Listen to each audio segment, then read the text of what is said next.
started, everybody. Lazo's going to give you all the facts. He's going to give you all the real narratives. He's going to tell you the truth. He's going to show you some links and you say, look what these Jews are doing. Look at what these Jews are doing. Oh, no. Lazo's going to waste your whole fucking Sunday. You could be at a beautiful brunch. You could be at the gym. What do you use? Even listening to him reply would be like a total waste of time. All right, we're going into JB's room in Anonymous. Here we go. Oh, shit. My Anonymous is up. Put me some. Please. If you was to go and look at your favorite artist, behind your favorite artist, you're going to find a Jewish man. Let's go down the list. Biggie Smalls, who is managed by Puffy Combs, who was garnered and groomed by Clive Davis. Or we can look at Ice Cube, who was on NWA, who was Ruckus Records. Who was the owner of Ruckus Records? Jerry Heller. Or we can look at Eminem and 50 Cent, and we can end up at Jimmy Iovine's door. Or we can look at Jay-Z and Rick Ross, and we're going to end up at Rick Rubin, or we're going to end up at what's the other boy's name? Leor Cohen. Leor Cohen's door. Exact. So I love that shit.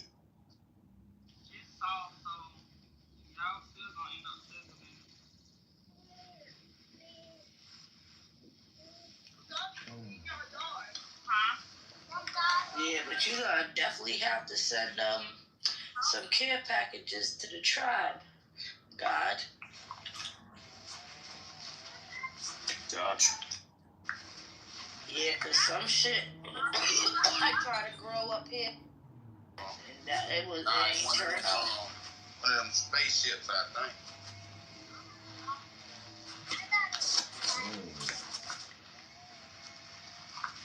Yeah, I changed the title to "Do You Think God Is the True Devil?"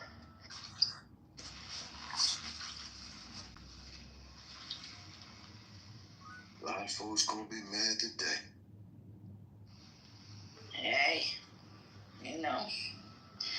But that's the thing, see, we all talked about being trapped, we always talk about the government doing this, but folks want to never talk about how religion done did niggas in too. They want to skip over that.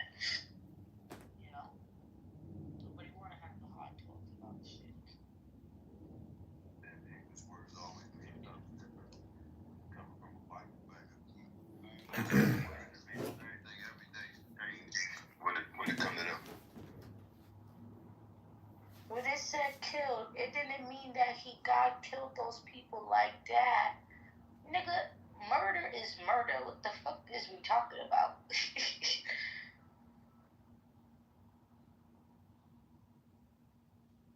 They always got an excuse when you be like, look, God was jealous. God was evil. No. And then they want to pull up verses. See what had happened was, pretty much God had to get in his bag because niggas was trying him. Like, whoa. Pause, my nigga, pause. How, Sway? If I'm the knower of all things, creator of everything, then how the fuck is some shit finna do me in? You get what I'm saying? That don't even make no sense. No, Like, what? Yeah. I think that I like dick. That's what I think. I think that, like, just something about dick that drives me insane. God wouldn't want me to do that. I just never understood how people can have something outside of themselves and give so much precedence and value to it. You know what I'm saying? Give that motherfucking invisible shit more value and respect and regards than to their own fucking self. It's mind blowing. It's mind blowing. All for it. Understood why he was trying to raise the parents. Put more troops on the border and same. I think with Canada too, I believe, because of the whole. Because they always talking about he is doing what they can. I think China deep down, and like you said, Ruckus. And when I hear niggas say that, I just be like, they're trying to kill us as much as they can. All these countries are. We're number one. So because if I'm gonna personify something outside of myself, that I'm gonna give that much love and reverence and praise praise and admiration, and it's gonna be a motherfucking woman. It's gonna be a feminine nature. But I remember being on the Fuck what phone you with talking my about. husband. Let me tell y'all a little bit. There's no possible way jet fuel could heat up. Like when shit start making And it would have had to been an inside job. So what I'm saying is, even if the planes crashed into the buildings, the fire would have been isolated to those levels. They didn't crash down until they were blown up, because you could hear the explosions on the phone. Now, of course, I was just wondering why there were two Anons. That's what I was wondering about, actually. You know, the people with the sunglasses. Oh, okay. No. There's an anonymous mode on Clubhouse now. You pay like $5. Oh, is that what that is? Okay, interesting. Cool. I didn't know that. That's pretty. Yeah. So they can get you to pay, I guess. Trick. Yeah, exactly. So you can be in spaces. I think you could even be a blocked person and still be in those spaces. Wow. So, Insane. as soon as you say it, one of them leave. Yeah. It's like the pedo mode, like, kind of, you know, you don't know who's watching. That part is scary. I get clubhouses, you know, they gotta obviously, you know. The money. You know. Yeah. I think there's different ways. No, but they went full on like psycho mode with this patch, yo. I mean, you don't know who's in your room. Like, what the hell? Like, that part is a little cringe. You know, I'm gonna be honest with you. You know. Oh well, it's a crazy ride. This evolutionary Clubhouse, ever-changing app. You know. Like, how do you feel about this Palestinian genocide? How do you feel about it? Oh, me, I'm against war. I actually believe that this is from a movie, but I think it makes most sense to me. He said, and the movie is Bullworth, but Warren Beatty, he says at the end, I think, he says, like, we should all fuck until we're the same skin color. So, you know, I mean, in the end, we're all just humans, right? It's just, we have, like, different cultural backgrounds. You know? So, I'm for, like, the good shepherd, yeah? Take care of the land, take care of the people, alright? Like, no war, like, stop killing each other, it's fucking dumb, yeah? Where are you from, Kiku? I'm in Germany now, but okay. I am most likely going to go to France either tomorrow or Tuesday. So, are you a German? Yeah, I have German citizenship. German is my mother tongue. I guess to some degree I consider myself as somebody who has inherited the German culture, you know. That's cool. Now, let me ask you this question: Are you a white German or a black German or? Well, so my grandpa, but this is from my American side. Like, so I have dual citizenship. Yeah, my dad is from Seattle. Yeah, and so his dad was half German, half Chinese, and he got together with a woman who was half German, half Irish. Oh, cool. So I have like a little bit of, I don't want to say I look weird or anything, but you know, I look more like a Native American, you could say. That's cool. Yeah. He's like German, Chinese, and That's a heck of a mix, brother. That's a heck of a mix, man. Well, like, nice mix you got there. But like, I think I also might have some, I don't know, Hispanic maybe, because so my mom's dad from a German side, he is from North America, but like specifically Texas. So, you know, but his last name is like Ibrahim or something. No, but like, what was it again? Ibanez, I think. So I might have some a little bit of Spanish inside as well, or like Hispanic. I don't know, man. Did you ever take an ancestry DNA test? No, I have never gone that far, to be honest. I think, if they're not using our data for nefarious things, I think these things are actually pretty cool. Those things are pretty cool. But I think more people should know, like where their lineage is from. I mean, But does it really matter though? I mean, in the end, like for reals, like I mean, is it really gonna sway your opinion of a person? Like, is this like? No, I mean, no, not. I don't give a fuck if somebody's white or black or English. I don't care about that stuff. You know what I mean? But I'm talking about like just for you personally to know. You know what I'm saying? Yeah. Okay. Yeah, for yourself. Sure. Mr. fucking Anderson. That journalist. You know what I mean? Like, he's obsessed with me. So. Fucking it lets you, I guess you could want to learn about different histories, but corridor, if you have like some corridor, some DNA so from a few days before this corridor you officially know opened, about that because it region. was decision in 2019 to be open in Good and bad, right? I mean, 2023.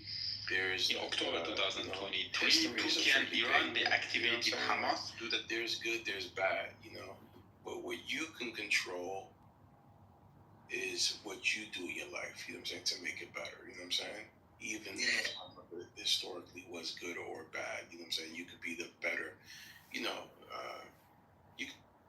I mean, Turkey proved in all the ways that they are an evil power. I'm not sure why still they are helping Turkey. This is a shame, really. They are part of NATO. So something like this, a lot of people get that. So this is interesting. I find in these tests, that a lot of people, when they take them, it's like, okay, so I have 50% Ashkenazi Jew inside me. So that's kind of neat. Yeah. I mean, like I said, man, that's just that. Like I said, that's history. You know what I'm saying? Like that's history. But I don't know. Would it say Ashkenazi Jew? I mean, it says that. But if somebody took a DNA test, would it say that they're Muslim? No, I don't think so. Would it say they're Christian? I don't know that either. But the funny thing is, the Palestinians can trace back their ancestry 4,000 years ago. The current Palestinians, right, who lives in Gaza and West Bank, they can very clearly trace back their ancestry 4,000 years ago.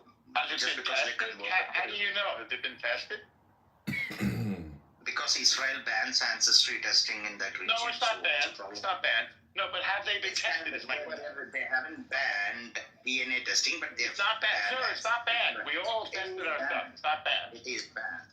Sir, I know. I'm there all the time. We're all tested. Let me complete. Let me complete what I was saying. So basically, the claim that it's not a problem of Jews or Muslims. No, it's not. Palestinians has continuous ancestry there for the last 4,000 years. But they haven't been tested, so you're just saying that, right? No, you gotta let them go. You gotta let them go. Yeah. So it's a settler colonial project. The Zionists, the European Zionists, came down and they invaded, killed people, stole their land, and created a settler colony there. So it's a settler colonial project, just like the United States, Canada, New Zealand, Australia. It's a settler colonial project. Europeans come down, kill people, steal their land, and then claim that, oh yeah, we are the ancestors. Nobody cares. You do a DNA test. I'm saying do an ancestry test on Ashkenazi Jew from Poland and do a DNA test on a Gaza Palestinian and see who has more ancestral relevancy to that region.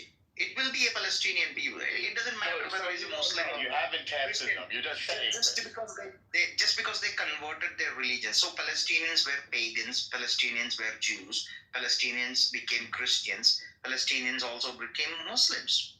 So just like any region in the world, Palestinian people also have converted into different religion according to the political change that happened in the region. right? Any region has this change. People change religion. When did they first start calling them Palestinians? Just because calling them that. people, just because people change religion doesn't. Wait, come on, Norm, come on, bro. I mean, you know what's crazy? We disagree on so many things, right? And he's going on and on, though. I mean, let's have a conversation here. Yeah, but part of the reason why he's going on and on is because you keep on interrupting, and then you take him off his point, and then he kind of veers to a whole different point. So I think a lot of the times, if we allow people to speak, it'll be more succinct. And you could have been speaking right now, bro. Well, he was already going on and on when I asked him a question. I'm done, Norman. I'm done. Excellent. Sorry, so I'll respond just very briefly. Hold on. This is for grass Norman. Look, guys, this is a case study of exactly what I was talking about. And possibly why I need to have a lot less, Middle Eastern conversations, man.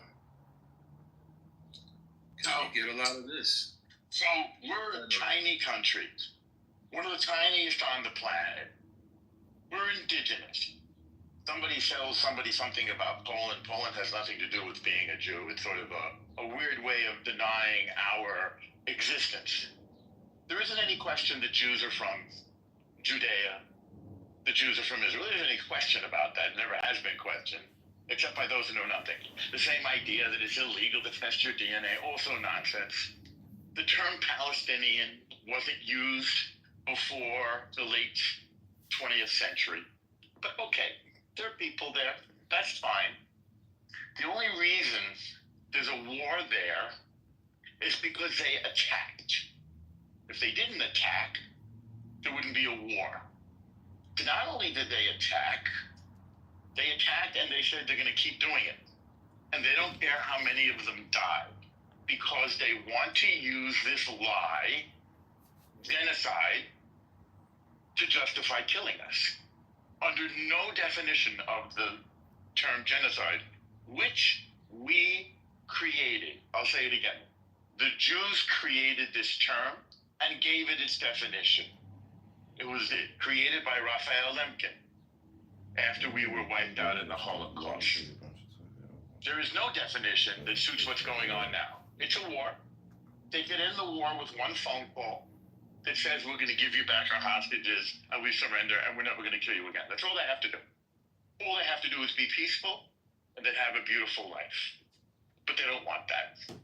They were offered a state 10 times. They say no every time. They don't want a state. They want us not to be there. They want to kick us out. We didn't steal anybody's homes. We live there. We're from there. They want to fight. We can fight. They want to talk. We can talk. Daniel. But we're not going to allow them to kill any more of us. That's the line in the sand that we have drawn. I'll end it there. All right, so let me ask you this question, though. No. So, do we agree Hitler didn't want to kill all the Jews? He wanted to move the Jews. Can we agree to that? False. All right, talk to me. False. You've heard of death camps? That's where they killed the Jews. They enslaved us. They enslaved us. They worked us to death, and then they burned our bodies in ovens. That's what they did in the 20th century. In the lifetime of our parents and grandparents, that's what they did. Yes, they wanted to kill us, and they did. They wiped out 6 million of us, which was half of the Jews on the planet. And he would have done the rest. He collaborated with a Palestinian guy named Haj Husseini, the Grand Mufti of Jerusalem. They tried to do it in the Middle East too, and they failed because they lost the war. The only reason they didn't do it is because they lost the war. Let me ask you a question. So, is it true that those camps, were those camps, what do they call that? Transitional camps, like where, they were gathered, like the deportation camps, like where they were gathered and then They were work camps with killing chambers and ovens to burn the bodies. And there were also Havara agreements where they were deporting Jews. I don't know what he's trying to say. So the Zionists and Nazis also had Havara agreement. I don't know what you're trying to say now. He's talking No, about the no, deal. you can Google it. What is Havara Agreement? Havara Agreement. I don't know. Come on, let's be respectful. He's talking about the Havara Agreement. You can look this up. It's the agreement and Nazis. He's aware. He's talking about the deal that the Jewish people made with The Jewish people. Okay, Lonzo. the deal made with the Nazis. Yeah, who made the deal with it? I know that Hadi Husseini, the leader of the Palestinian people, was on the payroll of the Nazis throughout the Second World War, and then came to Egypt and created a Nazi force, a Sada Commando force. This is the leader of the Palestinian people, who was on the payroll with the Nazis. Now, you're talking about some agreement. I don't know. We may have tried to make an agreement that some of us don't have to die. Yeah, we tried to do that. That makes sense. The way somebody would try to ask the people who are killing them, please don't kill us. Yeah, that happened. No, that's not the agreement. The agreement is that I don't know what agreement you're Nazi Germany will ship people to Israel for the settlements. You mean to say they're... Hey, mods, do me a favor, yo. Because I feel like I tried like maybe 10 times already, and I think I was maybe too graceful. Right? Lonzo. Just send anybody that interrupts to the group. I don't... Lonzo. Shall I ask a question to you? Yeah, bro. Yeah, you have the full capacity strength for taking a decision. What will be the one and forever decision in your mind to solve this Palestine-Israel issue? Just tell me. Once for all decision to solve this Palestine-Israel issue. A one or two state solution would be the only course correct. What two-state solution? Right? I don't think they want it. They kept saying no, Lonzo. Hold on. I think. Next question coming. Give me 1 second. Let's one at a time. 1 second, Lonzo. Lonzo, 1 second. Bro, I want you up here. You can't interrupt me. You know? Yeah, so to answer his first question, it would have to either be a one or two state solution, where a Palestinian's right is as much as an Israeli's right. That would be the only way. I think we have that now. We have that in Israel. No, because I think we do. There's two different laws. You know, there's like the Palestinians are governed by a military law. Where is that? Where are they governed by a military law? Come on, stop. Normal. Where? Tell the room. Come on, stop, bro. I mean, it's you know what's sad, man. Lonzo, but I'll stop. But answer the question. Where are they governed by? I'll bring you right back, right? Because you're incapable of having an adult conversation without interrupting. And it's like you're too old for that. You're too old for that, bro. You could be somebody's grandfather in this room. You know, it's sad. Can I say something though, Lonzo? I get emotionally triggered which shows my emotional immaturity. You know, as I age on this app, because there's some people their worldview is just in oppositional to yours, and I mean in relationship to what is just between this thing they call human beings or even national groups, and they're unapologetic about it, you know. But at the same time, we try to be universal, and we try to claim ourselves to be compassionate as individuals and even our historical group, and it challenges me, right? And the Palestinian or the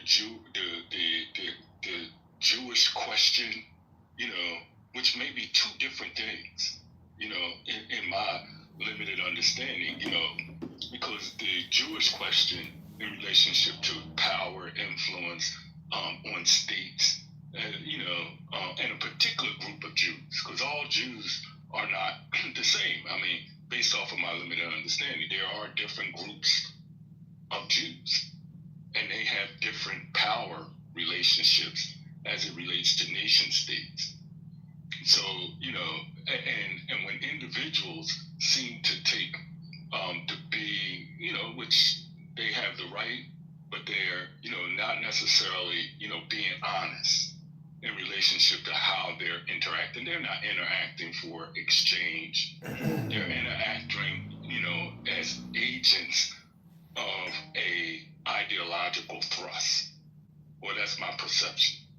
And it becomes difficult to when the people do that. And regardless, that, at what point are they doing it and being abusive while they're claiming they're just trying to be intellectually honest? And that's where my emotional immaturity comes in, because it's hard for me to make that distinction. It's so crazy. I think most of it is abuse. And some people, and I'm to the point in my life where I'm like, all right, some people just don't know what they don't know, right? And then so you have to give some people grace, right? And then there's the other groups of people like that fully know what they're doing is wrong, and yet they still do it, and yet they still spew it, Projecting. Because of your lifestyle. They talk trash about you. Let her have her meltdown. We know this is the And then you just kind of look down We on the need content. Democrats Let her be and the talk content. down to us. But you don't give reception where you go. I know it sounds crazy, but I'm enjoying it. Oh yeah, I'm the one who sounds crazy. I haven't said a lie yet. Keep fueling the flame. I haven't said a lie yet. Just say what I haven't said a lie yet. I don't know how she gets perpetually Where your triggered friends every at? day, and then Where does your these friends crash at? outs. We do this every Where day. your friends at? Where your friends at? Don't respond. Where your friends at? Why do you get triggered every day in this room? Where are your friends? Is this room emotionally a good place for you Where to be are in, your Sonny? friends? Where are your You friends? have the emotional bandwidth to be in this conversation. Where are your friends? Mhm. Address the question. You don't want to address the thing real. All you want to do is try. So nobody. Are you a mature adult, Listen, sir. Sonny? You will never. How You old are will you? not Aren't you reach. 45? You will not reach what I. Do you think You will never this reach. is a You will normal never reach. response in this conversation? Is this a rational way to Do you think engage? that I really care? Do you think I care about what you think about me on any level? You're a trash individual. Like, I want you to not like me. I want you to think I'm crazy. I don't give a fuck. Like, you think you're saying something. You're not hurting my feelings. Keep trying. You sound ridiculous. No. I can't recognize. Listen, I avoided. Listen. Now. No, you Now not. wait, Sonny, stop. Just stop. It's got to be an end to it. Let's just end it here. But now the Can't help conversation is. herself. She's a child. Listen. You're Fuck up, you're mother. scum. You too. When she tells you to shut up, that You're means trash. you too. I don't want to put anybody in the group because one person is going to think somebody's choosing one over the other. So if I got to do it to one, I'm going to do it to both. And I don't want to do that. We could just stop it here and get back to the conversation. The conversation was simple with how people are voting and them voting in I guess with their interests, but not understanding that their interest also impacts them as well. And we're sticking to the facts here. Going backwards is not the key. Why do you want to root for going backwards? Backwards simply could just mean the fact that an injured Russian soldier casually tosses away a grenade dropped by a drone as if he were throwing a rock. He looked into the eyes of the operator that he damns care about your weapon. As the grenade fell, he quickly threw it away, and it exploded safely at a distance. The soldier remained calm and unfazed, as there was nothing the drone operator could do. It's worth noting that he stayed composed throughout the what makes you think that they won't infiltrate to continuously get in? How did they get past the front line? When it comes down to democracy, if you understand anything about playing a sport and you're playing opponent, why are we playing a Americans against Americans right now.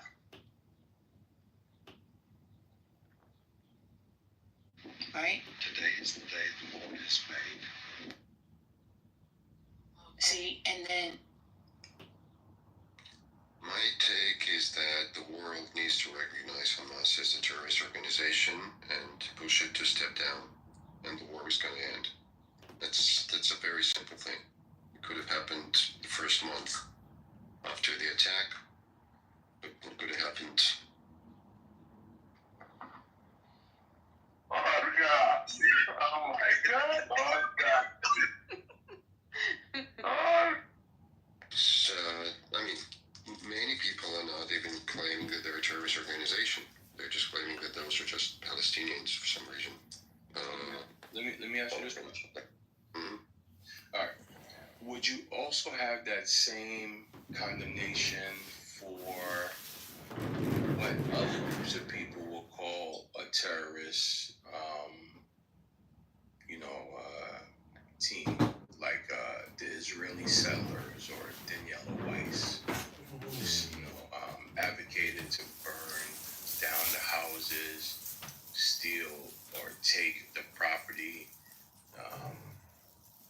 displace innocent people from homes that they've had for centuries. Right. So unless it's ordered by court, I think it's illegal activity. Yeah. I wouldn't call it terrorism per se. Wait, but my question is for terrorists, right? Because there's like hundreds and possibly thousands of Israeli settlers. Right. Maybe more. Yeah. So. Right. So but would you use the same type of format, right? Something doesn't have to be ordered by a court, for terrorists to influence more terrorists, right? Mm-hmm. Right. So if Daniela Weiss, calls for a clearing of a space, isn't she a terrorist? Well, that's one of the issues that this term is now so broad that everyone who's fighting a war can be called terrorist, right?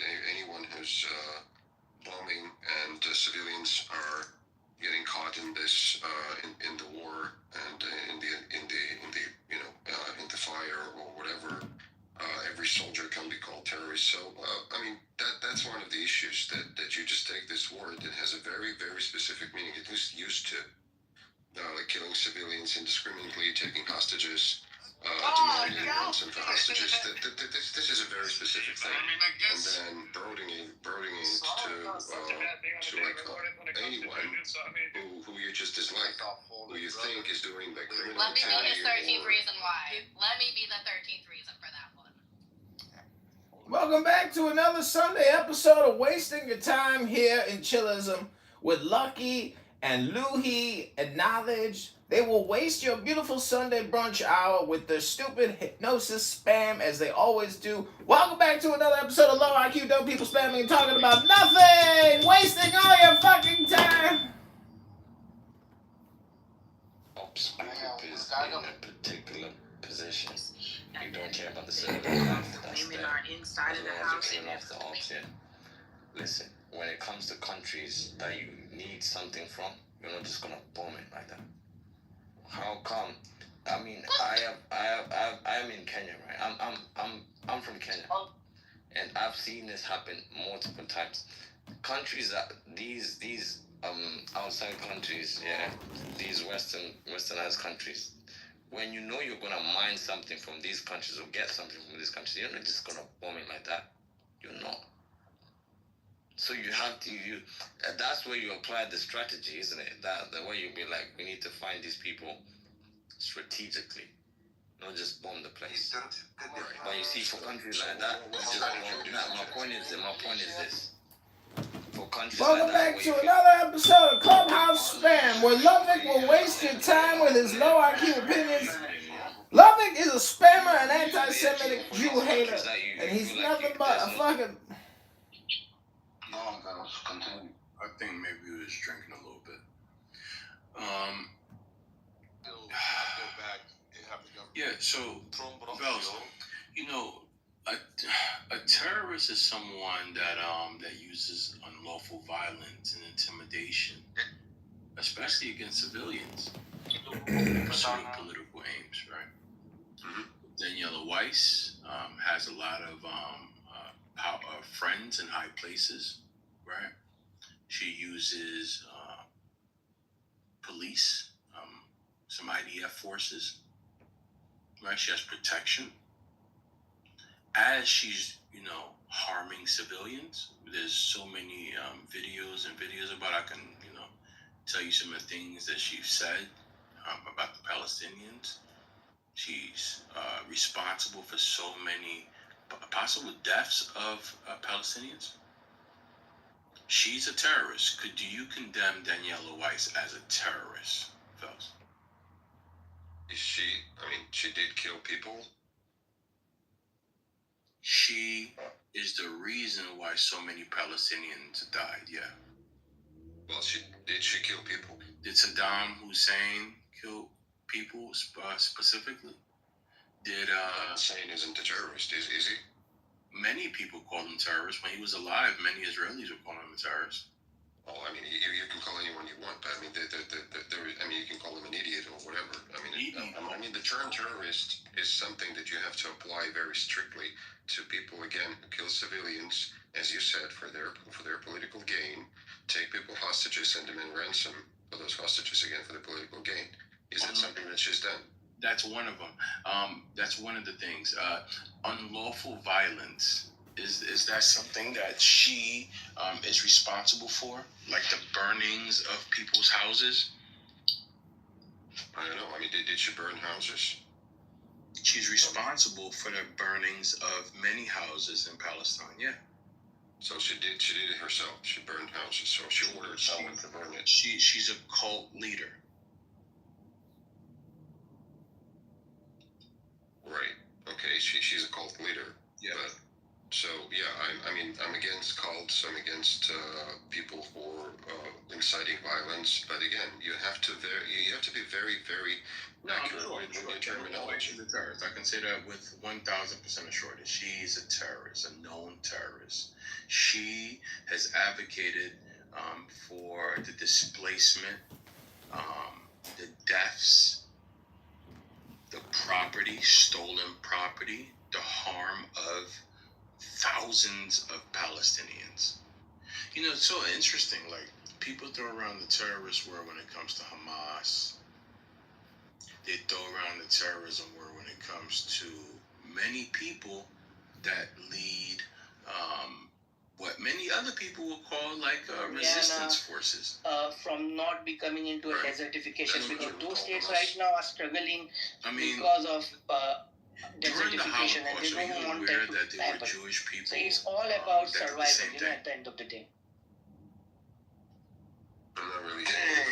I'm asking you a question. We just got some epic Hamas terrorist force, right? You call them resistance. Sunday is the best one. Right. So whatever happens when Hamas takes hostages, kills people, that's part of the resistance. And Lonzo, because I don't like this thing is hard. My emotional thing gets involved. You ask a very specific question, regardless of the individual's knowledge base, right? Because now it gets into whether the questioning is questioning you in relationship to what is, to the simple question, do you believe? Whether the person knows or don't know the information that you know in order for them to make an opinion. If they have one, they have one. If they don't, they don't. But this here, what do you call, that's not answering the question. And it seems like, it becomes a tactic more than actually. Yeah, that's what I mean. You didn't answer. Yeah, and you didn't answer. You said, well, it depends on the terms. Well, I did answer. He asked you about a specific person, and was that act that they were engaged in, to the base of your knowledge, would you consider them a terrorist? You went into first the definition of what is a terrorist, and then coming back around. So I'm saying, I don't want to get in back and forth, but I'm just saying, the tactic now you're moved into Lonzo having to define and other an example of people, whether they were or not to your understanding of terrorists. But the initial question was to you. And you could say yes or no, or I haven't drawn an opinion, but you didn't. No, I did answer again. I said, I can repeat it. It's not a problem for me. I said that I'm against cults. I'm against people. That wasn't the question. That was not the question. I wouldn't say that everyone who incites, that wasn't the question. Things, or who's the leader of a cult is necessarily terrorism. I wouldn't say that. Yeah. And that's to understand if we would actually have the same terminology. Hey, Lonzo, maybe I'm, and this is what I need you to jump in and, correct me if I'm wrong. No, because other than that, it makes it seem like this person, and I don't want to generalize it, but it seems like these particular actors, they have a clear, defined opinion based off of what they do know. And in the exchange about what their position, their ideological belief, or whatever it is, they can just be straightforward. But it seems like it don't want to be straightforward. It wants to go into histrionics. It makes no comparison, generalization to other people on a specific question that is really personal. It's a personal answer. You know what? Sometimes we have to understand that even though they know something is wrong, they can't say it, because what happens is, like, I'm sure America, we have like CIA or FBI that goes into like different apps and listens to what their citizens, how their citizens feel about certain things. They know that even though their citizens realize that, things that maybe we might have went to war for was just like bad reasons, bad rationales, fake, manipulated. They want to hear about, what their citizens are saying. So no different than Israel, right? I think there's like, is it Havara? Not Havara. There's something called 1800, right? Where, it's like the Israeli intelligence, right? Where they literally like employ or deploy different Israelis or Jewish people to go to different, and they pay people, but they pay them well, right? To go to different apps and, just stick on one side. Even when they know Hasbara, right? Even when they know, you can't be a good human being and not know what's happening is wrong. I'm at that point. But I still try to give people grace because, these people are humans. And then sometimes us as humans, we make bad decisions. Or, we just haven't come to where the rest of the world is coming to. So there were some Germans that they thought that they were on the right side of history during the Holocaust. Now, these are otherwise good people, but they were just on the wrong side of history, mistreating innocent, also Jewish Germans, their brethren, their sistren. These were their cousins, these were their friends, these were their neighbors. And just based off of manipulation, they decided to kick them out the country. And when they didn't want to get kicked out of the country,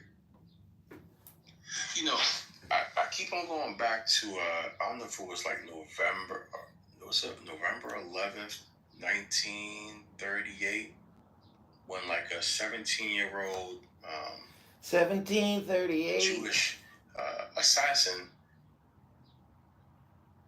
Pumpkin, but you wouldn't think. There's no way that you would win against a fight against me. I'm sorry, but there just isn't. No.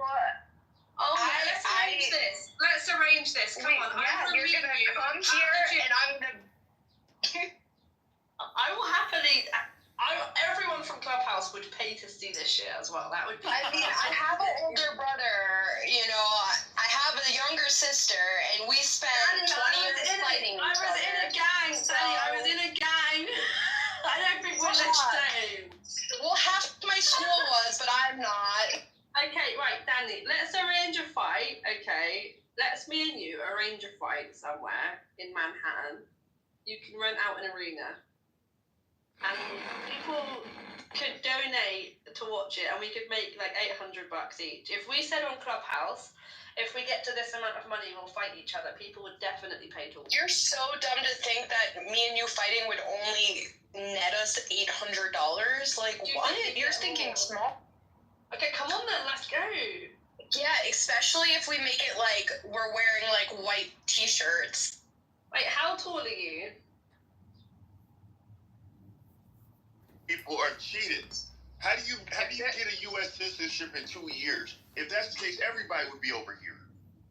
I get my second passport in Argentina. In Argentina, it takes 2 years. I'm doing an investment visa because what you don't know is that you can spend $4,000 and get it in 2 years, right? So that means I'm a full naturalized citizen in Argentina in 2 years. I did the same thing in Brazil. If I get married in Brazil, I get it down to 1 year. That's a South American kind of thing. That's not an American kind of thing. It takes a long time to be citizenship here because everyone wants to come here. If you have a green card, Argentina has been in a financial collapse since 2001. You understand the economy has dropped. If I take $100 over there, it's 100,000. It's like Zimbabwe, okay? So that's what's going on in South America. That's not here. Everyone wants to get over here because they know that not only is your money 10 times of where they're coming from, the opportunities are endless. Especially when we're not even going to start talking about those lobbying groups that you started talking about, because that's a whole nother conversation.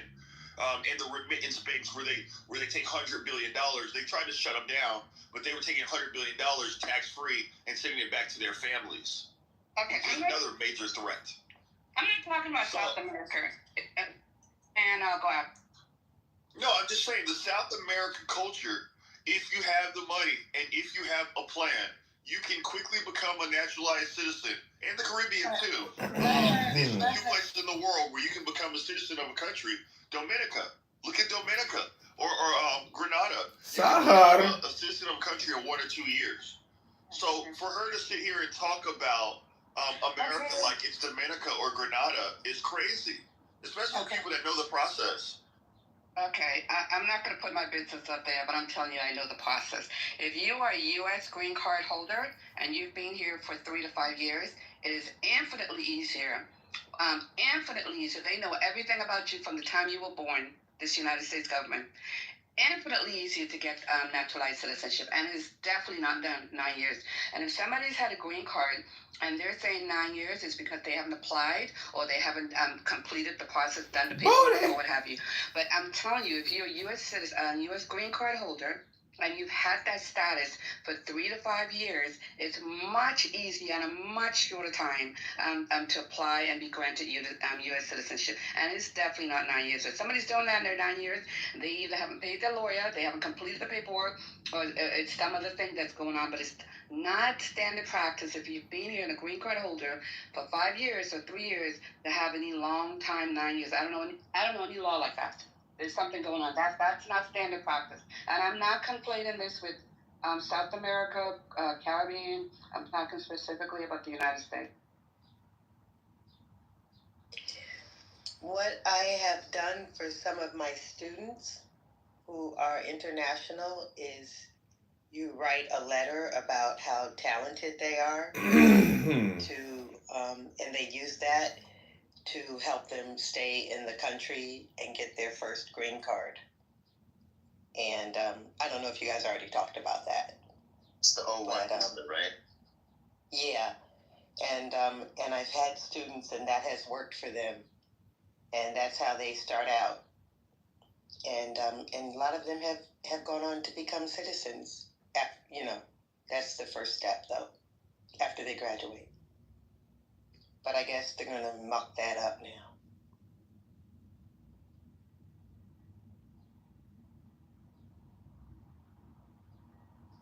I got a bone to pick with Christine Young and the administration. They got these commercials, Christine Young's face, and maybe that's a good reason for this. I don't think they did, but they got Christine Young's face And she's like, you want to enjoy American freedom? We need to have a thank you to Donald Trump. And I'm like, you wasted taxpayer dollars to manufacture a advertisement that just talked about how awesome Donald Trump was and put the secretary's face in nice makeup in a ad that went nationally. And the more I see this ad, the more irritated I get. Number one, I don't want to see the cabinet secretary. She's not that important. Cabinet secretaries, I mean, they are important, but you get what I mean. They're really not that important at all. It's just ridiculous.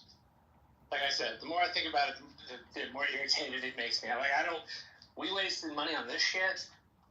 We made you a cheerleader video and put it on national TV and get spotted for it. See, that's not paid for by the tax dollars.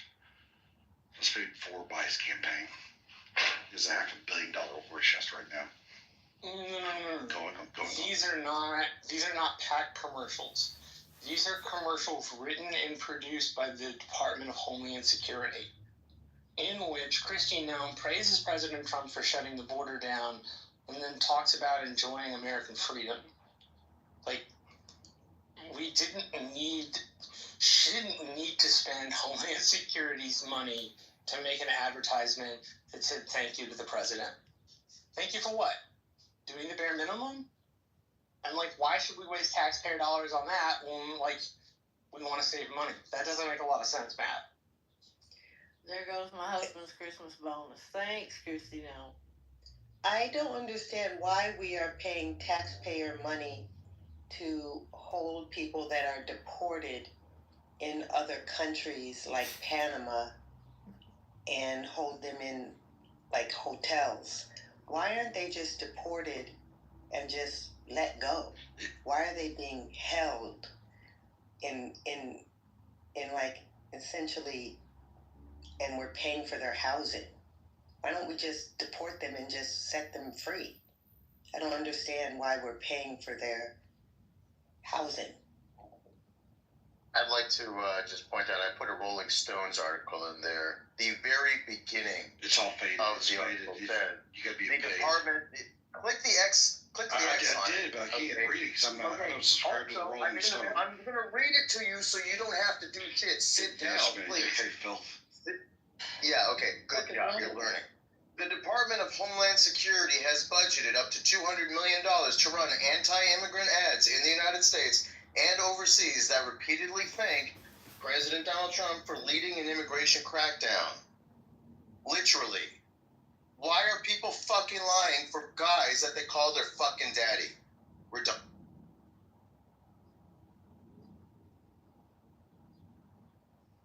I apologize to the room for fucking lying.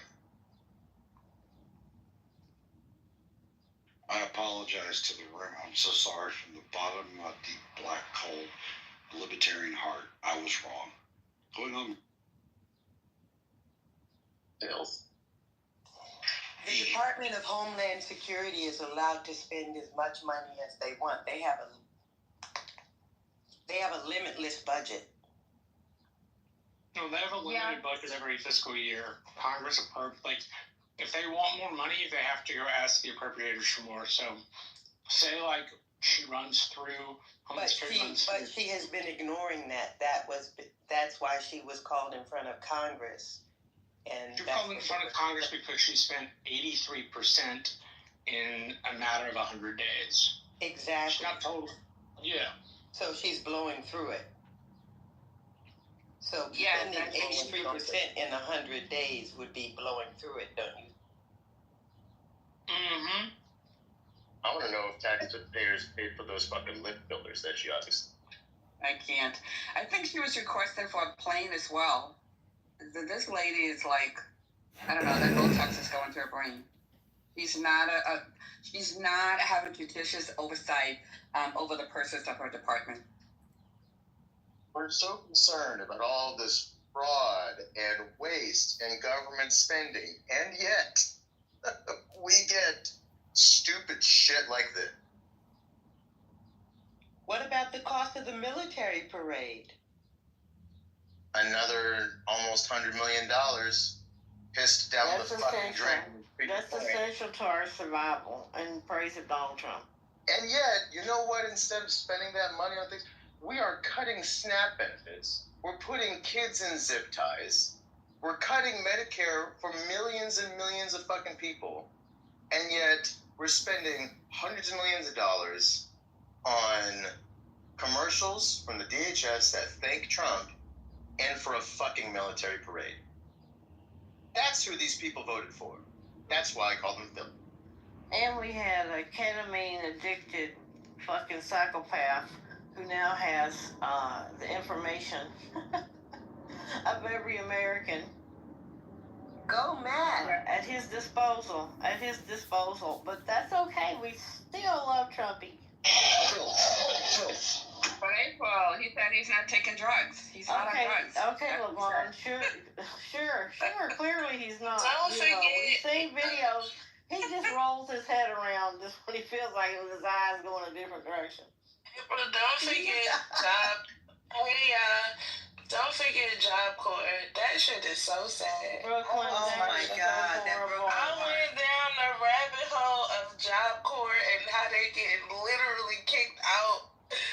That shit is so sad. I'm sad because I know kids that went to high school with me that was in foster care that, they left the high school to go to Job Corps, and Job Corps basically was a home for them. Like, this shit is terrible. I can't believe that Trump did that. That is just horrible. How do you explain that? Like, what? They say Trump supporters trade, right? Wait a minute, what happened? What's going on? They closed Job Corps. They cut Job Corps. Under what? They paused it because they don't have enough funding. The Department of Labor is they're lacking funds for jobs, so they cut the program indefinitely. Like, they paused it indefinitely, literally kicking kids out. Like, literally, I almost cried because they was leaving out of the buildings with trash bags and they literally just found this out like 2-3 days ago. They were telling them if they didn't have flights back or how to get back to their cities. This is how Trump. I can't believe that. Yes, I can't believe that. We could go get an article for you, but I know you're not that way. You need the information, but this is how Trump and his felonious bunch, the felon and his felonious bunch, are destroying the country. They are starving funds from programs that they don't approve of, which are programs that help anybody but them. And this is what part of what's happening. I meant to bring that up yesterday, Brooklyn. I was in a tizzy with Matt, but I'll go get some information. That shit made me sad because they was on the news it was kids nation. You don't feel anything when you see the pictures from Gaza? I don't feel anything. Screen. Strictly פעם אחת. And he gave her his spiel about how acting early can help a lot and blah blah blah. He was sold and they glued some braces on me. Well, I still have. נראה לך שחנה תלך להפגנה? למה לא? למה לא? אני שואלת. למה? מאיפה אני יודעת? אני שואלת. אני חושב שכן. וואלה. Through his teeth. Wait, but so you're saying you can't PayPal meal via? Correct. But I can accept the payment and then what the fuck good is that? In case there's a intermediary person. No, but you're not willing to PayPal anybody. No, that's not true. There's certain people I could PayPal. I probably would be willing to PayPal Sully. Oh my god. Right, and then maybe Sully could send Sasha or something.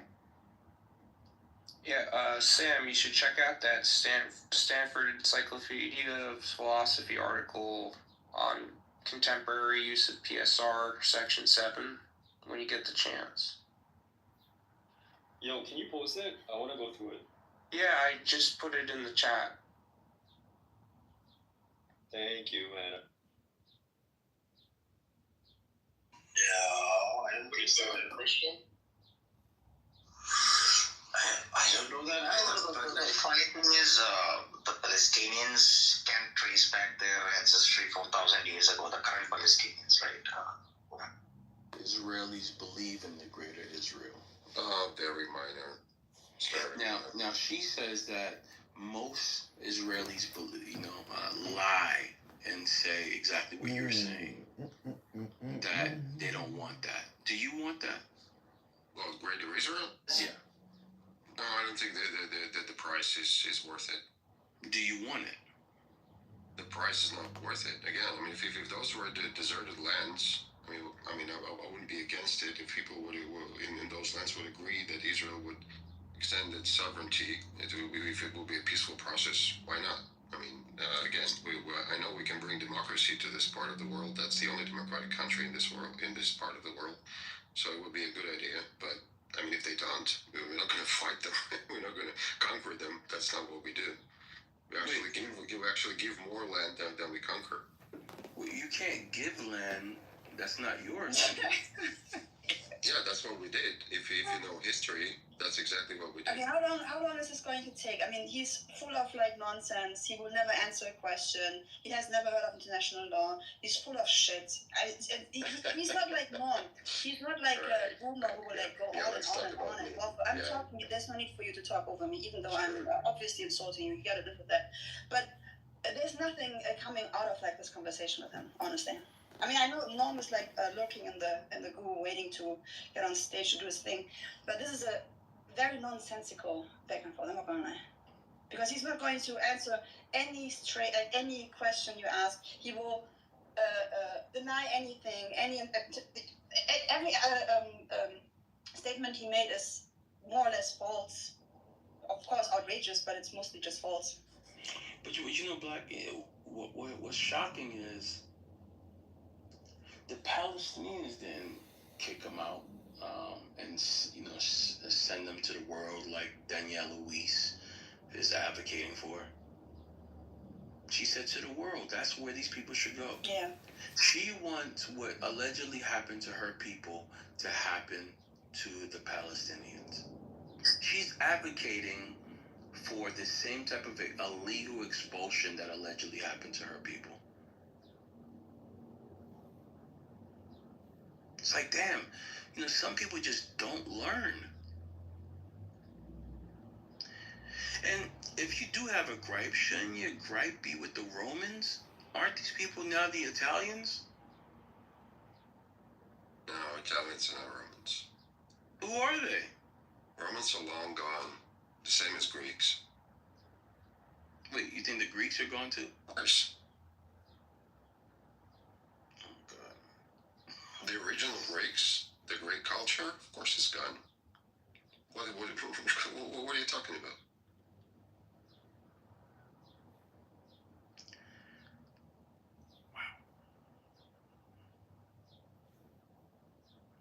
All right. Let me ask you this question, Vels. In school, do you get taught this type of is that what they teach you in school? What are you referring to?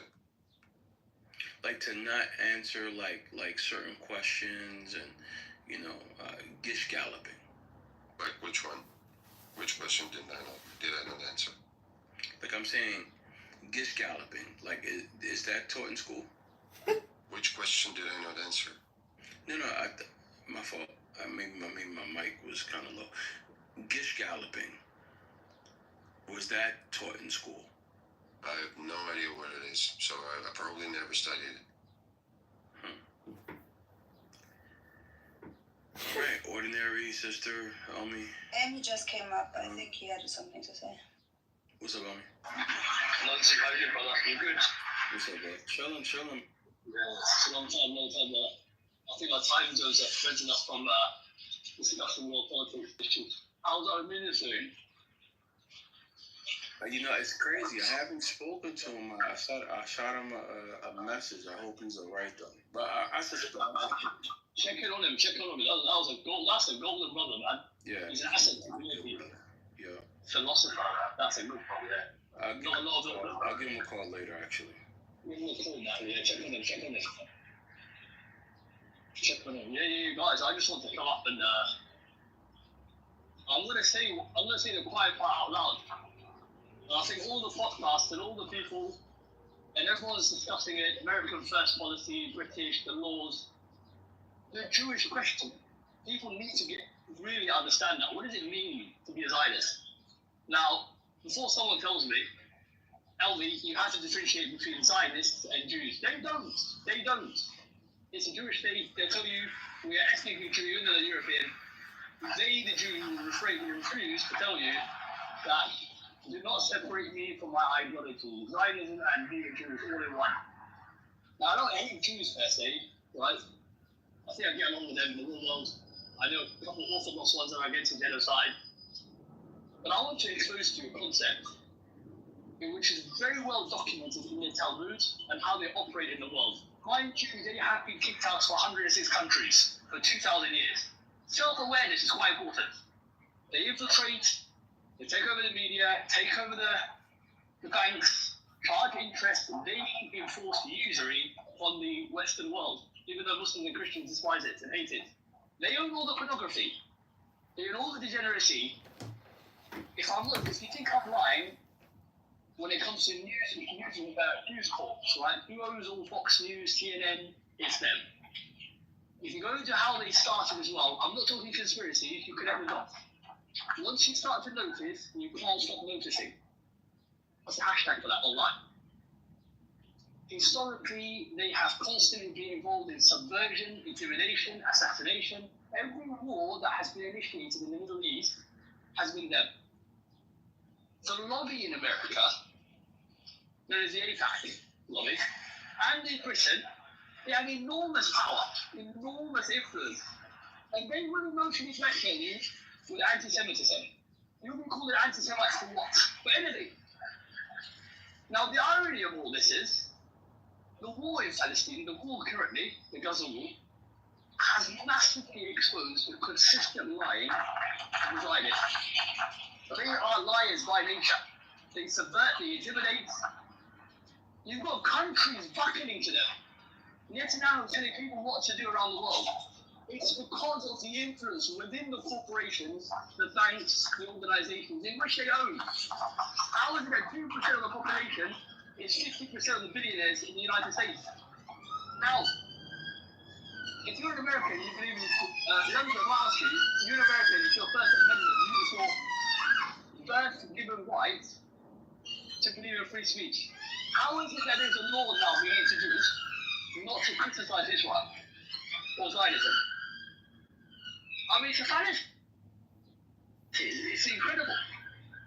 This war did not start on October 7th, wherever it was. It started with the King David Hotel bombing. It started with the first Prime Minister being part of a terrorist organization, which is considered that were involved in King David Hotel bombing. Check it out. Then you got the USS Liberty, in which he deliberately tried to start a war between the United States and the Six-Day Arab War, all the countries of the Six-Day Arab War, right? The Yom Kippur War, whatever you want to call it. Even 9/11 is a bit odd. They starting Israelis, still Muslim, wins out an insurance policy plan, right? More than 4,000 Jews in the country on that day. What's happening now with the pages? Have you guys got what they did with the pages? With Lebanon? That's sophisticated, fair enough. Very sophisticated, at least. Had you known the nature in which they plot and plan and scheme, you'd come to the realization that these people are not a joke. They are very committed to their self-preservation, and rightfully so. But upon what? They depend upon American funding. They can't exist without the Americans. It's like a colony state. And its savagery and its merciless approach to anyone. And mind you, it's not just the Palestinians in Gaza. If you look at the black community in there, all the managers in the music industry, it's them. All the people pushing open borders, it's them. All the people that are trying to talk pornography and degeneracy amongst the youth, OnlyFans, all these places, it's them. They own everything. The quicker people realize is that they...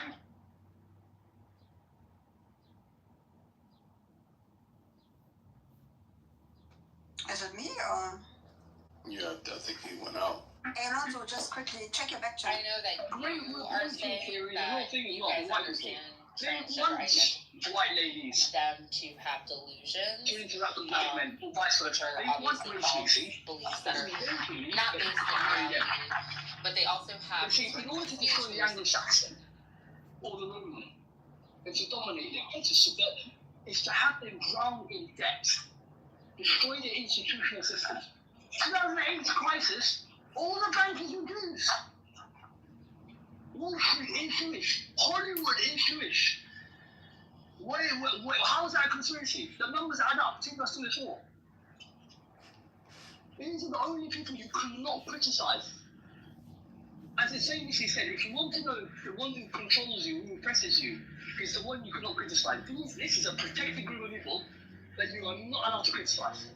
Even though their actions are overtly monstrous and diabolical. The whole world has to see it now, what they did in Palestine, in Gaza. Murdering the babies.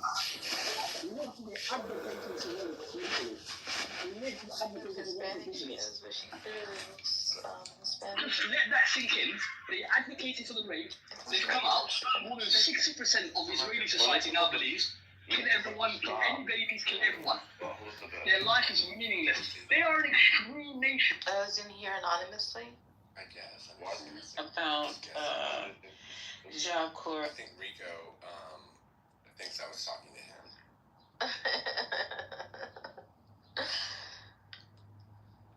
Rico came out? Yeah, he was sitting down there until I said, come up here, and he left. Why did he? I'm gonna turn it to a Rico room then. Rico. That's why he left, because it's not a refurb.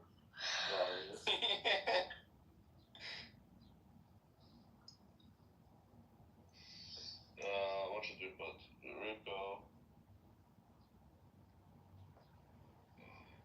Pepe started White America. That's so funny. And that bitch isn't even white. So sad. You some dude. There you go.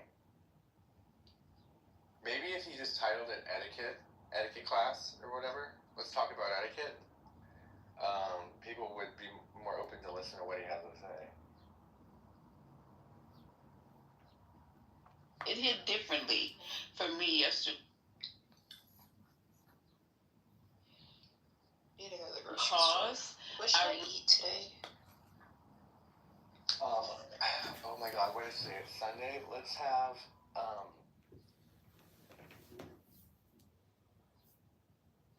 Yo, what happened? Long story short, this was in Fort Wayne, Indiana, and this black guy, I guess, was he ordered some drinks, was not going to pay his tab, and that was like a biker bar. You should go by the DSM-5. So they were like, pay your tab. And as you can see, he's like a big-ass dude. He was bigger than all of them. And they ended up just beating the shit out of him. One of them said, beat that N-word, while they were, pummeling him. I mean, maybe he just didn't know, that was a 1%er club, the Outlaws. Those are legit, basically gang members. They're not really people you'd want to fuck with. Why didn't he want to pay for a simple drink? I have no idea. That part what said. Damn, I hate when they always leaving out details. Shit. But I mean, I would have just for my own health just been like, yep, okay, I'm paying my tab. I wouldn't be fucking with No, it says he groped some. To extrapolate from this. He groped some biker's girlfriend. It's not about the tab. Did you read it or look at it? Well, who says? Are people just making up stories? Who says? Click the link. Read. It's called reading. The link, yeah. Whoever. No, I'm not talking about what people are saying. I'm talking about what actually happened. John, asking him to read is a microaggression. Just letting you know. Just asking a question. So in the video, you can see. Yes, tell me about the video. Yeah, in the video they're saying pay your tab, and he was refusing to pay it. So a bunch of them surrounded him, said pay your tab, and he tried to walk away, and they turned him around. They said pay your fucking tab, and then he obviously wasn't going to do it, and then that's when they all jumped him. Okay, now that's what we do know. Now that's a fact, because that's what you can see. Now all the made-up stories, I don't know about that. Yeah, I don't know about touching a woman, I have no idea if he did something beforehand. I have no idea, or if they were treating him rudely. I do not know. I only know about the video. Well, why the fuck would this guy go to a fucking racist white biker bar and fuck around and find out? I mean... Dude, of all the white people you don't want to fuck with, it's just you don't want to go to a 1%er biker bar. That's like me going to a Crips bar or if there's such a thing, and be like, no, I'm not paying my fucking tab. You're gonna get dealt with. It's just stupid. Actually, the Crips won't do that because they got more smoke for black people than they do for white guys. They probably think you was a cop. I don't know, Pepe. You're pretty racially ambiguous. I feel like you could probably get away almost anywhere. But yeah, I'll just lie and say I'm a Mexican. You're right. Honestly, impressive. Is this guy Latino, or is he Italian, or he could be other? Well, anyway, how bad did they beat him? Actually, the police said he was in fair condition at the hospital. I guess that means he's not in critical condition. So I guess I don't know what fair means. Does it mean that he's broke a bone, or did he pay his tab? I think they left before the cops got there. Did anybody get arrested? No, they all left. The guy was contacted by the cops, but he told the cops that he was afraid that he was unwilling to give any to say who attacked him. I watched the video. Don't know what happened, but it's cowardice to jump someone. Yeah, I mean, I don't think that was obviously not appropriate. Those are outlaw bikers. I don't. You should pay your tab. Dude said that's what I'm getting ready to talk about. You said he should have paid the tab. So you think it's justified that he did that? Would you keep that same energy if it was the other way around? I'm just asking. Yeah, I think everybody should pay their tab. I mean, generally speaking, we shouldn't do vigilante justice, and you should let cops. But man, people are really annoying. I've worked at restaurants, and people who wouldn't pay their tab were just some of the worst people to deal with. So I don't have a ton of sympathy for him. But no, it's not. I wouldn't endorse it. Yeah, I wouldn't endorse it either. But I just wouldn't go to an outlaw biker bar, and I go to Applebee's. I would not disrespect anybody. I'd be on my best behavior because I understand that an ass whooping is only one disrespectful word away. Just would not do it. So did these dudes actually look like bikers? No, they were. Oh yeah, they had their rockers. So maybe you don't know this, but it says outlaw. So the Outlaws is one of the big four in America. Yeah, I know. Once I see MC on the back of that, did it say MC on the back of this jacket? Yes. So it said Outlaws, MC, and then it said forget which state or region it had, but it had a bottom rocker. So that is, which generally that's you either got permission from an outlaw club or you are an outlaw club. But since they're the big four, they're definitely outlaws. So these were full patch members. So these are legit. These are guys. Where do they manufacture these patches? Is there a patch industrial complex for gang members? It's amazing. No, you just get them made. You go to a patch place and you get them made. You can probably get it made on Redbubble.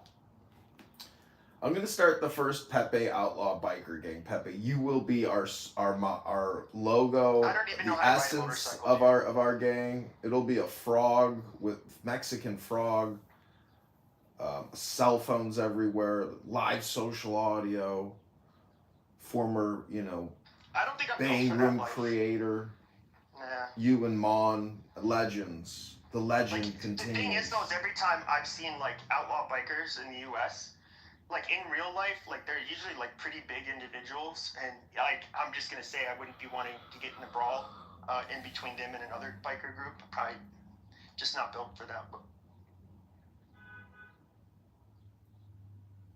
So how's everybody spending their Sunday? I mean, this news article only has a 10-minute shelf life, to be honest with you. So. Yeah, I know. I was just bored making a room.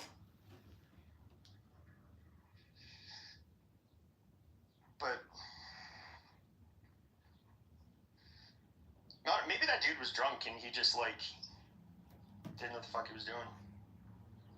I was in a room yesterday with Otis engaging on the "Is Judaism a Race" discourse. With who? I think Otis. I think his name is Hurricane now. Oh, like a few other people. Wait, is that why he made the room? I think so. Well, no, I entered, he was in another room where they were talking about it, and then I entered his, like, response or reaction room to the event. So I wasn't part of the first room, but I was trying to make a case for it in a better way than it was probably done before. Gotcha. Fun topic. Dude, it's a bad month for having it. I'll say one funny thing from it, though. Of like, we were kind of talking about it and going in a little bit circles, because I was saying, like, it kind of is, it kind of isn't, and like, and I even kind of like use their language for like their understanding of race, kind of like the left-wing academic understanding of race, and I'm kind of working within that framework without summarizing my position too much. At a certain point in the conversation, I was like, I don't know, maybe it's one of those things, like, just like you have, you know, experiences as like black people that I really can't understand. Maybe like you can't really understand this kind of aspect of like the Jewish experience, and they got like super offended at the notion that like they couldn't understand another group's perspective. It's like, we understand everything. You guys are an ethnic group? Yeah, that it's like a race as well as an ethnicity and religion. Or at least my position, like more specifically, is at this moment in time in American society, it's not really a race. Like, most Jews are considered like a subcategory of white, but generally speaking, when people are persecuting Jews, it's as a race, and there are certainly people in the United States, like anti-Semites, who view it as a race. So it's like, it's kind of complicated, you know. It's not like really like a yes or no, in my opinion. Like, when the people in Charlottesville were saying Jews will not replace us, they were not speaking of people who identify as ethnic or people of the religion.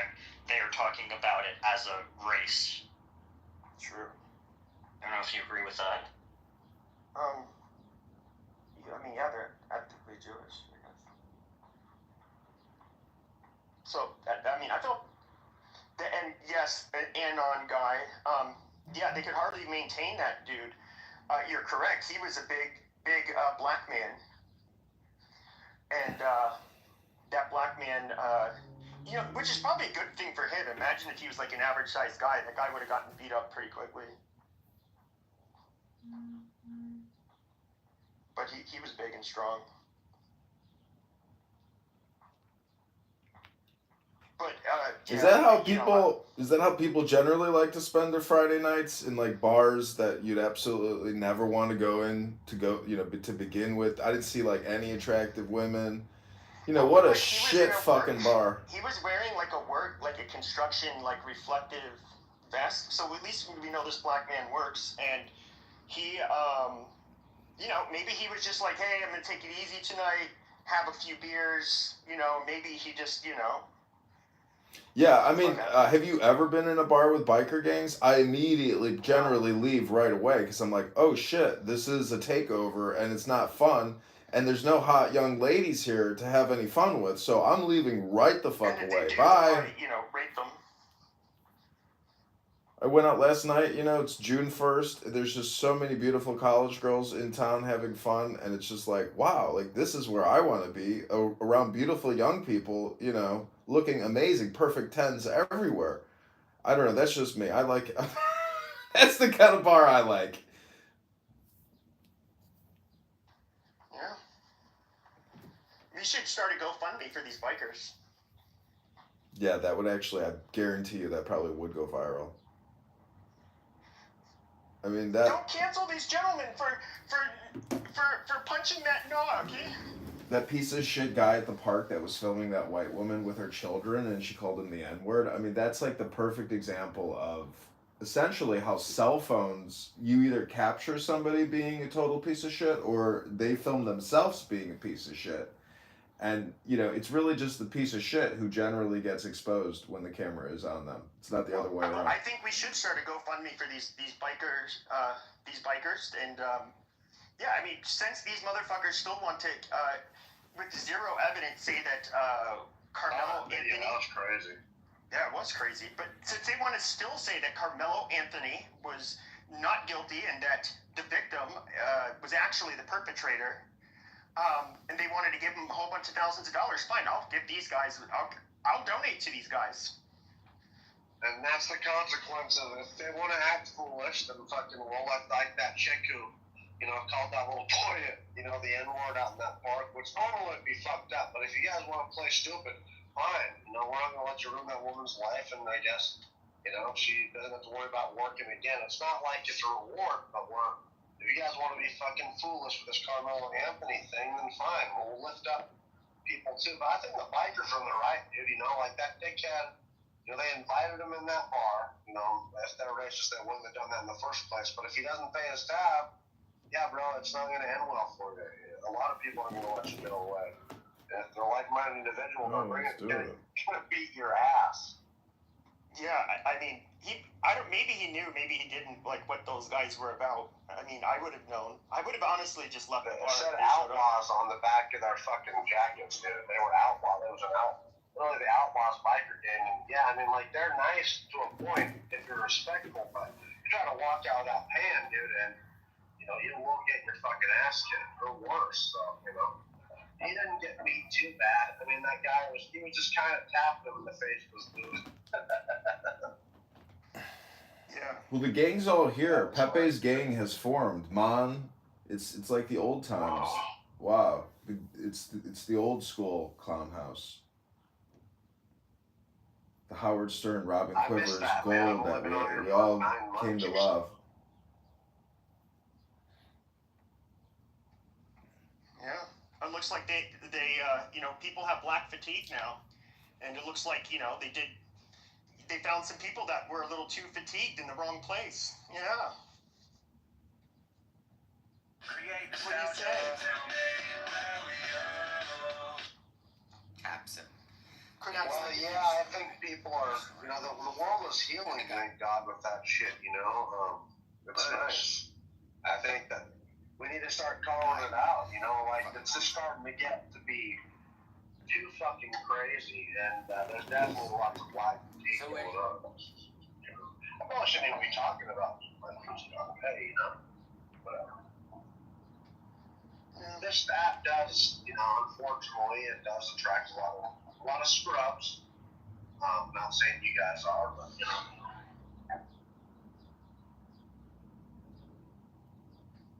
Yeah. I sure hope these white gentlemen don't go to jail for beating up on a black guy who wouldn't pay on his tab. That would suck. Yeah, but I mean, did he throw the first fight? Like, how did the fight actually technically evolve? Oh yeah, the bikers did the first punch.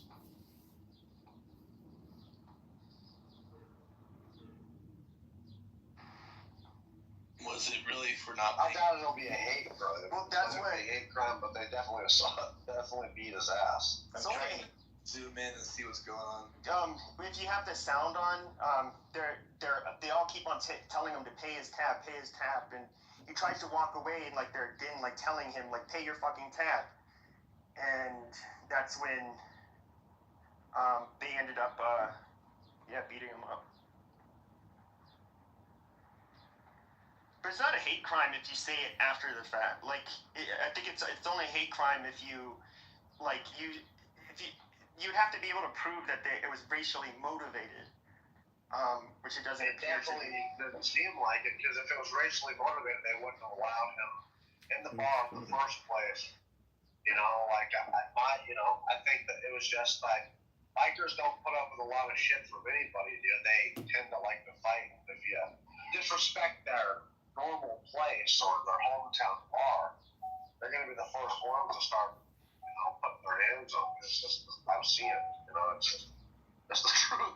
You don't want to give bikers reasons to fight because they like it, and there's a lot of them, so that's just the problem there, is that you want to just be respectful and pay your tab and shit, But would they have beat up, so the bikers were white, they beat up a black guy for not wanting to pay his tab, is that what it is? And, yeah, but they would have beat up if the guy were white, do you think they would have beat him? Oh, yes. You think so? I Especially if they're wearing their colors. I've seen people get. Well, just I haven't seen this particular incident, but I've seen. Like I'm telling you, like there's lots of. So I'm up here in Montana, and I've been exposed to this a lot. There's the Banditos, there's the Hells Angels, and there's also the Galloping Goose around here. And yeah, dude, like it's a known fact, bikers have a short fuse for anybody. Like, and if you disrespect their bar, that's not racially motivated. They like to fight. They just like to, especially there's a lot of them. You know, like there's a lot of. It's a respect thing with them, and so like if they have their jacket on, and you disrespect, it's just a whole different level. Because like if they can't let themselves be disrespected while they're wearing their patch vests or jackets. Yeah. And so if you disrespect them or they're just not a group. I mean, they're basically like fucking gang members. I mean, they're not people you'd really want to fuck with. They will fight. So it's not a question. And people have gotten killed. I mean, many times. I mean, and mostly white guys. If you look at all the Sturgis fights and stuff and all the gang-related fights, 90% of them are white people, unless it's against the Mongols, who allow like Mexicans and you know, different groups, but and blacks, you know. But I mean, a lot of them are. Isn't it mostly stabbings and? You know, that's the difference. It's mostly fist fights and stabbings. That's the difference with biker gangs, right? They do have, like, there was a big-ass gun battle, you know, and stabbing. I mean, because well, they've had them in Vegas, they've had them in Texas. They shoot each other. Yeah, they're literally trying to kill each other. And the name Crank is actually, the name Crank is methamphetamine that's been stored in the crankshaft of the bikers. Like, that's what they do. They'll put it in there. They'll seal it up, the methamphetamine, and then open the crankshaft, like the crankcase of their fucking engine, and put that meth in there, and they can run it across the country, and it'll still survive. And that's where the name Crank came from.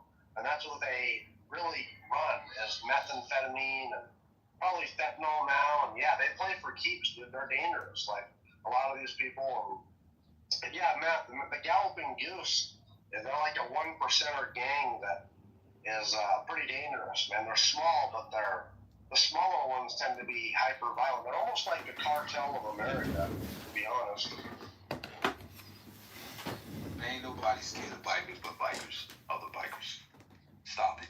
Really? You've never walked into a bar and seen 100 bikers take over that bar, and you're like, holy shit. I'm quite sure if you get caught in some hick town somewhere, you know what I mean? Yeah. But come on now. I don't know one person in this city that's scared of no goddamn old ass bikers on a fucking bicycle. I mean, you have to go out of your to fuck with them for them to do anything. But these are people that are if you think about like criminal gangs, like at least for white people, pretty much mostly what there is, it's going to be biker clubs, and you know these are guys who. You know, are in and out of prison. You know, they have weapons on them. They're just a whole different. But you know, for the most part, they're not going to go out of the way to fuck with other people either. So, but I mean, you saw like what happened in Waco, Texas. Like when shit happens, they all start brawling, stabbing each other, shooting each other. Like that's what they do. Yeah. The black people should learn something. You know, they ended up rounding up like 200 people. And like the charges against nearly all of them got dropped because all of them refused to snitch and they all refused to testify. And they complied. Yep. Oh, and the reason the cops didn't shoot them, yeah, they complied. Get the fuck out of here with this. No, I mean, that's true. I mean, there's discipline in these. A kid just got murdered. A kid just got murdered again in the car. The sheriff looked in the car, saw him and shot him and killed him. He complied. The rest of his friends ran off. They didn't get caught and they didn't get shot. Oh God, is that the one where the guy pointed the gun at the cop? That one? That story? No, I'm not talking about. It's another story that just happened actually, which is crazy because this kid actually stayed. He didn't run and got killed. Okay, so you found one. Found one, bro. You know this shit been happening, man. What are you talking about? Found one. Matt. El Normo. should come up because I think you're somebody who could. I want to ask you a question. I do too when you're done. So El Normo, there was these outlaw motorcycle club members, and they were at their bar drinking, having a good time, and this big old black man, ended up ordering drinks and refused to pay his tab. And so, after asking him many times, please pay your tab, he didn't pay it. And so, they beat him up a little bit and call him the N-word and stuff. And, I want these nice gentlemen, I want to, if there's any legal troubles, and I also don't want them to get canceled, I want to set up a GoFundMe. Do you think you'd donate? Listen, I understand you're doing white supremacist performance art, but please, I'm not a part of the performance, Pepe. Can I ask you normal?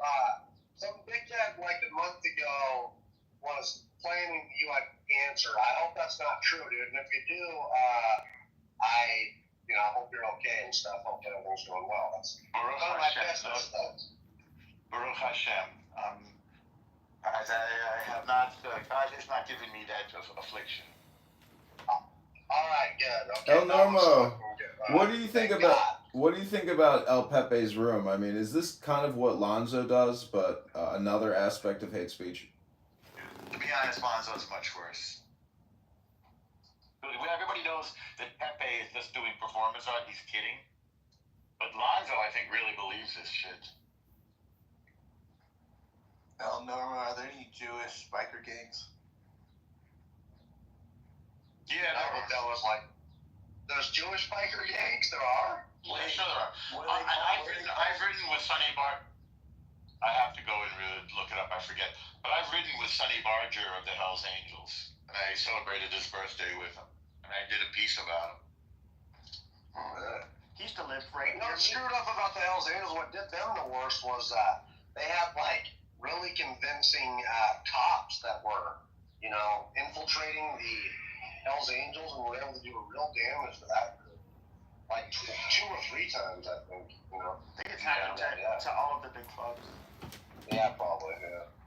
But Sonny Barger used to live right near me in what do you call it, Cave Creek, Arizona. Yeah, I've been there. That's where Sonny lived. Mm-hmm. Yeah, I was there at his house, and I rode with him on his 66th birthday. So did you go to did you go to any of the bars or anything there in Cave Creek? Yeah, we did a, what do you call it? We did a bar crawl. Yeah, they have Arizona Bike Week and everybody goes through there. Yeah. Hell, normal bar crawls with the Hell Angels? I've heard it all now. That's correct. There's a whole lot of people that do it. There's most of the bikers are not 1% clubs, or even in a club, but you have, there's going to be some that are. It's kind of like Sturgis. I was going to say, Sturgis, is there always violence there, or are they pretty well contained there? I hadn't checked in. They're pretty contained because they're not allowed to wear colors anymore. They're patches, I guess, in a lot of places. And it used to happen regularly. When my mom was pregnant with my sister, there was a shooting in Sturgis in the 80s and 87. And it was really close by her and stuff. I mean, that was commonplace, but they've got it pretty heavy now and kind of an agreement that they're not allowed to wear certain patches and colors, I guess. And even though it is crazy though, because I worked for Michael Ballard for the Full Throttle for 2 seasons. I just got lucky. I went over there and asked the lady when they were recruiting if they had any room, and I became a bar back the first. The first season and the second season, I worked in the liquor room, Michael Ballard, and they were, telling me all about it and stuff. And it's just crazy because you'll see, a bunch of different biker gangs that, are in the same vicinity, that normally hate each other, but they kind of have an agreement to chill out there, because they're so heavy with police. It's just crazy heavy with police. I'm not gonna lie, I'd rather be in a biker gang than the Crips.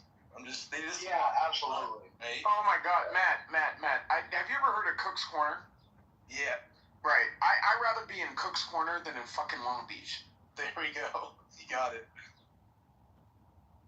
What's cool about the bikers, bro, is that they're like the last free people in a way because they very cheap to run across the country. You're kind of running under the radar, but like that you're official.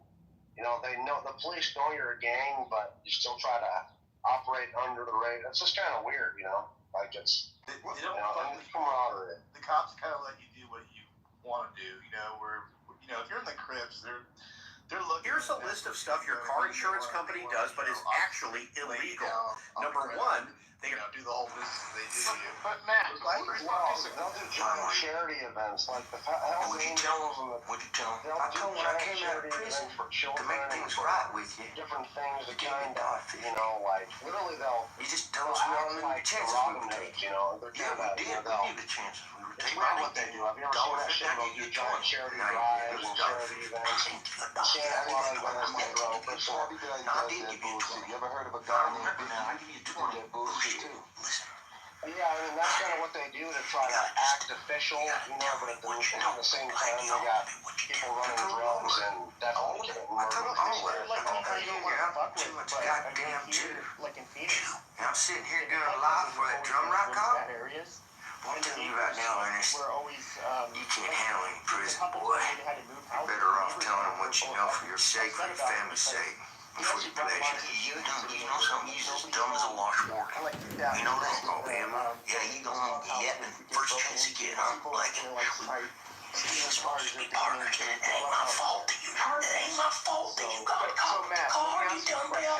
You didn't give me shit. This corner does something else, got a whole plan. Now I'll talk to him and make sure you ain't a part of it, because you're sick in the head. He always said he was sick in the head, you know that? This is the plan. I'm sitting here because of his plan. Exactly. Ernest, you're a good man, aren't you? Yes, sir, I am. Look, have you ever seen snaps and grabs done by white people? You suppose so, are you, aren't you? Never. I am, sure. I am. You love your wife and children? Why don't we see that? That's a good point. Yes, sir. You served your country in infantry, and I don't think this is how your life was meant to turn out. Also, with the bikers, because they do meth so heavily, I would never mess with any bikers. Because anybody who deals with meth typically doesn't have a problem with it.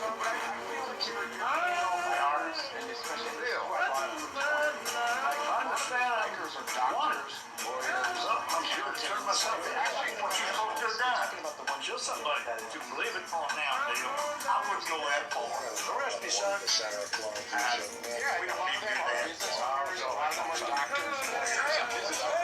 What do you know about the murder? Just a state gas. I'm innocent. Innocent as a newborn baby. Even more. I'm not going to talk to my wife. You told me if I testified, I could see my wife. She's in the hospital. She all right? She doesn't seem to. Tell her I'm going to get a letter to her. I got a letter. Where are they taking you, Mr. Burkhardt? I'm going the other way for a while now. Like joining, I obviously had no interest in ever joining one. Pepe's ridden a motorcycle. Pepe's gonna join. He's gonna break out his pink Harley. Pepe's gonna break out his pink Harley like Tamara on the Real Housewives. Clubhouse hate speech rooms are the new biker gang, and Pepe is the leader of a biker gang here in the social audio app. What up, Craig? Wait, what do you have in Arizona right now, Pepe? Who's the biggest? It's a Hell's Angels state. That's where Sonny Barger lived. Is that right? Okay. Yeah. Hell's Angels don't fuck with nobody, though. You have to go out of your way to fuck with them. For them to fuck with you. They cool. You know what I'm saying? Pepe, the biggest gang next to you are Mormon housewives. I'm just letting you know. We do have a lot of those here. Exactly. Can we shout out to Mormon housewives as like the hottest women in America? There's a lot of Mormon women are pretty good. What do you think? They go to the gym every day and like sit out at the beach and suntan? They definitely go to the gym. They're like, so Mormons are like really big into like being healthy, and you have to understand, like, they don't drink, they don't smoke, they don't do any of that shit that, like, I guess will make you like age poorly. So they tend to be, it's been my experience, because of like how their clean lifestyle, they tend to look pretty good. They're not sexy at all. They have no sex appeal. No, all of them look like Ann with a fat ass. Oh, you don't think Ann has a fat ass? She's got that Irish flat butt. She's got a moon. What do you call it? Pancake butt. Nothing there. Ann got a big old diaper Lebanese booty. Have you ever had sex with one? You're gonna get her mad. She's gonna come up here, though. Be careful. With Ann? No. Ann, that would be incest. Dr. Adams, you would never go in a biker bar, drink a ton of vodka, come on Clown House, start screaming at people, then get in an actual fight with a bunch of bikers. Yo. Like I said, I brought up Cook's Corner. Like y'all don't know how many times I've been in Cook's Corner and been sitting up on Clubhouse. Yeah, Cook's Corner? You never heard of it, Mom? No. What is that? You can't get it out. That's when you go in the corner and you start cooking. I was here. Secret location. From the river to the sea. Amazing. Do you remember that scene in Pee Wee Herman's? English second language. What the fuck was that? He just came up to say, Frank was here from the river to the sea. What do you think about Pee Wee Herman's Big Adventure when he goes into that biker bar and then he does the song and dance? Was that a gay bikers bar? I can't remember. What do you think about Pee Wee Herman's Big Adventure masturbating in a movie theater? Well, there's a new HBO documentary coming out about Paul Rubens, and honestly, it's supposed to be amazing. I saw the preview; it looked really good. Because he was such a huge success, and that brought him down. But he was so successful that it was basically his retirement.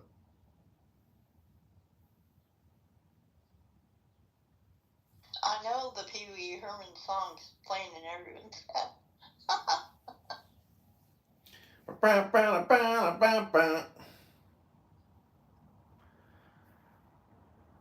Yeah, that one.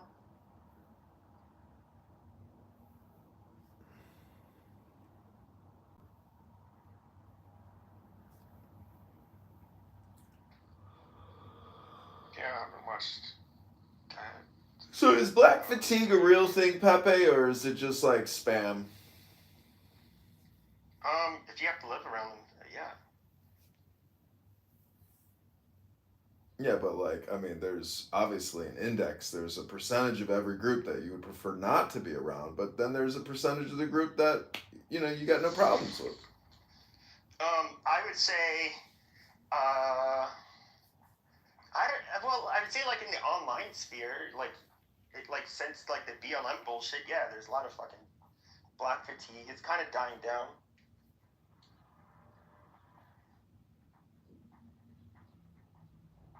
I mean, if we're being realistic, it's if you see you get, I feel like when white trash behaves differently from ghetto people, in a way.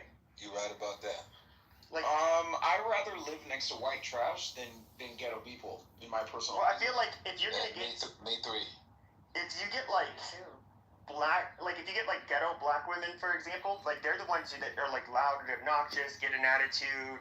Whereas white women, they kind of do the same thing, but they put their hands on their hips, and they'll just be a little belligerent, but they're just super passive aggressive and annoying. You want to punch them in the face too, but it's just white women. I don't know. What do white people do when they act like classless white trash? They throw fists. I saw the cutest girls last night, drunk at the bar, throwing fists because some guy gets in an Uber with some girl. I mean, young people, when they're intoxicated, the whole problem is just intoxication. 99% of all these police domestic calls, it's always alcohol. Always. Yeah, I'm not gonna lie. I was pretty hungover today. Oh my god, I love white women. Racist.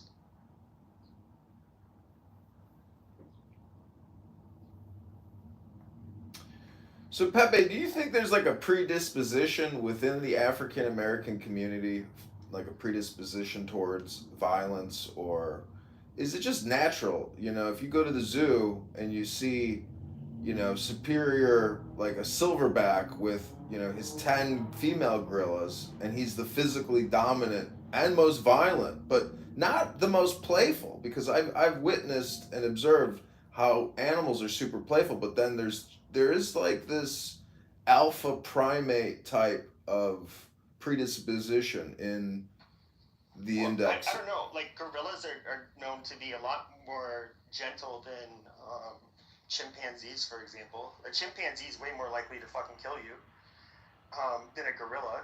But obviously, the gorilla is like the way bigger species. I don't know. I don't have the answer. I'm just saying it's like machismo or hormones, you know? It's like fuck around and find out, because, you know, from their perspective, I am, you know, the superior primate and you're fucking with me. So like now you're going to find out. Like that's, you know, you don't see that in maybe other groups. I'm just saying there's like a herd or a genetic slice of the pie that you fuck around, you find out with that pie. Just spit it out, John. Just spit out what you want to say. It's just there is a personality within every group where you can tell, like, this is somebody I shouldn't fuck around with because they're itching to fight. You know, that's what I'm saying. You can see it. You know, they take their shirt off, they act a certain way, they carry themselves. I have a question. Wait, hold on, Adam. Hold on. What were you saying, Matt? No, I was just gonna say, we just said that there was white biker gangs itching to fight. I don't think there's any like thing right out the gate saying that a certain group's gonna fight. Just depends on what they're doing. Yeah. Matt, how many fights and brawls do you hear coming out of Cook's Corner? Yeah, no, I get that. You're right. I get it. Yeah. But I'm just pointing out, like, I mean, I know where John's going. I think we all know where John's going, but it's kind of like you gotta, you know, regroup and really think about it a little bit better. White people do not bang the same. Like, that's just what it is. Like, white people do not gang bang the same.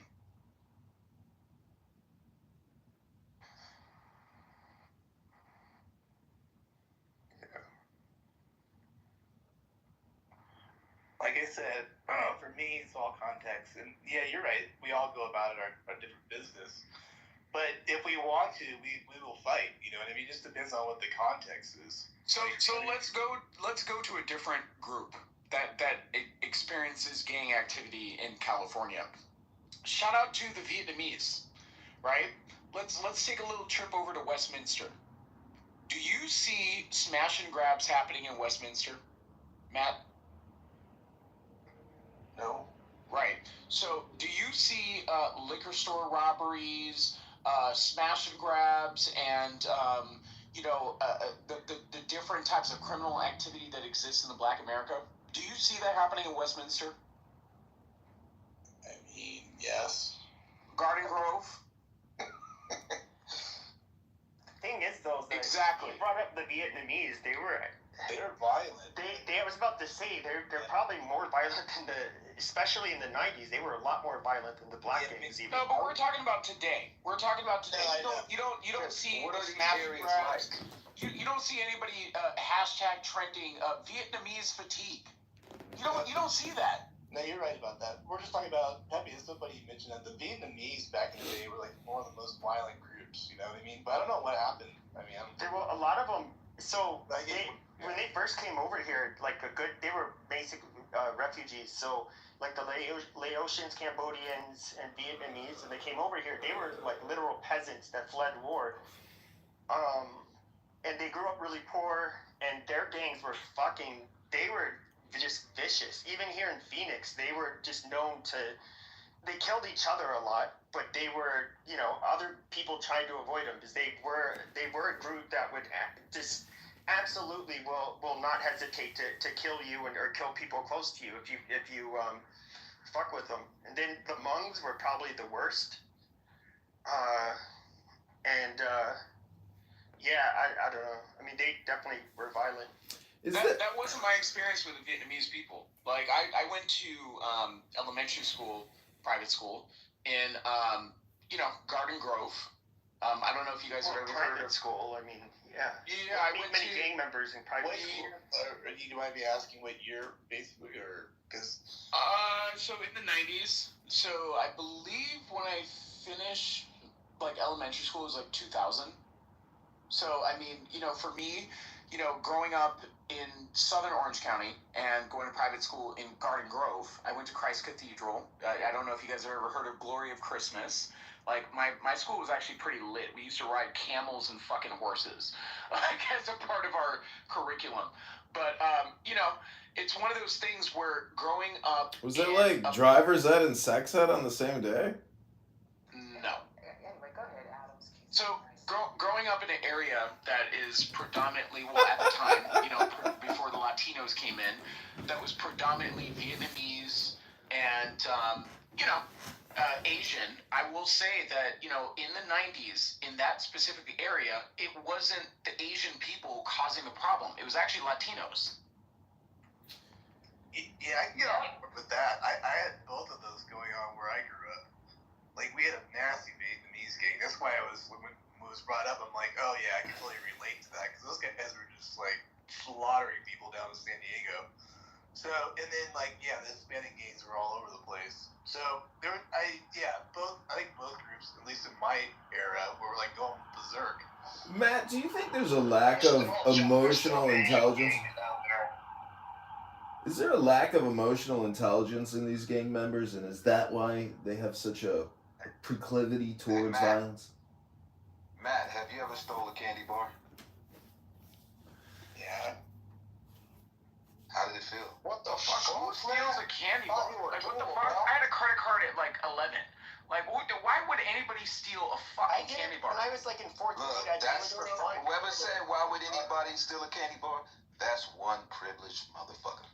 I would do it for fun when I was like 9 years old. Like, yeah, I just feel like a little toy car here and there from whatever, You fucking bastard! I thought you were straight, man. Damn, bro. You thought I was a clean white man? You thought I was a clean white man?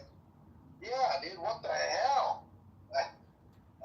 Matt, let me tell you something. When I was in preschool, I went to preschool in Huntington Beach, and there was like a little girl that gave me something, and I held on to it, just being like an innocent 5-year-old.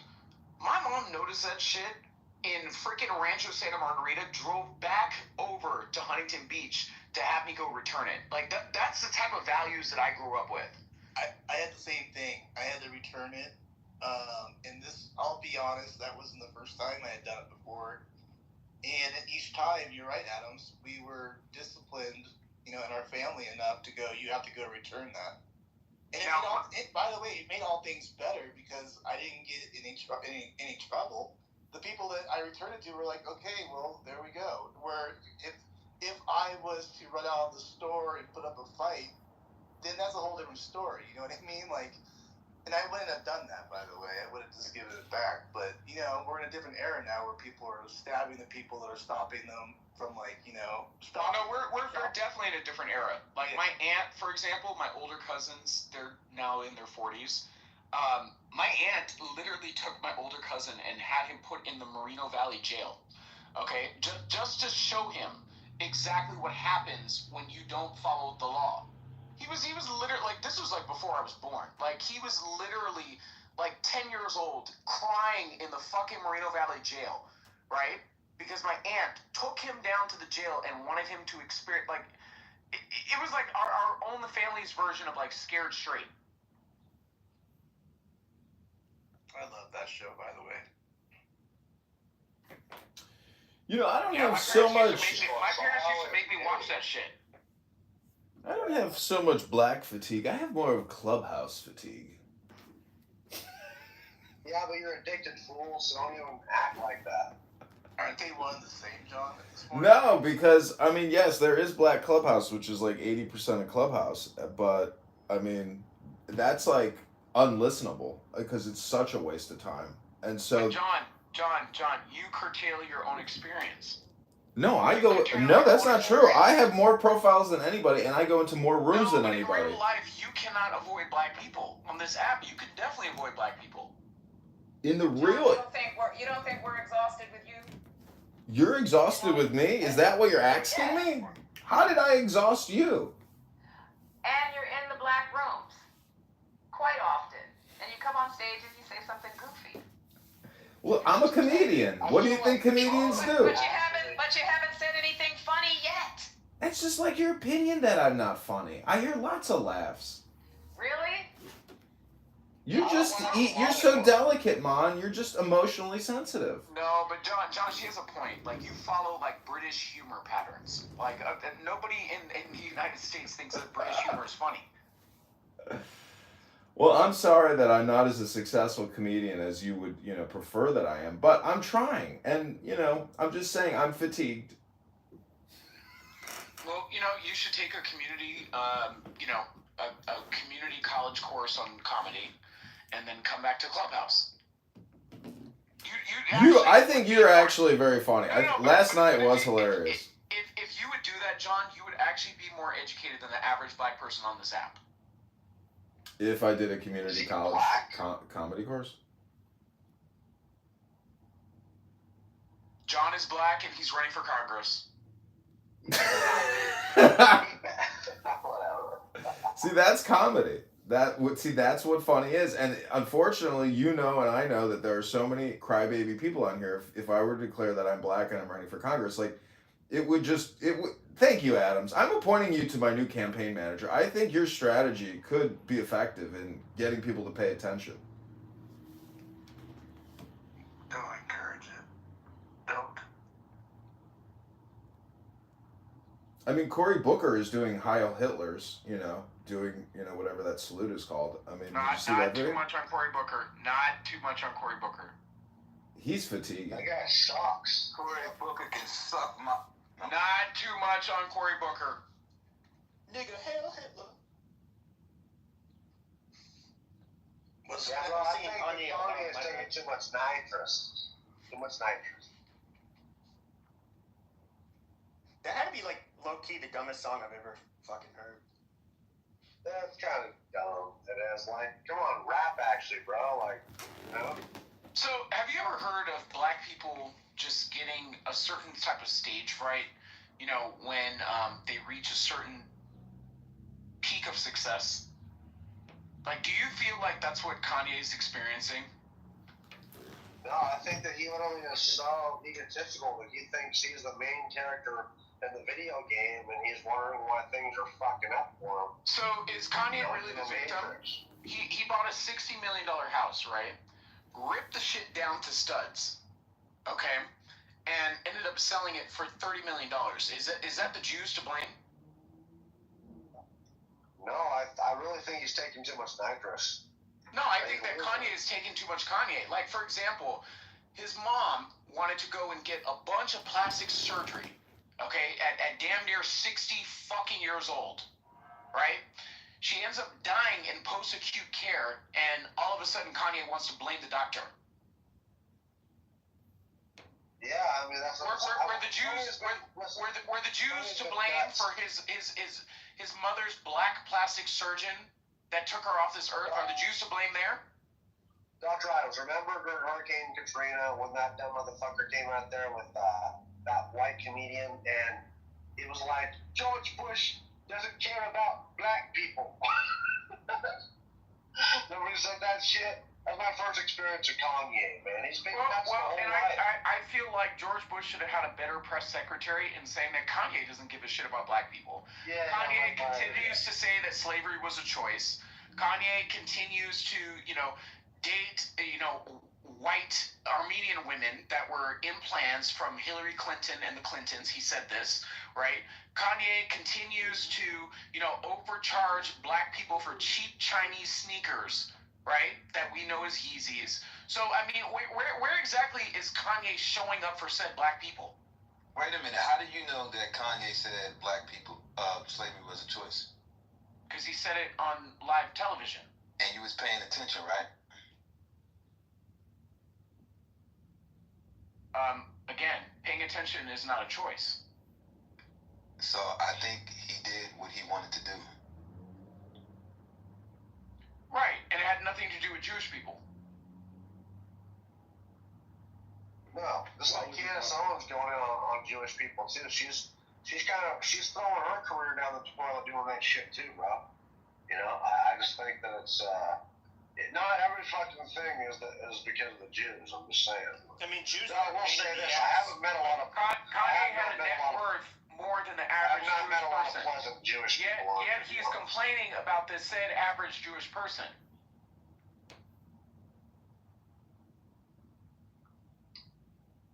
Yeah, I don't know. Here are my thoughts. As far as the Jewish people, I've never met like an actual Jew, probably in real life. But on here, 99% of them are unpleasant. I'm just gonna say. I mean, they just are. Like, you know, and for the black people, 80%. How are Jewish people unpleasant? I don't know. Most of them are fucking. You might be projecting, Doctor. Kind of a smart ass. How exactly are Jewish people unpleasant? Kind of egotistical, kind of smart asses, kind of.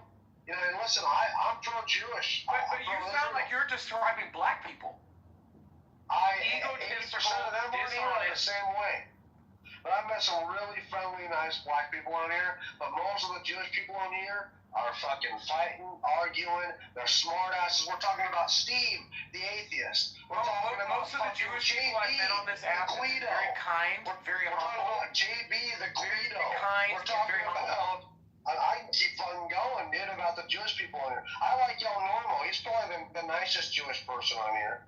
Maybe John, but John can be a dick too. I mean, like, most of the Jewish people in here are edgy dickheads, be honest. Okay, so let's win We're gonna name this room Sway John. No Jews backwards. So I feel like, El Normal and Monica probably face the most racism on this app. Monica's Jewish. That explains it all. Thank you. Okay, so Monica is not. Stop. Monica is not Jewish. Okay, I was just going over who experiences the most racism on this app. Okay, Monica, Pepe, and I would say that El Normo, and probably myself as well. I would even like to throw myself in there as well. I got it by far. Yeah, that's true. I don't know, man. White people experience lots of racism because we just exist on here, and they can get a pass. What did I have this one the other day? Don't let this crack out white pasty motherfucker in here. He's a racist. My lady, that's actually racist what you're saying. While you're calling me a racist, you're calling me cracker and pasty. I ain't racist. Like, bitch, do you hear yourself? You just tell that fat black bitch to shut her fucking mouth. It was Swan. Dumb bitch. I gotta run to the weed shop. Give me 5. What's up, Musanda? Yeah, what's up? Nah, just seeing where the convo's going. But like I was saying to Mr. Adams, who gives these blacks the power to insult all these white people? Somebody owns the media. Why aren't you so scared to mention it out? Yes, it's the filthy fucking Jews. It's the Jews. Everybody knows it. I'm not afraid to say it.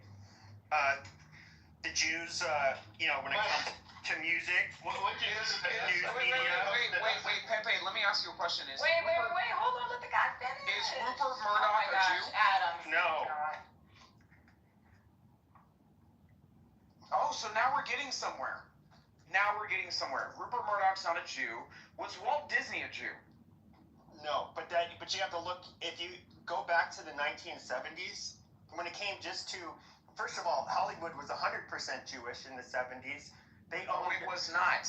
Yes, it was. No, it was not. And then it was 70% of the traditional legacy news media, like the newspapers and so forth, was Jewish owned. So it was like, no, it's not an anti-Semitic trope. Yes, it was. Maybe according to who? There was many sources. You can even grok this fucking shit, and it depends on which decade. Right. So you're bringing up in the 70s. It really peaked. Pepe, where was it? This is crazy. Pepe, this is literally crazy. It's not crazy. What are you talking about? Do you know who founded Hollywood? Oh my God, this is good. Have you ever seen the movie Chinatown? Oh, huh? What does that have to do with It's with Jack Nicholson. Exactly. So, John, have you seen that movie? The Jews literally fucking founded Hollywood, dude. Roman No, they did Polanski. Yes, they did. No, they did not. Yes, they did. What are you talking about? Even up until like a couple decades ago, like all 8 major studios were owned by Jews. The Italians. No, they didn't. Okay. All right.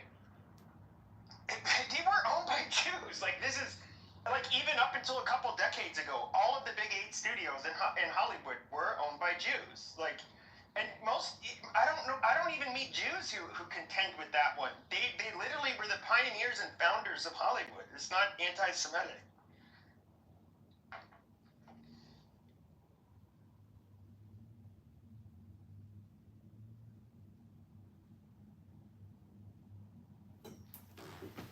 Yeah. Well, what's your point, Pepe? Did you like all the movies? Some of them were okay. I mean, what are you complaining about? You didn't even have to pay for any of it. You're complaining. So he's trying to say that the Jews didn't like have control over the media, which extends into records labels, music advertising, traditional news media. Yeah, they absolutely fucking dominated it. They absolutely did not.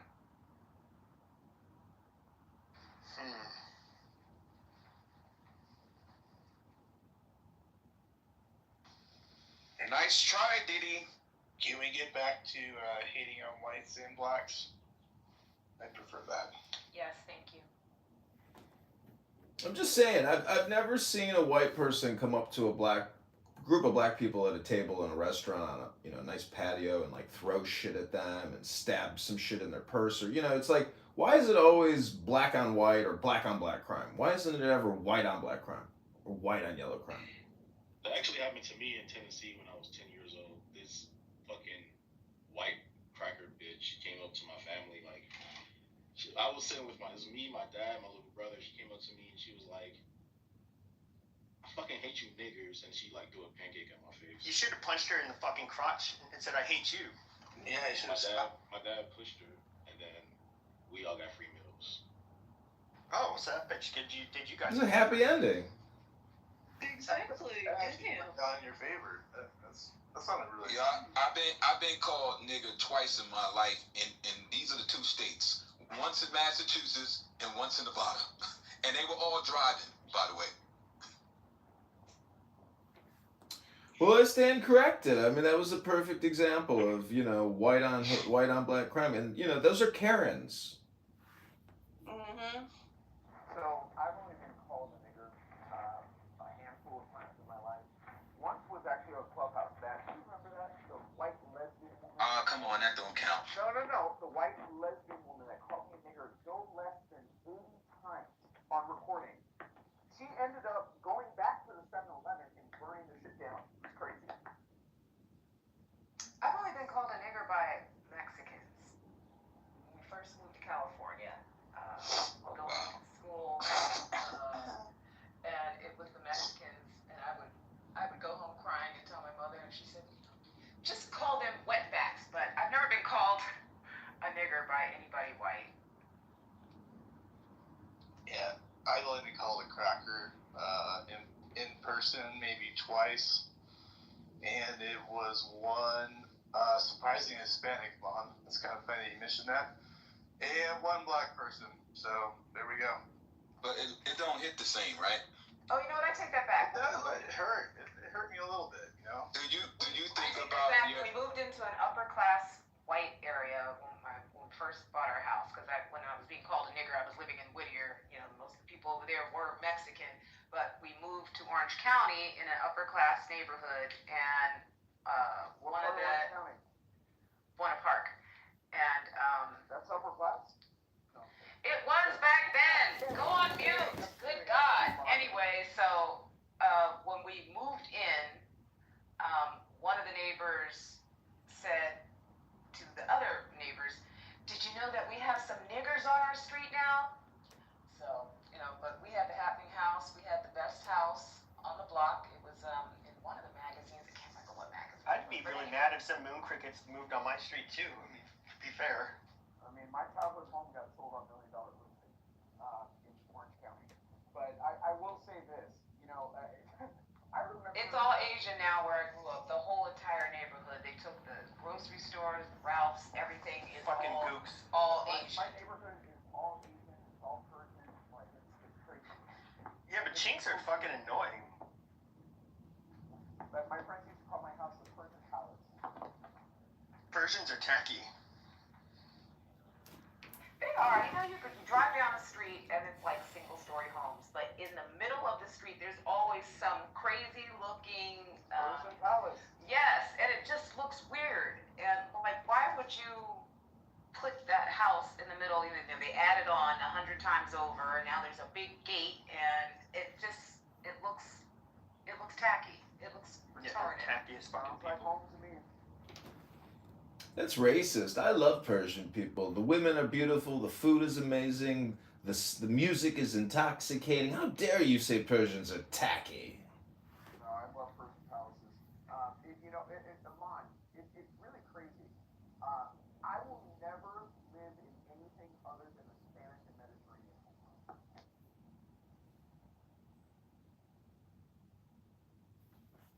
A serious question: when this is pertaining to the white people, when you hear black people or Hispanics or any outgroup call you guys a cracker, does it actually offend you? I mean, just like calling somebody any word, like if somebody was like, and it also depends, are they singling you out? Like the context matters. Like if somebody, like, I don't know, if you're like on a school project and you just so happen to be like the one white kid that's on it, somebody's like, oh, we have this cracker or something like that, feel like, you know, it's not like you can help it that you were part of that group. But other than that, not really. I mean, it's just kind of like, it's not much different from if somebody calls you like a fag or you know, any other name. They're not calling you. They're not calling you cracker because they hate your skin complexion. They're probably calling you cracker because you did something to them. For example, if I get pulled over by police because I got a nice car, right? I'm like, this cracker motherfucker pulled me the fuck over for no fucking reason. That's a cracker, right? But I'm not saying it because he's white. People don't pull people over for no reason. I'm not sure if that makes any sense. If I was a cop, I would pull over. Well, I'm not saying it. I'm not saying it because he didn't do anything. Police have to fill out, when they pull somebody over. To this point, though, like hey, bro, I've been to your point, Valencia, whatever your name is. You know how to say Balenciaga. Stop playing. Oh, Balenciaga, whatever. Save the children. Save the children. I don't give a damn. Arrest Balenciaga. Oh, he doesn't give a damn about the children. Y'all are putting children in bondage. Okay. Yep. I don't give a damn. Adams, please. Go ahead, Matt. Every time I've ever been called a cracker is exactly what you're saying. It's kind of like out of anger. I'll give you that. It's not like it's like joking around or anything. So yeah, it does come with a little bit extra heat when they actually do it. So I think that's what you're getting at, right? Yes, they're not just calling you cracker because your skin is, pale or whatever.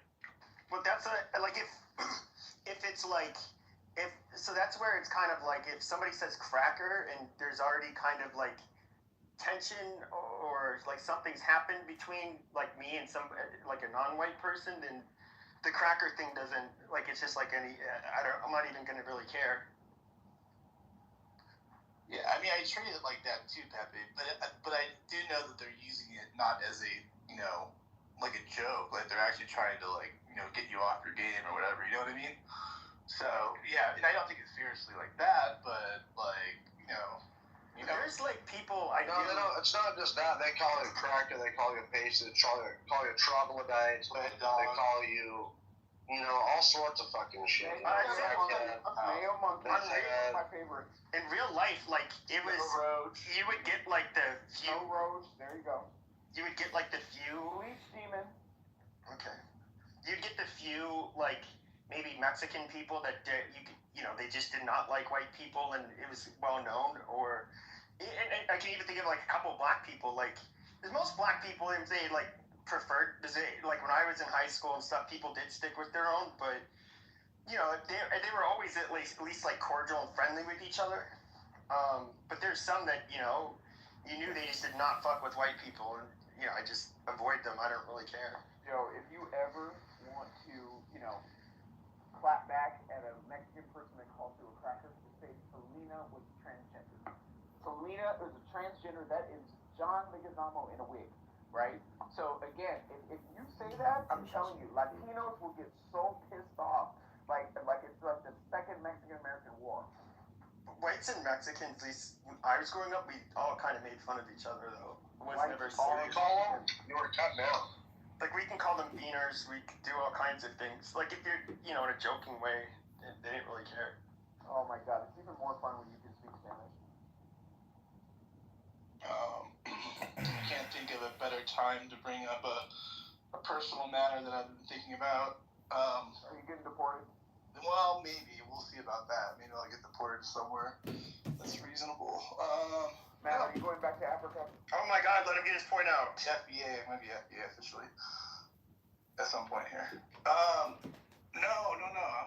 This is a serious matter. So, where is in the line of, derogatory terms does the other N-word land in? Do you know what the other N-word is? What is the other N-word? I'll let you think about it a little bit more. Keep thinking. Nepo. Other N-word. There's another N-word. Nepotism. No, that's another one. No, I feel like that's more insulting when people call me a Nepo baby as opposed to, the N-word. How about the Negro term? Because I am going to make a transition into something right now. Negro. I prefer Negro. So, where is that in the hierarchy of the other N-word? What is that, like a second place? How close are we to that word? Well, there's a couple different N-word variations, and in terms of the hierarchy of hate, the hard R is definitely at the far end of the spectrum. Now the GRO, I would put it in the far left category next to the C word, which you can think about that. I don't want to say these types of terminology, but you bring up an index of hate speech, and I think it's an important topic. I mean, well, it used to be Negro was like the... My little pumpkins, yeah. Black people called themselves. Oh, my little pumpkin. Oh, pumpkin. No, nigga is cool. Oh, my little That's pumpkin. My nigga, that's cool. You grotty little wanker. How are You were in a gang, my little pumpkin? That's my question, because, I don't look up. Oh, you badass. I always knew you were in a gang. What was it, some kind of Muslim biker gang? I was on a college campus. When I was younger, I was in a gang. Yeah, when I was a teenager, but... You were a shot collar? It wasn't offensive. I just understood No, that. well, I would tell you, but you're fucking recording me. You know what I'm saying? That's what I do. You keep accusing me of doing what I'm doing. You know what I'm doing, so just stop accusing me. Just go with the flow. Be a part of the problem, not a part of, not any kind of problem. Because I've heard him multiple times on stage say the N-word. You guys give him a pass? I need to go. I wouldn't get offended off no shit like that. You gotta ask somebody else. That's stupid to me. Yeah. If I see a white person rehearsing a rap song that got nigga in it, I'm not standing around mad as hell because they said it. You know what I'm saying? So you gotta ask somebody else. Well, there's lots of black people out here get offended that a guy, that white people have said the N-word, but not the hard R, just that word. They get all mad about it. Bro. It depends on what group of black people you're talking to. If you're talking exactly. If you them self-conscious. Hypocritical black people. If you're talking like liberal leftists, and they get offended for anything. But people don't even know what stands on. They just fucking have emotions, bro. This woman doesn't even know what she stands on. For the most part, do you feel like black people complain too much about racism? Adams, love you, Adams, but can Hey, hold on. What color are you? What color are you? finish what he's saying, Adams. Who was that speaking? Yeah, That was you. yeah, Adams. Wait. All right, what were you saying? But yeah, we can for the most part we can tell the difference between people who are being assholes and who are just trying to attune themselves with hip hop culture. They may not be saying negative to be. If you like sweet. They just thought it was cool. So most of us can tell. Or some of them grew up in that type of environment too, though. You gotta include that too. There are some white people considered white trash that grew up in inner cities and shit, and that was part of their lingo.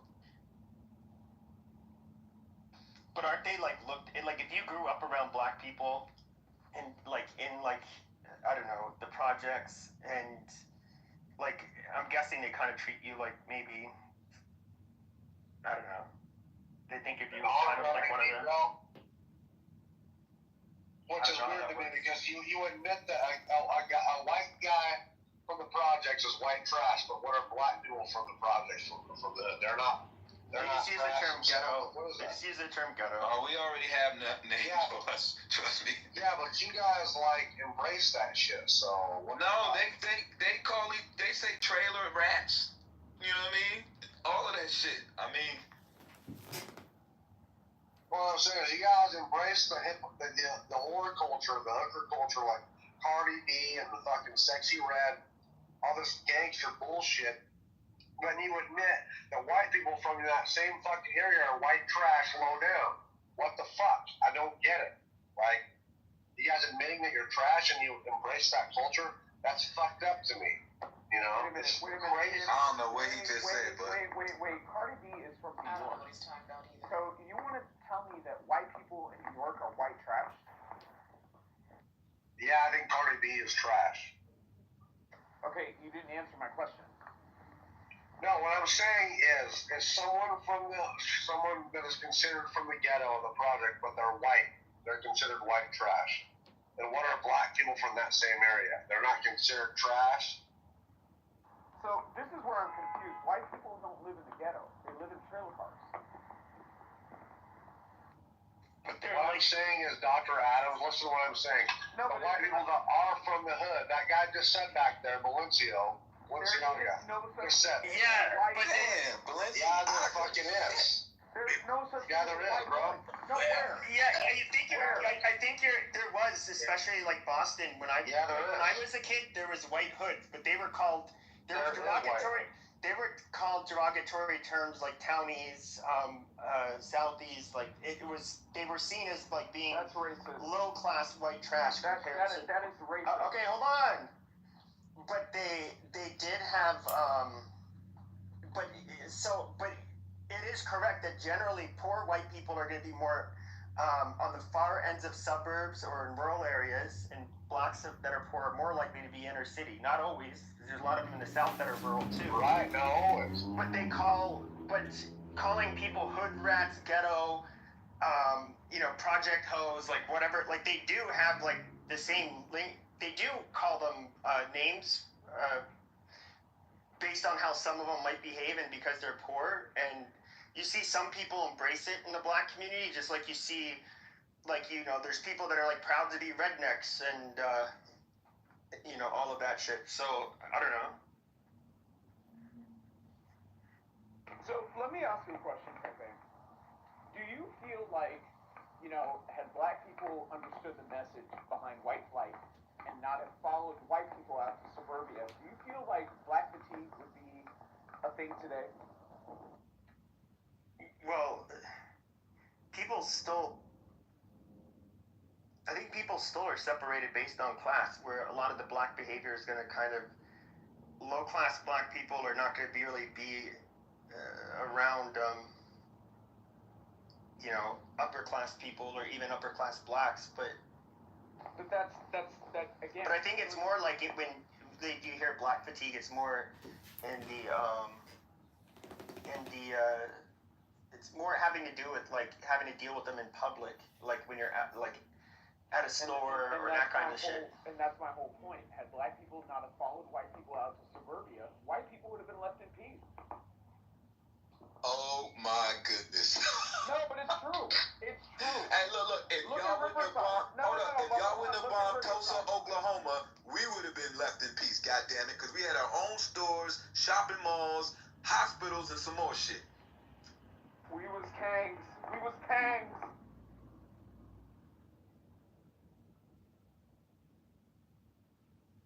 No, but Matt, do you not hear? Yeah, I hear this Black Wall Street shit. I don't know. Matt, do you not hear where I'm coming from with this? If black people did not follow white people out from Los Angeles out to, Valencia and the Santa Clarita Valley and Moreno Valley to Riverside, Rancho Cucamonga, do you think that, race relations would be a little bit different in America had black people not have followed white people in their white flight. I mean, it's crazy to me. You know, these same black people want to get so far away from white people, yet you keep following these said white people into suburbia. It's crazy. It's happening all over. Who wants to get away from white people? What are you talking about? No. The safest place that I can live in is in a Jewish neighborhood. Thank you very much. Okay, black people moving closer to white people has nothing to do with safety. Wait a minute. White people are moving closer to black people. Do you know what gentrification is? No. Do you know that a lot of white people are moving to the city? No. Do you know they're moving to the city all over the country? That's false. So even if you look at a place like Compton, California, for example, that was primarily a Jewish neighborhood, an Ashkenazi neighborhood, white people. So again, white people left in a certain amount of time, and black people came in, tore up the whole fucking neighborhood, right? They tore that motherfucker up. We all saw that straight out of Compton.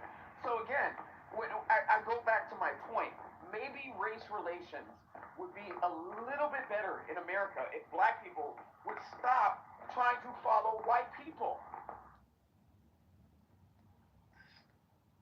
Oh my goodness, this guy's crazy. It's true. Hey, listen, that's cool. That's cool. So you don't think that white flight was a strategic event that had certain type of aims, outcomes, and implications as far as race relations in America? White people left the inner cities for a reason. If y'all want to tear this shit up, white people were taking our raisin potato salad and we're leaving, right? They went out to suburbia and black people followed them.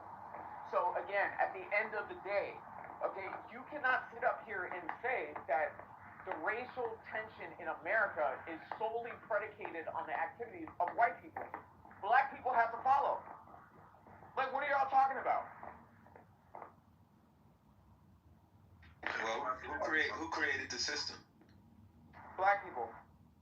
Stop being so truthful, Dr. Adams. You're hurting people's ears and feelings, bro. They can't hear the truth.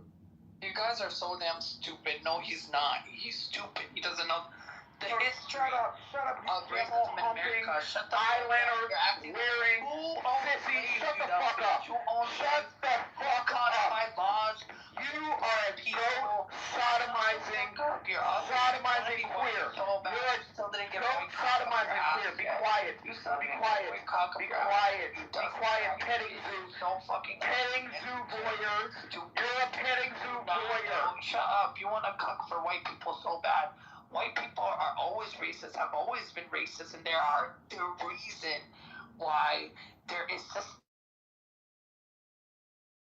So why are you fucking white men on OnlyFans? Shut up. Why? Shut up, you dusty ass bitch. You're a fucking gay ass raggedy bitch that will never get a white cock, even if you cook for them. Shut up. You want to be a slave master, bitch? You're a slave. Remember that. Remember that, bitch. It is all white people's fault, and I'll say it with my chest. It's all y'all's fault. Jesus, that's a cognitive distortion disorder. That's an all or nothing thinking statement. That is so sick. You need help. You need therapy. You're ridiculous. Free India from these dirty petting zoo voyeur ass. Pumpkin spec my love. My little English rose. My beautiful little pumpkin. Okay, so I painted a picture. I'm going to send it to you while listening to Stantor music. And I think it influenced because I ended up painting a Mithra. Look at your Mithra. I don't know which one you're talking about. I've got so many accounts, my little pumpkin. Bitch, shut the fuck up. What do you mean this message in here? On this phone you did it. They have more intelligence than your dumb ass, bitch. I'm busy right now, my little pumpkin. Oh, well, that's fucking out of order, mate. Right, I'm gonna go then if you're not giving me the attention I need. Anyways, it is white people. I'm gonna send Zolfi a Christmas ham, right? For his pork chewing petting zoo. You're so damn stupid. You know Christians are dirty Christians. The people who practice Christianity properly don't eat pork. You dumb bitch. Shut the fuck up. Swine. You're a fucking swine. You're a fucking swine. You wanna eat animals that eat its own shit, you dumb bitch. You lost your virginity to a hoofed animal. Like, what the fuck are you talking about? fuck are you talking about? We all know how you get down. If you don't get it from the front, then it's not considered losing your virginity. You dirty fucking petting zoo animal. Matt probably sucks your cock at night. That's why he's like, expressing himself here. You dirty ass cocksuckers. Matt is my cousin. That would be incest. We don't get down like you dirty, you guys are you ancestral. dirty Sweet ass home Alabama, fucking bitch. Islamist. Easy. Sweet home Alabama. Anyway. Don't bring me up in your conversation. Shut up, bitch. Then don't You comment. dirty ass. Y'all go to a family reunion. Y'all go to a family reunion and swipe left and swipe right like a fucking kid. Exactly. You inbred fucking dirty Anyway, ass swine. 400. Shut up. You were absolutely Shut correct. up, During all Sophie. You these wear idiots fucking that makeup. have no lives and You no wear jobs fucking and makeup. are You're a racketing whole on here fucking on this drag app, queen. just sitting here, You're a whole sitting drag in their queen. mom's In basement, your shitty ass talking about university, getting called out on fucking YouTube. Exactly, Sophie. You want to talk about that? Bitch, so You want to talk about I that? got called out. You, so you went to what a the fuck? shitty ass school. I did Like, what are you something, talking bitch. about? I'm about it in real life. I will literally clock You went to a shitty ass university. You're a dumb, petting zoo humping monkey. Thank you. Thank you. You're a dumb petting zoo humping monkey. Thank you. Touch me, bitch. I will literally come roll up and beat your ass. What are you gonna do? What are you gonna do? Fuck you. What are you gonna do? Your student visa is gonna allow you to pull up and pop smoke? Like, what are you doing? Shut the fuck up. What are you doing? I'm not an immigrant. What are you doing? You're one comment away from being fucking deported. You dirty ass fucking Pakistani. Shut the fuck up. You can't do shit. Shut the fuck Shut up. the fuck up. You are a Negro. You are a dirty ass fucking Pakistani. You get whipped, bitch. You cook curry with your feet. What The fuck are you talking about?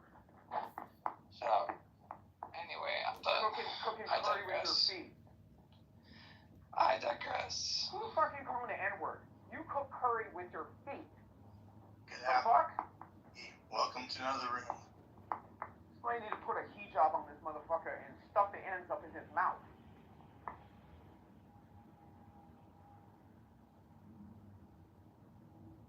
Hello, everyone. What's up, KP? Uncle KP? What's going on? What's going on? I'm just hanging in here. What's up, Pepe? Matt, my homegirl, mine. Adam's my nephew. You know I love ya. Fuck off. Miss Joe B just going through the list. Yay, what's going on with you? And the rest of you guys, I have now met you. But hey, yo. KP, have you seen that video up top? No, I'm gonna sit here and watch it. Okay, just give me a couple seconds. I mean, they went a little over. Little break on you. Take another beer in your mouth. Okay. Yeah, I mean, they kind of went overboard a little bit. I mean, they could tell them, pay the tab, but to jump them, I don't know. I'm not there yet, but yeah. Just a little, yeah, probably not the... But Pepe, he probably has some more for This the video was biased. no self-control. Probably there's that element too. We don't, we didn't pick up on the video, but I mean, if you had like an outlaw motorcycle club surrounding you telling you to pay your tab, I just think you're retarded if you're just gonna... I mean, you can't take black people anywhere. I'm Who telling you. is this stupid person that was going at it with Adams? I don't know if they're a girl or a guy. He wears makeup. You about to be in the hallway, bitch. yeah, they have an Adam's apple. We don't deal with those type here. He's got a purse and a pants full of nuts. There you go.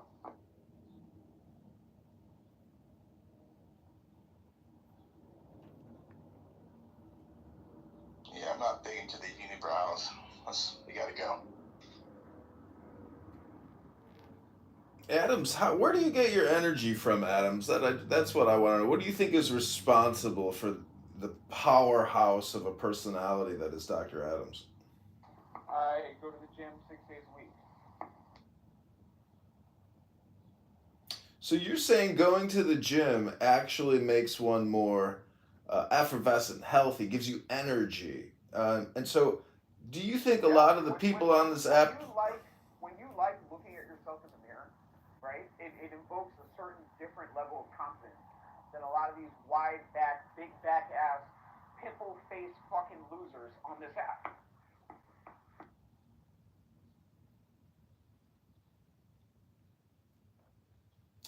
So maybe what I'm suggesting is we have fatigue with those who are too fat to even get to the gym. I mean, I heard yesterday from Monica, she said when she lost weight, people started respecting her.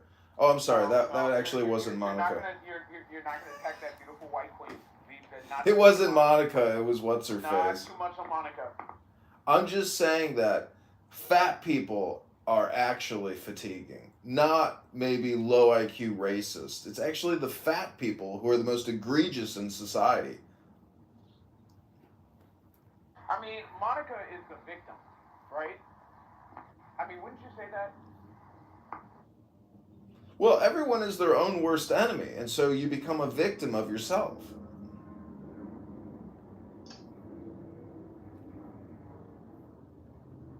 What biker gang was that? Because I didn't see any stripes. But that was Outlaws. Outlaws. Was that video posted by a black person? I think it was posted by white. It's just a scrape in a bar, okay? No bad. Shit happens in a bar. Wasn't that bad. And I hope you guys been in a bar, and especially, hey baby, them the old as I am. We done been at bars at our age. We seen some shit if you my age. Especially mine. That was like KP, they jumped him. That was pretty bad. 5-6 men on one person. Pretty bad. Yo, you haven't been to a bar then, okay. Alright, stop writing checks. 3, 4, 3, what? I said stop writing checks, your ass can't cash. There you go. So, he accused, listen, I already heard your rhetoric, so I don't think we can have a conversation, Adams. I heard you talk already, you're not too put together right now. But... And for the title, it says pedos. It says pedos, but they got a pedo? You're back, my little pumpkin. Got a little bored, didn't you? You came right back where you belong. Comedy. That's not even English accent. That's like a retard accent. It's all retarded. Anybody who talks like this, they can just easily speak not like this and just fucking talk normally. It was very easy. You can try to talk like an American. Can you do an American accent, my little pumpkin? Yeah, I can do an American accent. Let me hear you go. Let's have a conversation as if you were an American, please. Let's go. Okay. What are you? Okay, ready? What are I'm you? an African American. No, I want a white I'm American. just be asking you a question. I don't know why you trifling. That's not very good. You're gonna have to work on that, pumpkin. Oh my God, Samo is here. Jean-Michel Basquiat. Same old shit. Jean-Michel. Hey, Jean-Michel. Same old shit, huh? It's just the same old shit. That's what's up, Samo. It's the same old shit. I'm just so happy that you have defended me from Harry Bullsack. I felt, and Jen defended me. I was so happy. And made me feel good. I gotta get going to the hot dog fest.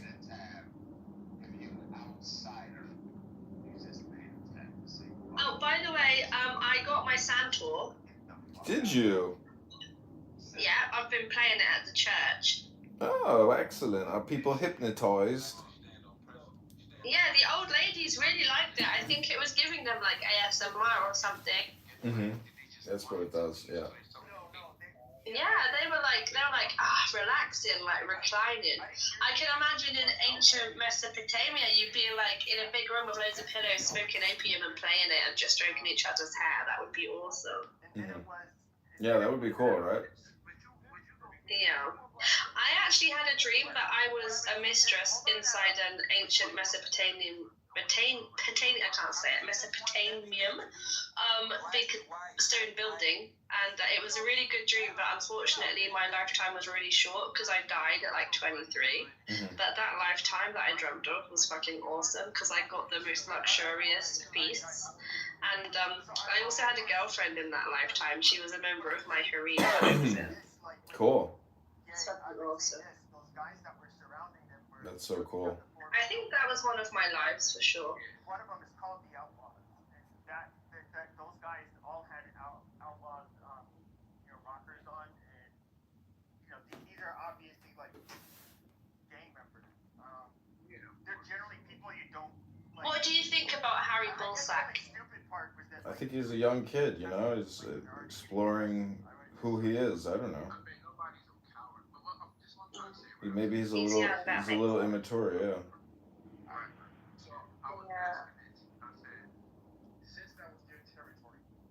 Okay, adios.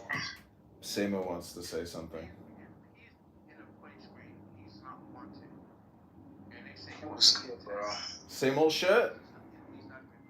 On Clubhouse? Yeah. That's why I had to change my name to Samo. I used to be Lone Wolf, but now it's like, you know what? Since everywhere I go, it's the same old fuck shit. So I was like, I'm gonna be a great example for Clubhouse. I'm gonna be Samo.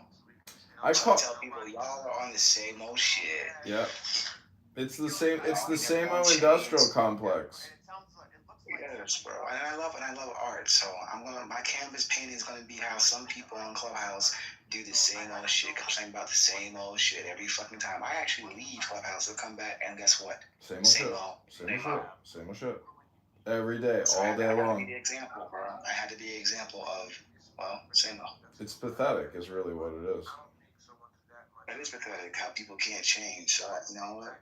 I'll be the guy to carry the flag and say, y'all need to wake up and stop being on the same fuck shit every fucking day on Clubhouse.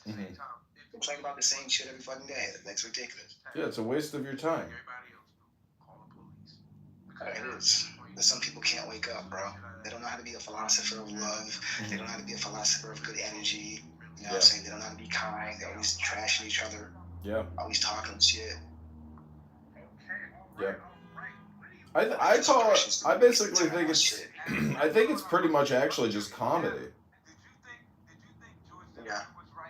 What's so common about trashing someone and making someone feel like shit? It's like a form of fucked up comedy, but I mean, comedy they roast people, so I technically think it's like a roast app.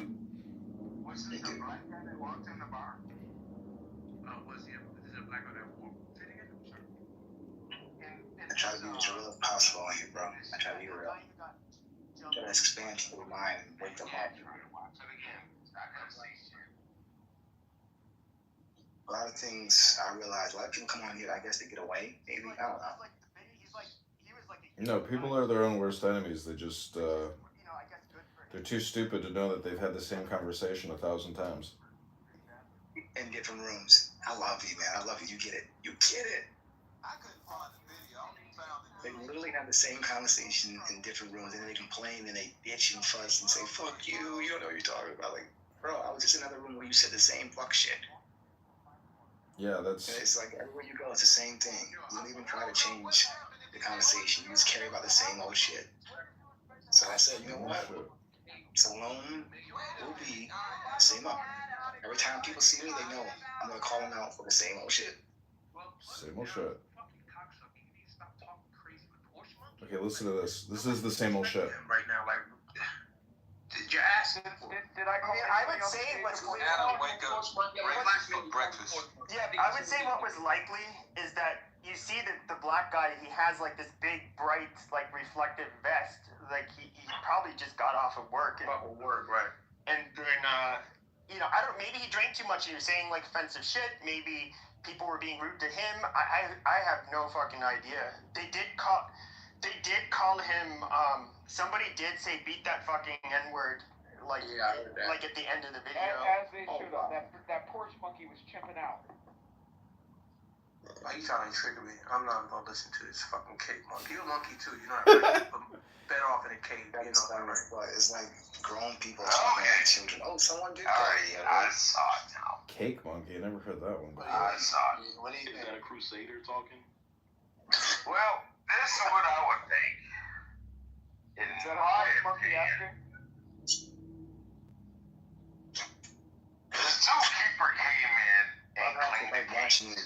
plants in a glass box, bro. Because Yeah. it's a zoo monkey. I think life is actually very much like an anthill. Shit like that. It is. Everyone's scattered out, going crazy. You get the fuck out. If you felt threatened, like okay, I'm out. Yo, I'm out Augustus. the back door. Just say black and white. I'm not gonna sit here and talk shit to a whole biker gang. You gotta be out of your Hey, how's it going? Right. I'm listening to a Pepe room. I'm listening. Always like about what I'm saying and make it disgusting. I don't even. I'm listening to a Pepe room about this biker gang fight, but I'm actually about to go work out and go to the hot dog fest in my neighborhood. That's gonna be fun. See, at least you know how to get off this app and live life for what it is, man. I'm proud of you. Sorry. Samo, I have an X stream going. Augustus, I have a room open called Comedy, and Samo is in here. Jean-Michel Basquiat acolyte. Yes. What are you doing today? Just working. Well, Yeah. How's your campaign going? It's going. I don't have as much time. I wish I had like secretaries who I could say, because apparently if the incumbent does an interview with a media outlet, they are legally required to also conduct a similar conversation with me. So, in terms of like doing more press and media, it's difficult to find the willpower to manually do maybe reach outs myself. But, I think going the Kennedy route of trying to get onto podcasts to talk about issues, the debt, the Federal Reserve, and term limits. I mean, there's a lot to, try to get exposure to, but you got to be your own press agent. It's a lot of work. Yeah, do you have a website yet? No. You gotta get a website up and then put a form on the website for volunteers to come and volunteer for you, and then you got free workers. Mm-hmm. Yeah, I agree. That's one thing about the Kennedy campaign that was really special, was that they had like 250,000 volunteers, more volunteers for any campaign ever, like in history. Mm-hmm. Yeah, that's a real political movement.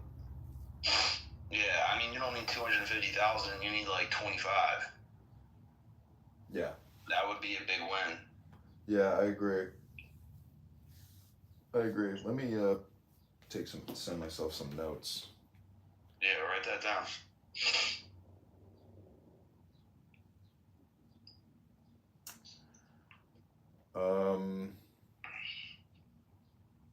Yeah, I was thinking about doing Eventbrites, like in all the towns, that are in the district, and then trying to organize basically MAGA Maha Eventbrites, and create, like basically social audio experiences for people in these towns that are disgusted with the crony Rhino Republican Darren LaHood. I think that's great.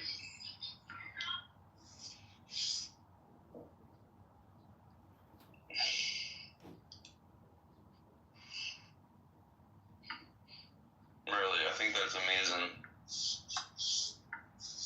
Yeah, I mean, there's like the whole media component to, running the campaign. So I think, the more digital media experiences that I can generate is like a great way to draw attention. And yeah.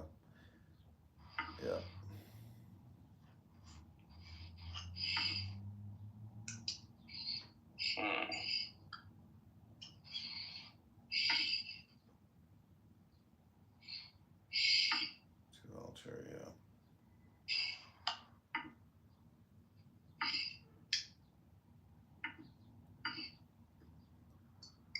Any other social experience events you can think of, or other marketing tactics or strategies that I should do to get out the vote?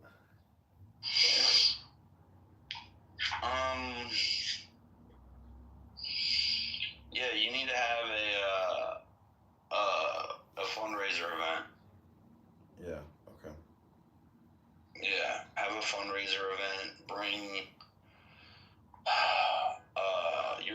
should be to have like 50 people show up.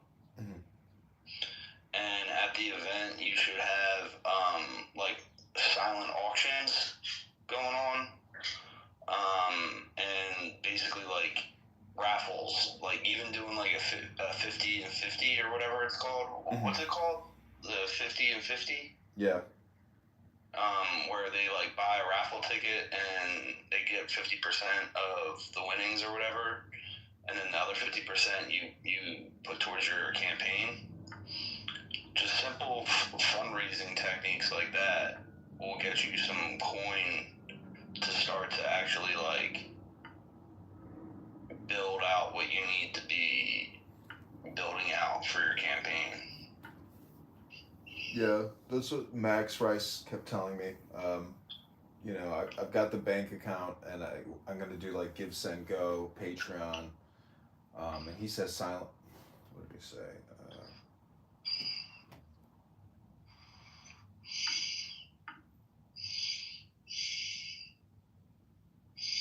Yeah, let's raise enough for signatures, because we start gathering signatures in August for the petition, for the ballots, and so I want to have some money to actually hire people on the ground in these towns to get on the ballot for the primary in March. Is Max consulting for you? Yeah, I mean, we just text. I mean, I'm not paying him or anything. We're just friends, and we, text and, have conversations. But his dad is also running for Congress, so his campaign, he's doing a lot. He has a lot of like public events. Very typical content creation of shaking hands with veterans, and that's what they do. I mean, they have a momentum of content, and it's all spam, but basically it's a way to never talk about any serious issues.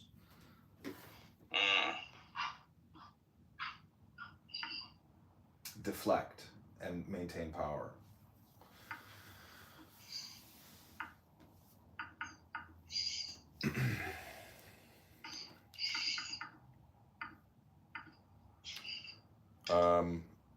Yeah, there's other things. Like, I also want to do just like screen recordings of his social media and do analysis of it. But yeah, I mean, I think focusing on volunteers and fundraising is like the primary concern. If I can't start actually networking and organizing people, the campaign doesn't stand a chance, because then it's not like an actual real movement.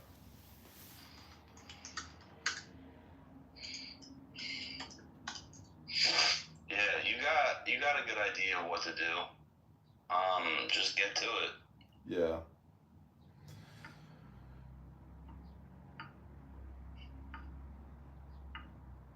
How did that Matt Gaetz interview go? Oh, thanks for asking. It went well. We talked about Epstein. We talked about politics, like what to do for like people like yourself that are running right now up against like rhinos. Because I had my brother-in-law on stage as well, who's running up against rhinos right now for state assembly in New Jersey. And it's from the island. So I gave him some good advice. That was pretty cool. He spoke like kind of like to the general public about, about running and stuff. Encourage people to run for office.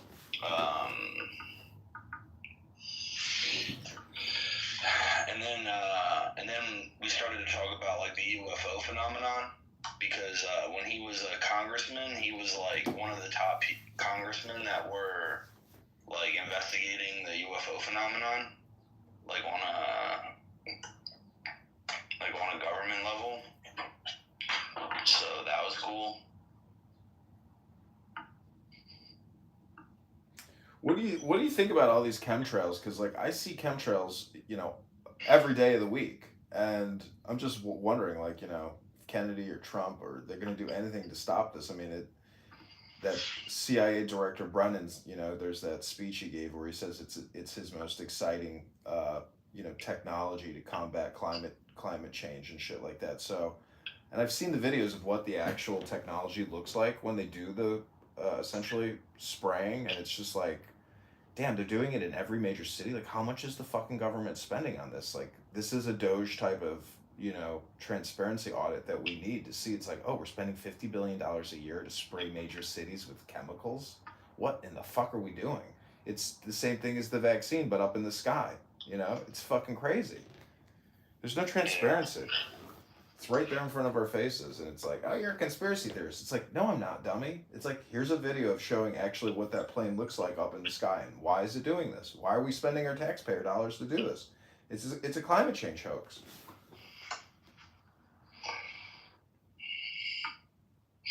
Yeah, bro. I'm pretty sure he's like trying to stop the chemtrails, but bro, like, to be honest with you, like, the bureaucracy behind a lot of these things is just so fucking insane. It's enough to make Elon Musk go like, what the fuck, I give up. He just left Doge. And like, basically being like, I can't really fucking help you. This is terminal cancer, Yeah,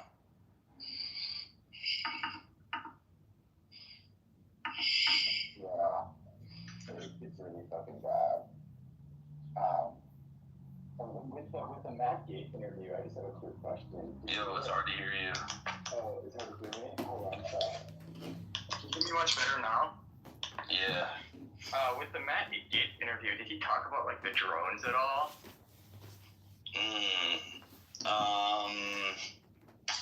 I don't think so.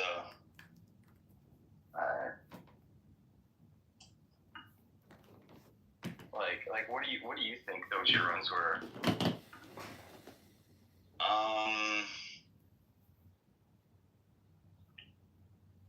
I have no idea, bro. Like, sometimes I think that they were UFOs, and then sometimes I think that they were just man-made and sent there to run like a psyop on people. I agree. Like, yeah, like partially. Like, I'm starting to think that it's all like test to like see how we would react to like there actually being like drones, or maybe they're gonna do a false flag and like they're trying to like test and see how would people react to things in our airspace that we don't know what it is,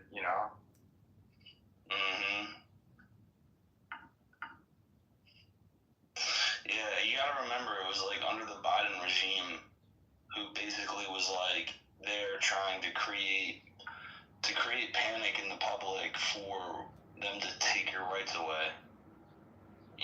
Like, that's what they did with the COVID era. That's just what they do.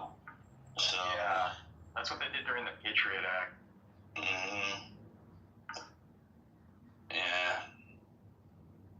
So I wouldn't be surprised if it was like just a stunt being pulled to try to put fear into people in order to take your rights away. I agree.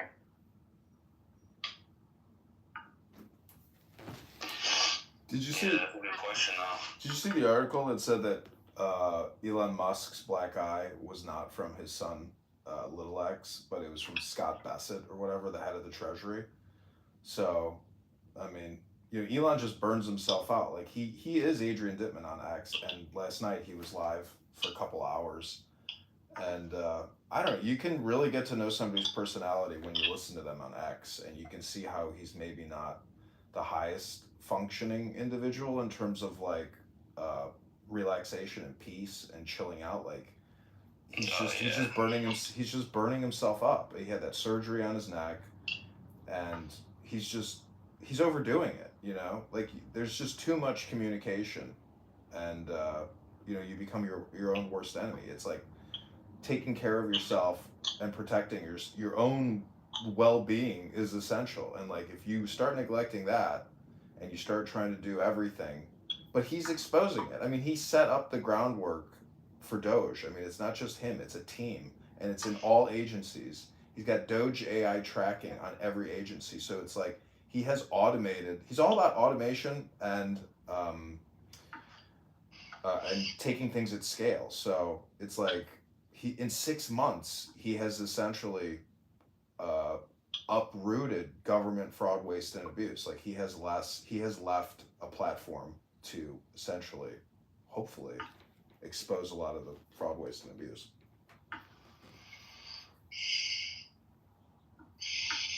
Yeah, I read something like he was on drugs a lot during the campaign. Isn't he like a ketamine addict, or is that all just like liberal like propaganda? Would you think? I don't know what to make of it.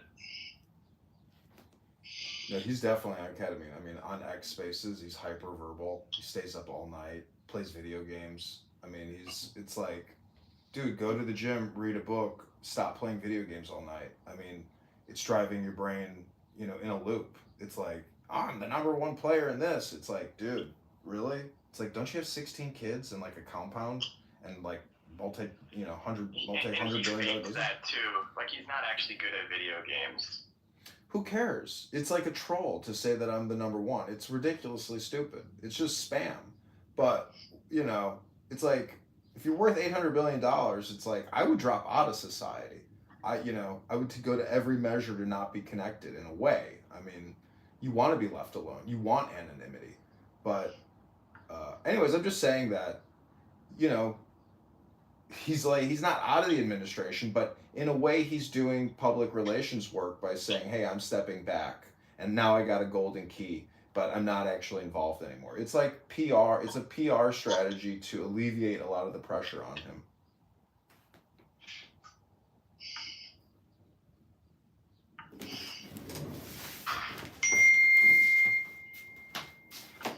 Yeah, definitely. That's a good take on that, honestly.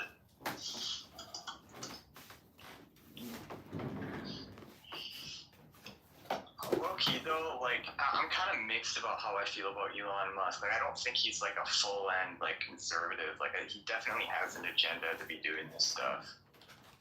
Like I'm not putting no chip in my brain. I'm not like he like I like what Steve Bannon says about Elon. Like, he's definitely a globalist, Yeah. What's your thoughts, Augustus? I don't know, man. Like, I don't want to talk shit on the administration or anything like that. So, he's a good dude. This is like a recorded space and everything. So, he's a good dude, man. Like, I don't want any beef with Elon. Yeah. Like I'm sorry for doing that. Then, like my view is like I think he's done a lot of good stuff, but I also think that like a lot of what he's done is like I really don't want anything to do with putting chips in my head and merging with AI and stuff like that. Like I think that's a little bit sus. Yeah, I can see on how you think that. I'm not trying to like cancel you or get you like in trouble with, It's all good. No, he's always in the news. I mean, it's just what it is. But like, I don't think, his plan is like some big plot. I mean, I think his activity came out of like necessity, but also like the goodness of his heart, because the woke mind virus, all this trans stuff, all the abortion stuff, all the debt, all the media and the content, it's so toxic that in his position, he made a huge risk buying X. And if Trump didn't win, X would have been deplatformed, or he would have had to sell it. Like, he would have been canceled. So the censorship industrial complex, the Democrat industrial complex, the deep state industrial complex, I mean, he subverted it, but it is so powerful that, it's like step out of the way of a moving train. I mean, look out, and so you do have to take care of yourself. I mean, you can't just let yourself be a punching bag your whole life, the rest of your life. It's brutal.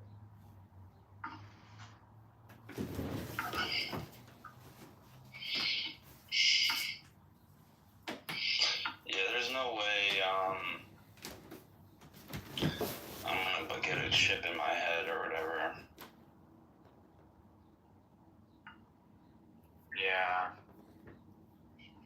you feel about like automated cars? Like, do you feel safe in like automated cars or not really? Because like a lot of like the data is like coming out and like they get into car accidents like quite a lot. Yeah. I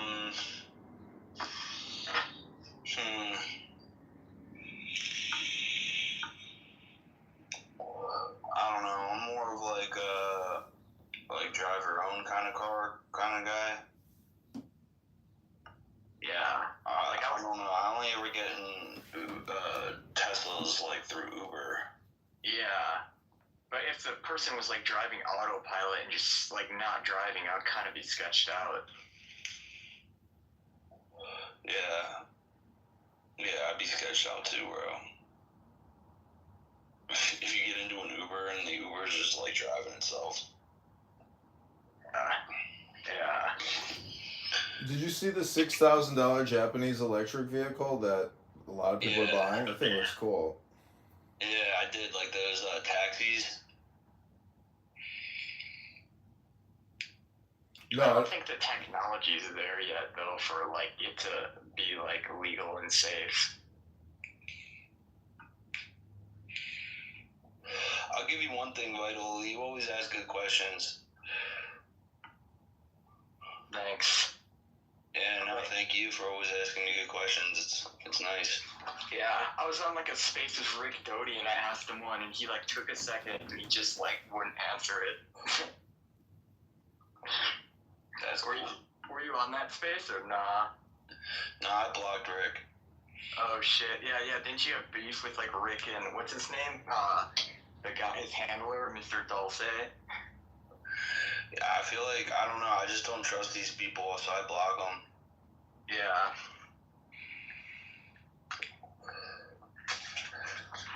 I just join your spaces and I just ask hard questions and I don't know. Is that like dangerous for me to do or not really? No, not really. I think it's a good thing. Like, I'm sorry I asked if I could join like it on the Matt Gaetz thing, because I would have probably asked him like kind of some hard questions, and I don't know how well that would have went for you. Yeah.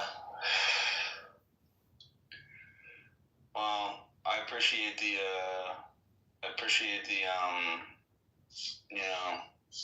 enthusiasm. Yeah, well, like this is my friend John, who's running this space. Yeah. He's running for Congress. You should give him a follow.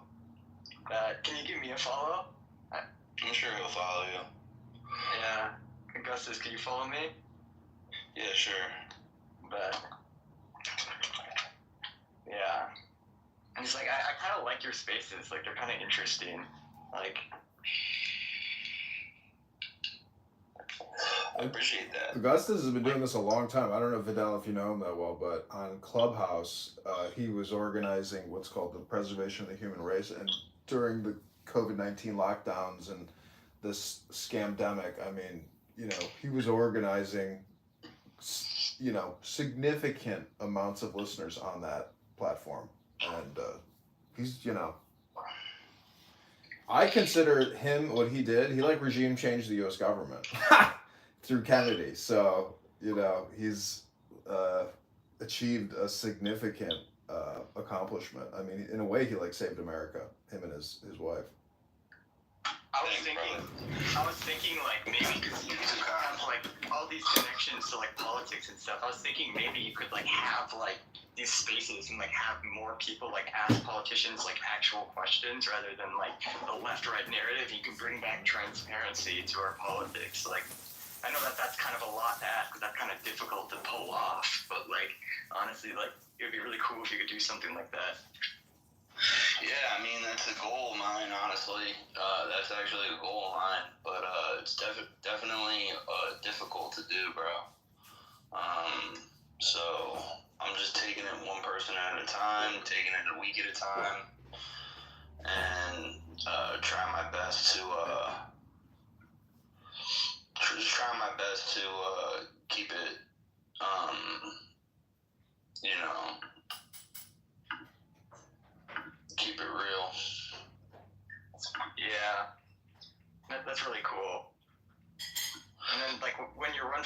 Congress. You can like use like you can like if you build up a big enough campaign and like you fund it and stuff, like you can go on Spaces and like you could probably like get really big if like you could show that you're like transparent, John.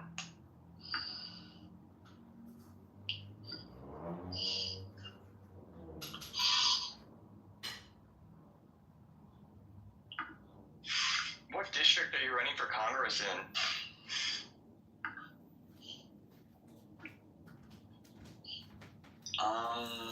He's running in the 16th district of Illinois. Yeah. Oh, that's cool. I'm not that far from you, actually. I'm from Wisconsin. Oh, cool. Yeah, I know a lot of people in Wisconsin and Illinois, they do, political activity because they're so close. But, yeah, I mean, transparency and, like, that Open Secrets website shows you exactly who contributes to the congressperson's campaign and how much money they have. The guy that I'm running against has, like, $8 million. He's basically, like, a kingmaker now because he has so much money. And so it's very cliquey, in politics, and it's a lot of scumbags. So that Open Secrets does show you transparency, and like who you're lobbying for as a congressperson. Can you send me a link to that? Is it a website? Yeah, just go to your district. Like, what district you're in Wisconsin? Do you know? No, I have no idea. Yeah, first just look up your own district, then look up your local congressperson, Democrat or Republican, and then type in, their name and Open Secrets, and you'll see exactly which corporations have sent them tons of money.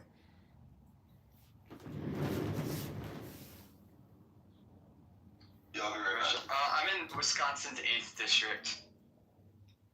I'm represented by Tony Weed, a Republican. Yeah, just type in Tony Weed Open Secrets. It'll take you right to the Open Secrets page, and you can see exactly which corporations are funding his lifestyle. Yeah. I would encourage you to even register to run against that person, because it takes 15 minutes to file on fec.gov to run for Congress. And just with the Open Secrets data, you have a fucking hammer to smash these people, because they're voting essentially, for freebies and huge handouts to these corporations. They get 50,000 here, 100,000 there. They get it through a PAC. They get it through the corporation, and then they're voting on a new omnibus bill for $5 trillion, and they're allocated, $600 million. So it's 500K. He raised 500K.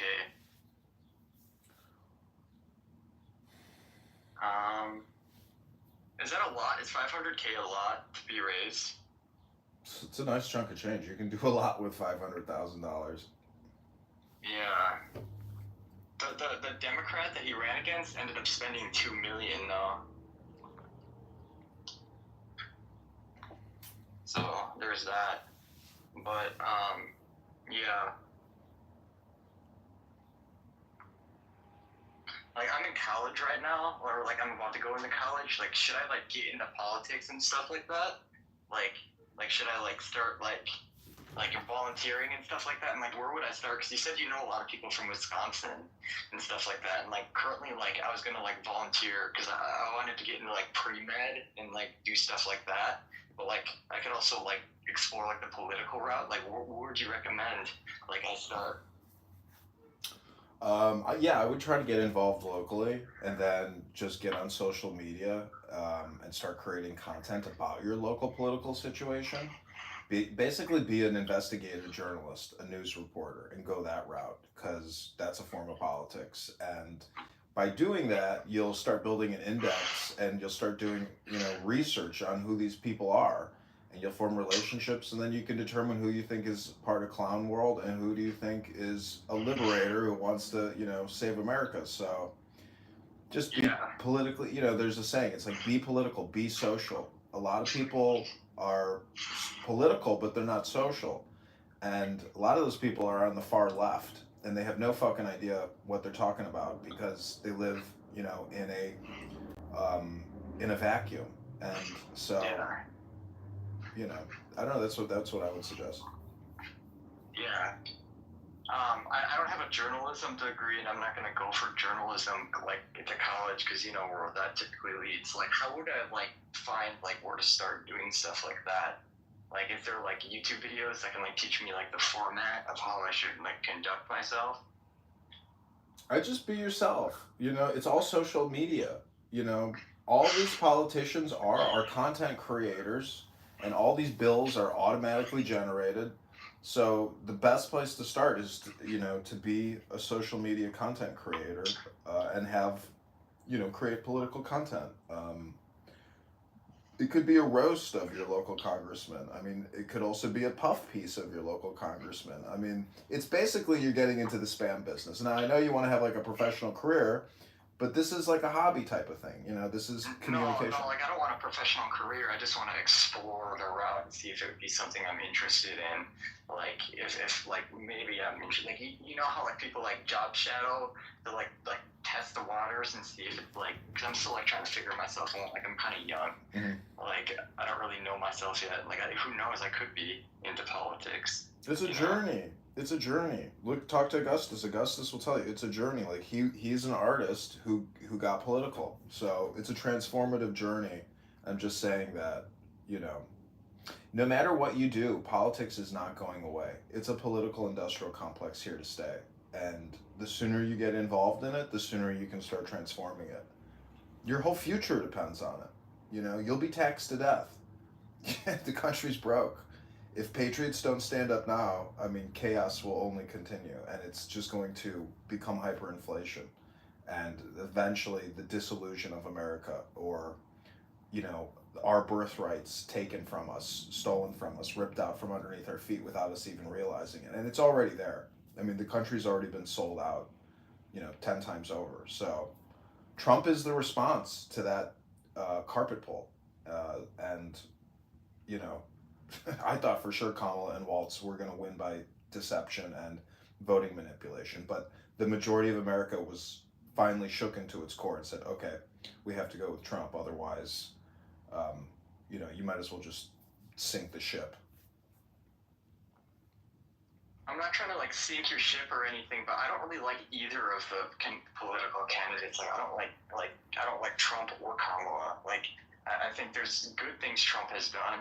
Like I'm not gonna disagree with that, but like I still don't like think that he's like the guy, Like where would I start if I'm like an independent rather than a Democrat or a liberal? Because or not a liberal or a conservative, a Democrat or a conservative. Like where would I start? Cause like you think independent like thinkers like could have a voice in this stuff or not really? Yeah, a lot of people who voted for Trump are independents. They're libertarians, and Kennedy brought.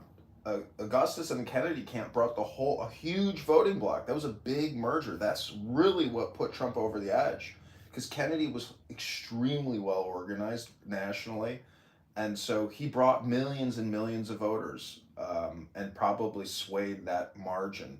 And so if you're independent, the place is to start with yourself, not with Trump, not with Kamala, not with anybody else but yourself. I mean, again, this is like a self-actualization, self-improvement process where once you get political, it's like an awakening, and it creates synergies or synchronicities. And so the sooner you start communicating and being social and being political, the sooner you'll start learning more about who you are.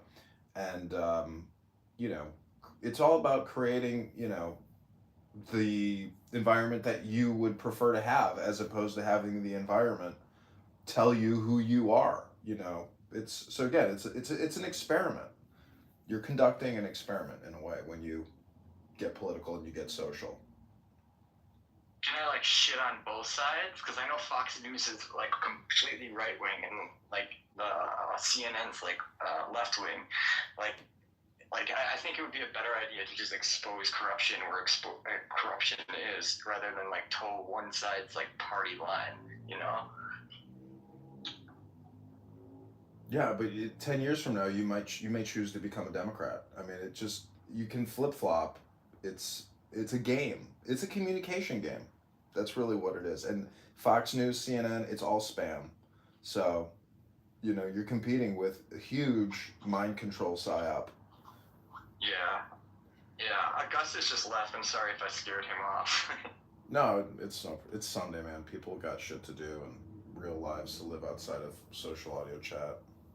Yeah, that's cool though. Like, the thing is like the Democrats and the Republicans like are constantly changing. Like it went from like what like the conservatives are now the like liberals like policy wise like from like the 1960s like the anti-war party, and like I could be wrong on that, like it could be like earlier or later. I don't remember the exact year, but you know, like their policies are always changing, which is really confusing. Like I've always been kind of confused by politics. Yeah, it's supposed to confuse you. That's why people get into power, is because they just distract and spam and deflect, and nobody challenges power, nobody questions authority, and nobody thinks for themselves. So you have to essentially know that the more you think, the more you speak, the further from the truth you're going to get. And that's what they do to you. So just know that you as yourself are, if you take personal responsibility, you know, you're the center of your own universe. But until you have that perspective, you may be wasting your time. That's why I say it's like an experiment. You have to essentially plunge yourself into it and see what happens. It's an amazing alchemical experience. You know, people, if you sign up to run for Congress, you know, in your district, you will be, people will start reaching out to you because now you're big, now you're political, and you know, chances are you're not going to win, but nonetheless, you are changing the network by integrating yourself into it. So it's one way to look at change, which is primarily communication.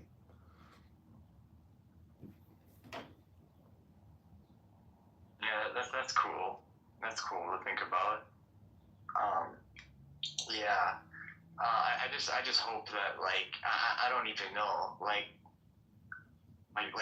things are just like really weird like politically like I don't know, because you have like neocons, you have like, you know, conservatives, stuff like that, and it's like it's kind of hard. Like I don't think that it's now like a left right thing. Like I think that it's all embedded like within the system. Like there is like a deep state, and it doesn't matter whose party they are. Like there's corruption on both sides. So it's like I would much rather like expose like the shitheads for being the shitheads that they are. You know? Yeah. Just expose the shit in each party. And the Republicans have a lot of shit. Democrats have way more shit. But you know, running as a Republican, you have no idea how much infighting there is and how much internal politics there is. And it's fucking, it's so cringe because you have leadership shitting on real patriotic people to maintain their power and control. And they are the biggest losers in you know, they're Republican heroes, real world zeros. And it's literally like becoming a knight. You're like fighting dragons. And that's, you know, I was, you know, raised or trained to be like a fighter. So, you know, it's a manly thing to do to get into political combat, because you will see the zombies, you'll see the vampires, you'll see the clowns, and you're just like, damn, because there's a lot of really great people out there, but then when you see the leadership, you're like, oh my God, like, so, you know, the leadership in the political apparatus is terrible. It's like, yeah, it's really bad people. That's what I've realized. That's what I've realized just from an outsider point of view, you know? It's very, very, it's just crazy. Like, we go to work every single day and we have the worst political leadership imaginable. It's like, if you don't stand up and fight, these people, like, it's just a horrible realization to know that you were living in clown world for so long, but didn't take action against it. And chances are you won't really actually be able to stop it. But if people don't keep trying to stop it, I mean, it's just not worth the game anymore, you know? So it's like, get involved. That's what I could only encourage you to do, is just, no matter what you're going to do with your life, be political, be social. Yeah. That's fair. I mean, obviously, like if I had like a huge company, I know like it pisses me off when like the company chooses a political side though. Like I would honestly just want to have like the best product possible. Like I wouldn't have all this Pride Month bullshit or, you know, like the conservatives do it as well. Like not with Pride Month, but with like other like ways of doing it. Like I just think that like playing politics in business is weird in my opinion. How do you feel about stuff like that? It's just one big communication game. Yeah. I mean, I have other rooms open on Clown House. My friend is here in the campaign to elect John Kitover. But I'm gonna wrap this room down in like 4 minutes. Oh, I'm sorry. Zach, what up? This is Vidal here. Vidal, this is my friend Zach. Nature boy. What's up? How's it going, Zach? How's it going? I'm chilling. Sunday afternoon. I just went and like bought a burger. Just chilling, smoking a cigar. Nice. What about you, man? What are you up to? I am sick with a cold. Oh, sick with a cold. Shit. You don't got COVID, do you? Resting. Oh, yeah. Rest up. You don't got COVID, though, do you? No COVID. I thought it was allergies. It might just be very extreme allergies because I do always have allergies this time of year, but this is a very extreme case, and it feels like a cold. I sound sick, right? I mean, my voice is all fucked up here. I'm allergic to everything, so I'm always sick. And like when I'm like I have allergies when I'm trying to sleep, I like choke, like I get like sleep apnea from it. It's so bad. Yeah, sleep apnea sucks. It's scary when you hear somebody stop breathing for like 60 seconds and then they go you're like, holy shit, you almost just died there. Yeah. I'm so used to it happening to me too. It happens a lot. Like, especially, like, during the summer. During the winter, it's like I'm chilling. Unless if you turn the heat on the house, like, then gets the dry air. Like, that fucks me up. So, Zach, I was talking to Augustus on here, on X, and this is how I met Vidal, and I had some notes about, you know, tactics and strategies that I'm going to implement for my campaign. Do you have any... or Vidal, do you have any ideas on how to activate the voter audience that I need? I just thought of a good campaign slogan. I think that you're right. I was listening to you talk with Vidal, and I think that you're right. You got to get involved. You got to be political. What the hell else are we doing? There's a lot that's worth fighting for. And the political slogan that I just thought of, I don't know if you like this or not, but I think you might consider John Kitover back to normal. Because I think a lot of people want to go back to normal. I think that a lot of conservatism in general is about holding on to what's normal and not going too fucking crazy with anything. Back to normal.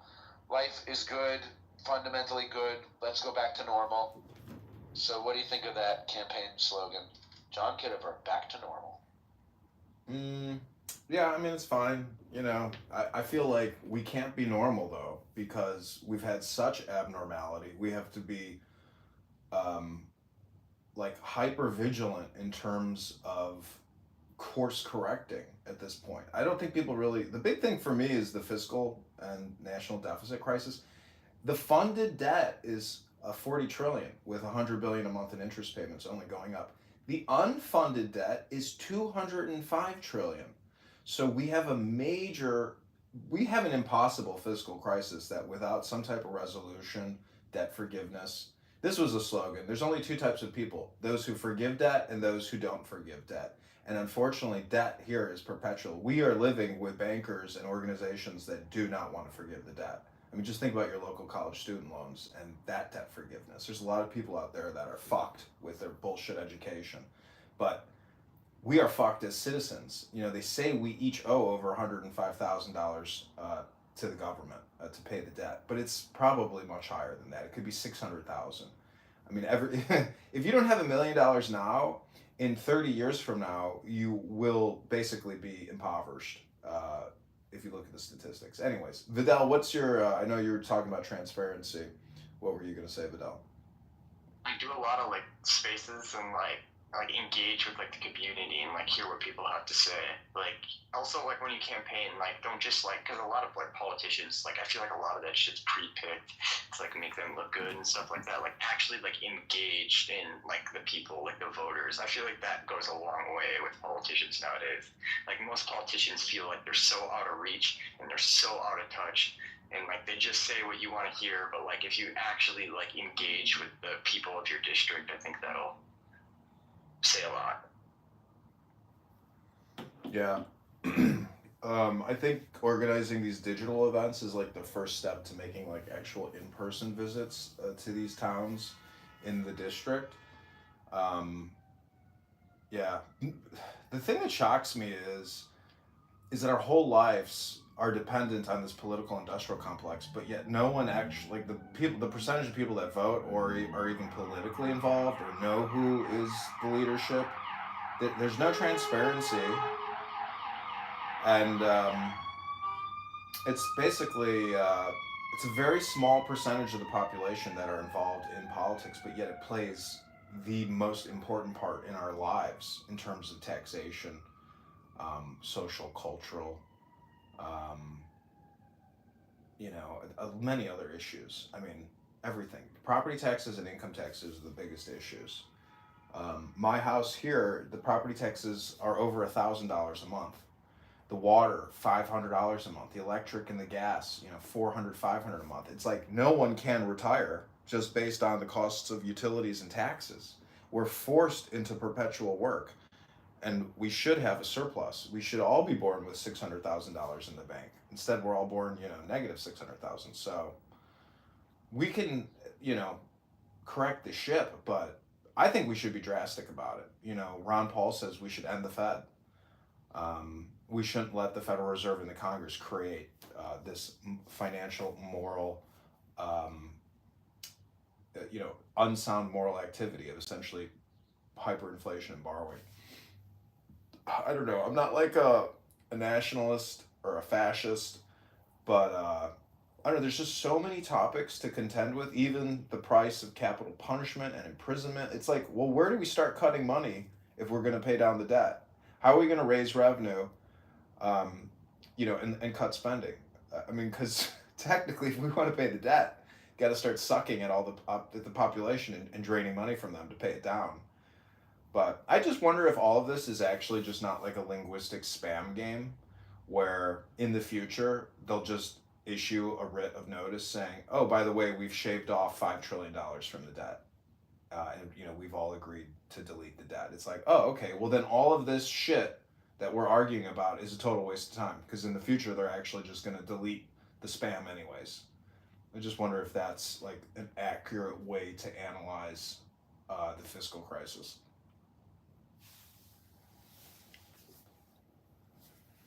Because if it is, it's good news, because that means it's not perpetual debt, which is basically enslavement. Yeah. I mean, I know you're into UFOs and stuff. Like, I think UFOs are a scam, like climate change. I don't think UFOs are real, or aliens are real. I mean, if it was real, like, it would be so game changing, meaning that there's actually inter-universal or universal travel or something. It would be like, what are we arguing about money for? What are we arguing about anything for? It's like... Yeah, like this can pay off the national debt, like 0 point energy type of, like the technology. Yeah. It would be amazing if there was some type of liberation technology that gave us free energy. I mean, I would say solar's probably like the closest thing, but it's like impossible to even integrate. Like nuclear or fusion. Like nuclear energy could solve a lot, but nobody wants to build, nuclear power plants. I don't know. That whole fusion shit is like another Bill Gates scam. It's like, how do you create a surplus of energy, from the same energy input? It's like impossible. I mean, even if there's like a negative... that's the thing about the sun. It's just, it lasts forever. That energy is just not going away, and it's just constant, and you can get your averages. So much of our CERN and all these things are basically tax scams for what you could call the science industrial complex. The biggest thing that has ever changed mankind is our cell phones. And look how much money we pour into all this other technology and shit, which is all just R&D, which is all just taxpayer debt. So, I mean, I agree, but I also think that like a lot of the money does go towards like our government, like you know, you've heard of like the SR-71 Blackbird, right? Like they definitely have the next generation of that, like that's kept secret, you know. But I think Lockheed overcharges for a lot of it. It's what like $53 million for like a jet that we pay them like to buy one, but like how much does it cost to manufacture, and how much are they actually putting in development for stuff like that, you know? It's insane. Jamie Dimon, head of Chase Bank, said yesterday that we should be issuing guns and bullets to the population. Like, if we really want to be free, we have to empower the population. And I mean, I'm surprised Jamie Dimon would say something like that. This is the craziest thing about bankers is like you can have a negative sentiment towards the banking industrial complex, but some of these people are actually like good people that have never hurt a fly, and they are patriotic. And so it's like so easy to hate on the elitist bankers, but many of them are like ultra MAGA American patriots who want to preserve our way of life, and they're not out to just like, scam us and rip us off and then go to the Caribbean and laugh. I mean, a lot of these bankers are very patriotic people. But when you see the waste, fraud, and abuse through the Doge, woke spending cuts, etc., the bankers are also pissed off, and everybody's pissed off about how they were or are spending the money. So, yeah, I mean, transparency is the way. Clarity, visibility, openness. I mean, really seeing what's happening, like, which is actuarial accounting or forensic accounting. It's like it's fucking shocking. It's like 2025, and like now we're seeing screenshots from procurement that the government's been doing for like the first time. I think the public just is not it. The voters have no transparency to what their government is doing with their with their dollars, with their votes. Like, the system is not interconnected. We have no transparency. We, the people, are literally ruled over with no transparency as to what, these thieves are doing to us. It sucks. I mean, everybody should be super angry. It's just like, it's there. Like, just go to Doge on X and you're like, oh my God, oh my God, oh my God, oh my God. And it's very upsetting. It's like, because now it's like you realize, you're like, oh fuck. It's like you could have gone the rest of your life not knowing that you're the patsy. You're the fool at the table, at the poker table. Exactly. I had a friend, I'll just tell you really briefly, this is what I consider to be a relatively good friend, but I'll tell you about how I know him. He was 16 the first time I met him, when I was probably 30. And he used to come to my classes, my nature classes, when he was a 16-year-old kid. And that was years ago, because he's like 22 or 23 now. And I've hung out with him a few times as he's gotten older. I don't know if you had a relationship like this, but when I was 16, I had like an older man friend. And so now I'm like in my 30s, and I got this 16, 18, 19-year-old friend who I always kind of looked at as, like a little brother almost, like he was a child kind of, and I always was conscious that, oh, this is somebody's kid who I'm hanging out with, and I was conscious of how he looked at me and how I was maybe an influence on him, or good or bad. And we used to have a lot of political discussions, and he is gay or non-binary or whatever, and he's very concerned about Trump. He hates Elon Musk. He's very upset about how they're raiding the piggy bank, and he thinks that, he's backwards on Israel and Palestine. We have a lot of arguments about Israel and Palestine and blah, blah, blah. And this is something who I've known for a long time. in a relatively positive way. I mean, I've had many interactions with him that are positive, and then we talk online about politics. And he sent me a message the other day in response to something that I posted online. He sent me a message in the back channel that said, "This is classic, typical, victimized Jew behavior." He said, "Classic, victimized Jew." And man, I heard you laugh. Like, I wanted to go off on him. I wanted to say, "You fucking F word, F word, F word." That's what I wanted. F word, F word, F word, F word. And I wanted to say, like, "What the fuck is wrong with you? You make me sick to my stomach, you little brat, you little piece of shit." But of course I didn't say any of that. I just said, I'm disturbed by the level of hatred that has been developing, that I have seen growing inside of you, basically. I would have called him a little F word, John, but I would not have been proud of myself. And you know me well enough to know that when I yell at somebody and have a crash out, I am never proud of myself. And so I did not crash out on this kid, and I'm glad that I didn't. But, I guess the reason I thought of this was because you were talking about how you could have gone your whole life without knowing that you're the patsy. And I feel like this kid is the patsy, and I was the patsy too. And I'm still the patsy, but at least I'm aware that I'm being made a patsy. And, I get being progressive. I get caring about gay people. I get caring about trans people. I get caring about Palestine. Palestinians deserve justice. Yes, they do. I think Palestinians deserve justice. They're human beings. They deserve justice. But what I don't get, and I don't get saying, something hateful and meaning it. I get joking around with you, N-word, F-word, jokey jokes, black people, nigga location, But I don't actually hate black people. And I don't actually want to scream at a black person and be like, "You dirty fucking N-word." But it was very disturbing that this friend of mine revealed that inside of his heart, he thinks I'm like a typical little Jewish victim. And it was very disturbing when he said that to me.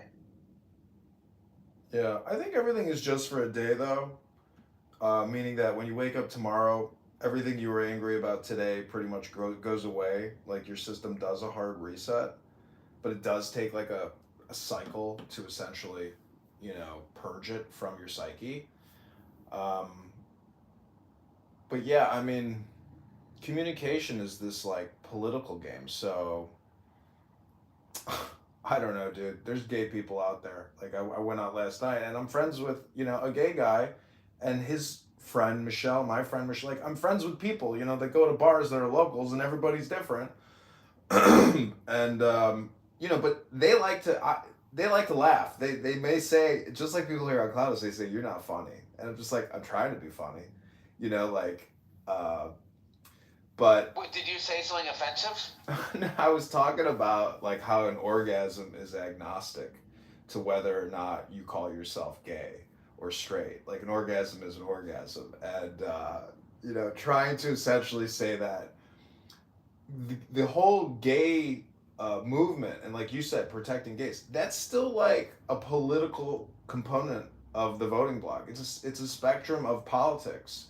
Gay politics, black politics, everything is political. So the problem with that is when we're $40 trillion in debt, we're still acting like children talking about this political discourse component, but it's not actually fiscal. So a lot of businesses also have these political activities, like in June with, all the LGBTQ stuff.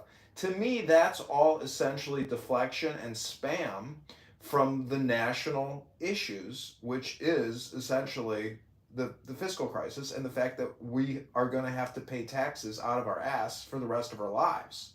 So it's let's talk about all your stupid political bullshit, but let's never actually talk about how to liberate ourselves from our own system, which is eating us up. All your political bullshit is bullshit. The system is going to destroy us because we have destroyed the system. So let's do real politic and stop with your racial identity politics or your orgasm identity politics. That's the way I look at it. Yeah, it makes sense to me.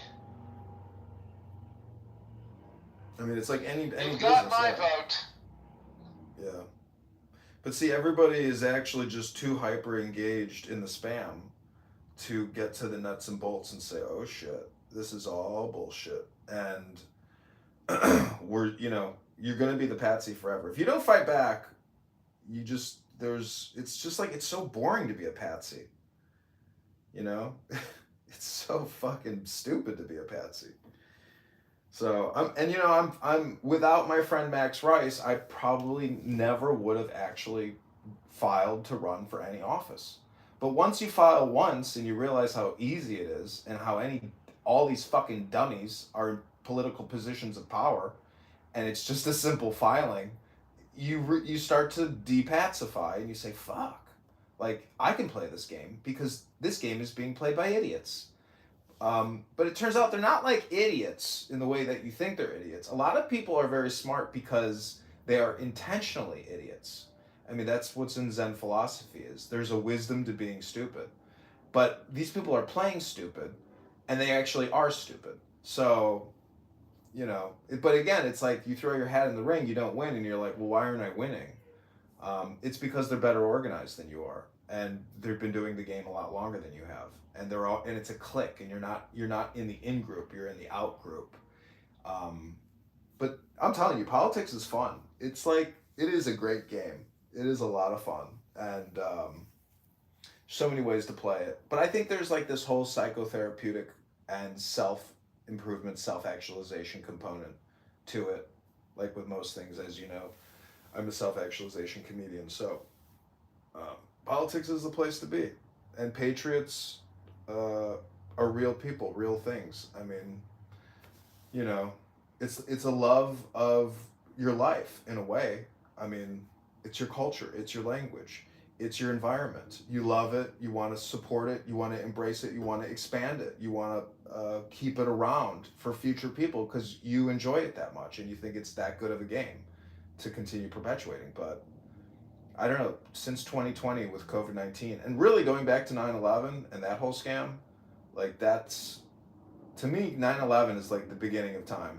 Like everything else was insignificant up until that point because the debt in this country has exploded since then. And they can't even figure out why we don't have hyperinflation already. They're like, well, inflation isn't that bad. Things are holding together, so stop complaining. It's like, how is it all holding together? I think it's because the rest of the world is, the base of the mountain and shit rolls downhill from the largest central bank on the planet. So we have this huge buffer zone, which is what has prevented societal collapse. And thank God we have it. See, it's so easy to hate the Federal Reserve and Congress, but without it, like, what would we really have? That's why I say maybe all this shit is just spam. All the dollars, everything, it's all just communication spam. I'm complete.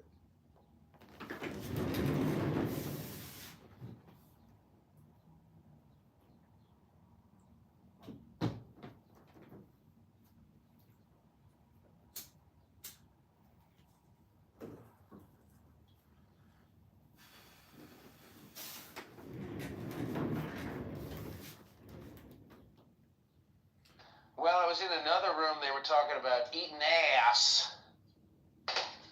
And then I was in another room, Lonzo was talking about the war in Ukraine. Very intelligent analysis from Lonzo. Yeah, he's a real dummy. I went in there and I was like roasting him, saying, oh, here we go.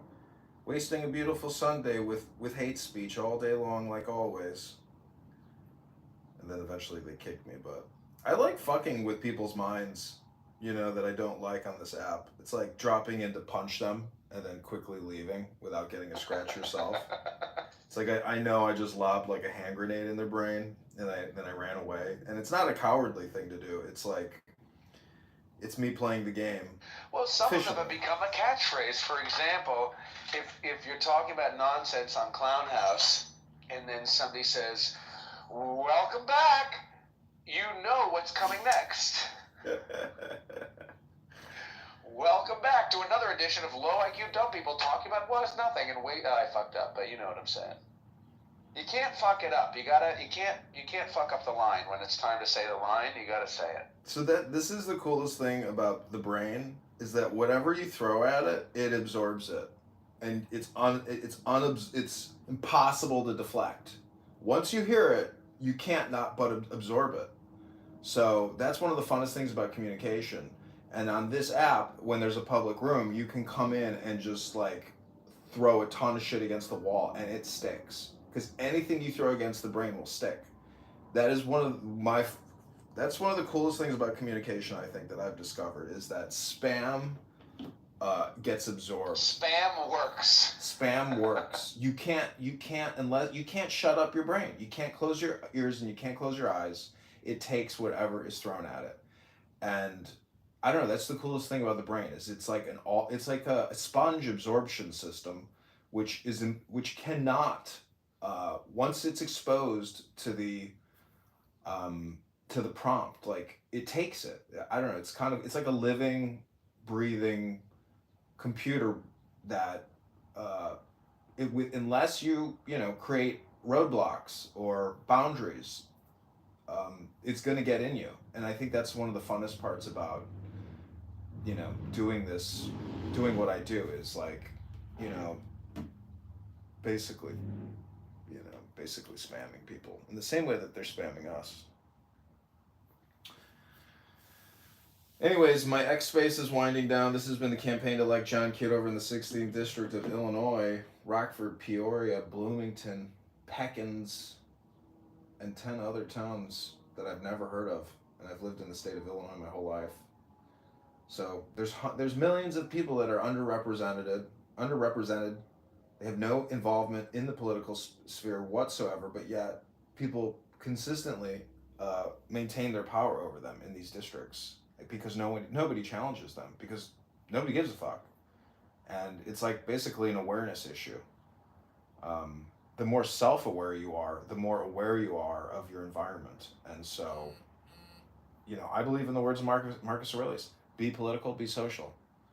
If we were all doing that, we wouldn't be where we're at today in this country, because people would be too involved. I mean, it's not just about your personal checking account. It's about the state checking account. It's about the federal checking account. And that's the thing that just blows my mind. It's like we've all been living our lives like this, with no transparency, no real connection to our tax dollars. I mean, every fucking dollar you put in, you should be able to log into some website and say, okay, 0.00008% of my dollar went to this. There should be, tracking and labeling and transparency. I think Doge and Treasury are like, going that route, but even then, it's like, it's all private. It's just it's a scary system. I don't know, Zach. I don't know what the future really is going to be, but I would be willing to bet that it's similar to what it is right now, that we don't actually see any significant changes over the course of our life. Things will probably stay good and remain on average. So part of politics is creating fear of the unknown, and that's like a negative vibration. I don't know. Politics is like an interesting exploration into communication theory, and how to influence and persuade. But at the same time, if you don't have an audience, you're not influencing, organizing, or persuading anybody. And that's why Meta, Google, you have to have dollars to advertise your spam.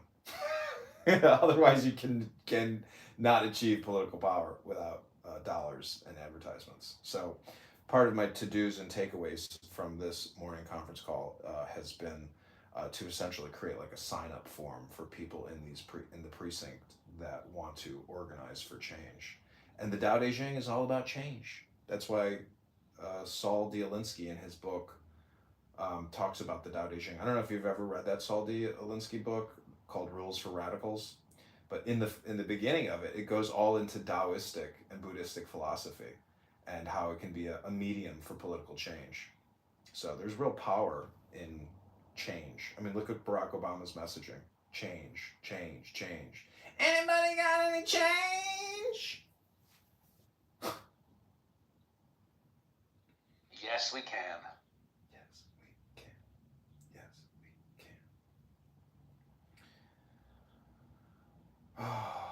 I went out last It's night. funny. Oh, sorry. What were you gonna say? I went out last night, and oh my god, dude! June 1st.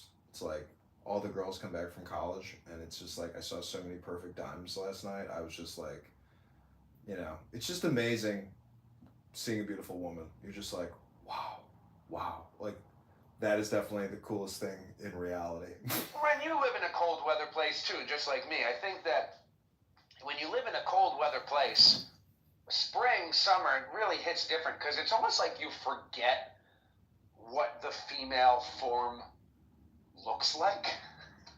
Yeah. Because you're so used to seeing them with their coats, and then somebody's walking down the street in a dress, and you're like, holy shit, what the fuck? Yeah.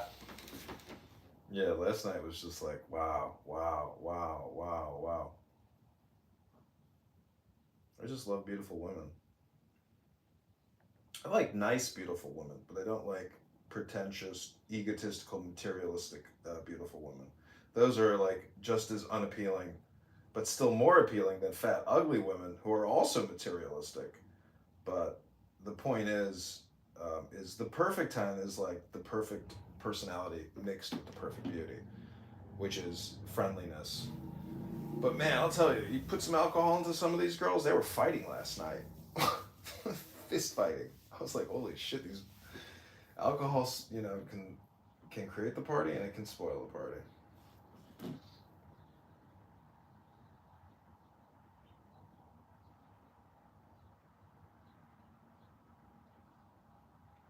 What are you doing the rest of the day?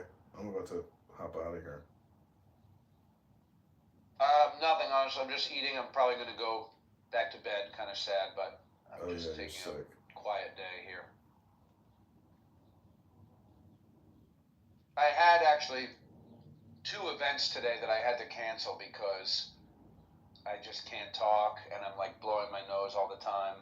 But I had to cancel my events, unfortunately. Well, you're like Madonna, you sold $800 tickets and you're like, I got a cold, everybody. Can't do the show tonight. Exactly. So around the corner from my house right now is called the Windy City Hot Dog Challenge. And they have like a battle for like the best Chicago hot dog. And it goes on for like another 7 hours. But I'm about to go for a jog and then go walk through it and get some lunch. Nice. Sounds good. Well, have a good day. Okay, you two take care.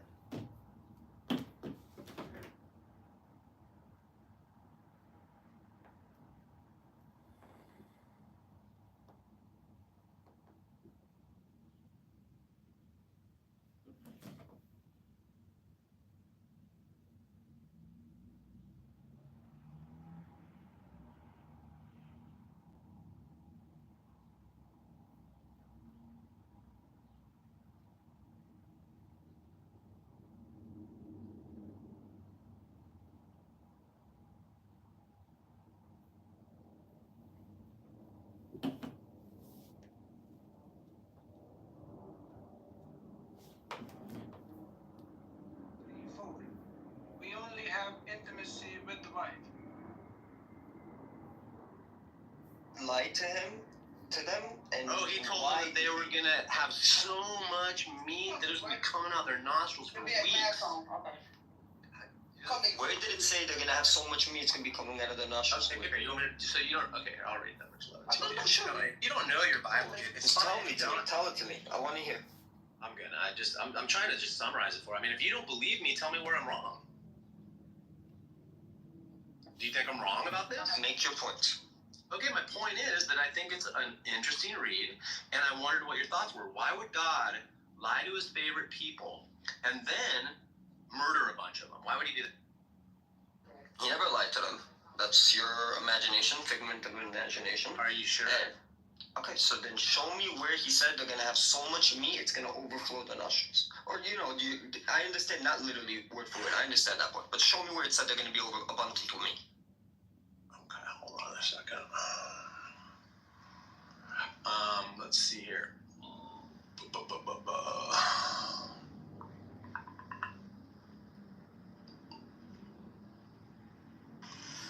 You just one day or 2 days or 5, 10, or 20 days, but for a whole month until it comes out of your nostrils and you loathe it because you have rejected the Lord who is among you and have wailed before him saying, why did we ever leave Egypt? Okay, that's where it says it. Remember now? Where did you get the verse? What's the verse from? Chapter and verse. Numbers 11. Yeah. Verse 18, 19, 20. So here's the point I'm making, dude. Ready? All I'm doing is showing you how you're going to justify anything, right? And my point is that, to me, it shows that God is dishonest with his people, and the only reason he fucks them over is because in the beginning, instead of just blowing in quail from the sea here and there to give them some protein, which we know is actually better for people than just eating manna, right? So he could have done this all along. Because they start kind of like going, hey, where's the melons? Where's the onions? Where's the garlic? And provides for them and then kills a bunch of them with plague. Now, that sounds fun. And I'm sure you have a good reason why this makes sense to you. And it teaches, hold on, it teaches you a lesson and all this stuff. But when I read it, I just go, this just sounds like fantasy larp. And it's not even like, it's just kind of dumb. I realize that you suffer. Yeah, I think you might be taking some things out of context. I've read Numbers 11 entirely. I know the story. You're not looking at the whole story. He was going to immediately bring them into the promised land. Immediately. I don't think you're doing this. I'm almost done. Just don't think I'm almost done. So he was going to immediately take them into the promised land with Moses. But they didn't have faith. They didn't believe that they could make the promised land. So he said, cool. Now you get to roam in the desert until the faithless generation dies off. So what he was doing is testing and calling out the herd. So the people that got killed from the manna program were the people who were slothful and lazy. They don't let manna too late in the day, so they get sick and die. He's calling out the herd. These people are, overeaters. Like, cool, man, I'll give you some quail. So these people get sick and die. So he's basically calling out the herd. He's creating his chosen people to take them. Is anyone still on here? How much money do you want? Yeah. Nick looking for money. Oh, my audio must run out. I couldn't do anything for a while. All right, good. So he's calling out the herd because... Nick, are you still here? Why are you doing that? Nick, I don't think. I just want to see something. It doesn't see what you say. Wait, Mastorid, you're not doing Judaism. Yeah, he reads what he wants to read. You're not doing anything else to Judaism. He's a Paul. He doesn't want to learn. So I don't think that's something that deserves attention. I think, to be honest with you, I think it's a relevant question why the meat was supplemented by the manna, which just contained, it was like bread that came from heaven that contained like coriander seeds or whatever in it. What was the nutritional value of that against the meat that was promised? It wasn't about the nutritional value. It was about the it's about all this other stuff, dude. Can you please just shut up? You just sound like a lark. You don't want to get it. You guys just do this all day long. No, please, come on, man. I mean, you're really boring. As a matter of fact, I'm not boring. You're not a smart person, and all actually you can bring to the table is just your trolling. So it's not. Yeah, I'm trolling the fuck out of you. Yeah, I'm trolling the fuck out of you. Really, it's not. Yeah, you're making it worse for yourself. Whatever. I'm talking to Enigma. Okay, go ahead. Go ahead. Tell us your tale. Yeah, not to you. Just shut up. Okay, I'll just listen. Thank you. Wow. So yeah, the idea was the purification because they were actually supposed to enter the land of Israel, as someone said here. And the idea that it wasn't just about the meat. If you read actually what it says there, they said, why aren't we in Egypt? Why did you take us out of Egypt? Because we felt good there. The meat was good there. The fish was good there. We wanted to stay slaves. What the hell are we doing here in the desert in the first place? those were actually the people who didn't deserve anything, like the revelation or getting their own land or getting their freedom. Man, God can't be crazy. No matter what he does for him, shows up. You said you're gonna listen. Feed them, frees them from fucking slavery. But they're just like, fuck off, God, you're boring. Controlling opinion. You're so lacking, God. Whatever, man. I mean, it doesn't matter what you say, really. This is a LARP. I think you guys are conning us. It doesn't matter. You don't want to study the text. You don't want to understand what's reading. You don't want to you just explained it, and it still sounds. You made it worse. You made it sound even worse. You don't understand the meaning of the text or the narrative. What do I need to do for the meaning? You just have to be honest and say, I don't care. Is it my fault that I don't know the text? Just say, I don't care, and shut up. It is my fault. That's the thing about you. You don't. I wasn't predestined to get it like you guys. Yeah, but you don't care. That's the reason you don't get it. Oh, because of my free will. Because you don't care. It wasn't promised to you, honey. That's why you don't get it. So it wasn't promised to you, but. All right. Well, I mean, if you have a desire to understand, you will, but you don't. It's a shitty story, though. I think we can. I think more time to read your script. Fucking shitty story. Don't read it. Forget about it. We can't forget about it. You guys don't let us. Nobody's enforcing this story on anybody. If people have questions, they ask. If people want to troll, nobody's going to answer. Look, I'll bring you marshmallows for your hot cocoa next time, and I'll make it from scratch. Dude, I'll use cocoa powder, I'll use milk, I'll use heavy whipping cream. If you want tiny marshmallows, I'll get those. I don't have any. You want to keep crying? I think Lev knows how to fix the situation here. He says that we don't know the tried and true methods of reading the Bible, so maybe he can come and show that to us. Whatever the fuck that means. Lev. Well, Caleb, yeah, he's a rabbi, I believe. Hey, honey, you brought up free will. What do you think about free will? I don't know. A lot of things, I guess. But what do you mean? I mean, do you think you can, prove... Do you feel like you have some sort of evidence or proof that you're making decisions? Or could you just be, everything you're experiencing just be, part of the cause of something that happened before in your upbringing and, TV and stuff like that? How much do you think you're actually, from a day-to-day making choices, you're really free to do wrong about the cabin? If you don't mind me asking, are you a Calvinist, Scott? I don't believe so. You don't believe you're a Calvinist? No, I think I'm Do you believe that God is in control of everything? Sorry? What was that? You believe that God is in control of everything? Excuse me. Yes, I believe he's in control of everything. So there is no free will. I know. Yeah, I think I believe I have. No. According to your logic, I'm not saying that there is none. Right. I'm asking you: do you think there is no such thing as free will? I think when you distill it down, there isn't. But I think that we believe that I think we believe, and I think I believe that I do. I just think that on a different examination, where if I were, it's kind of like if you were asking me, do I think I'm a good person? I would say yes. When people rape children or women, you guys, why are you talking over each other? No, I need to clarify this because you said that there is no such thing as free will. So, what you're in fact saying then is every time a child is raped or a woman is raped or a person is killed or any of the things that you may deem to be, repugnant, that's God doing it? He's either doing it or allowing it.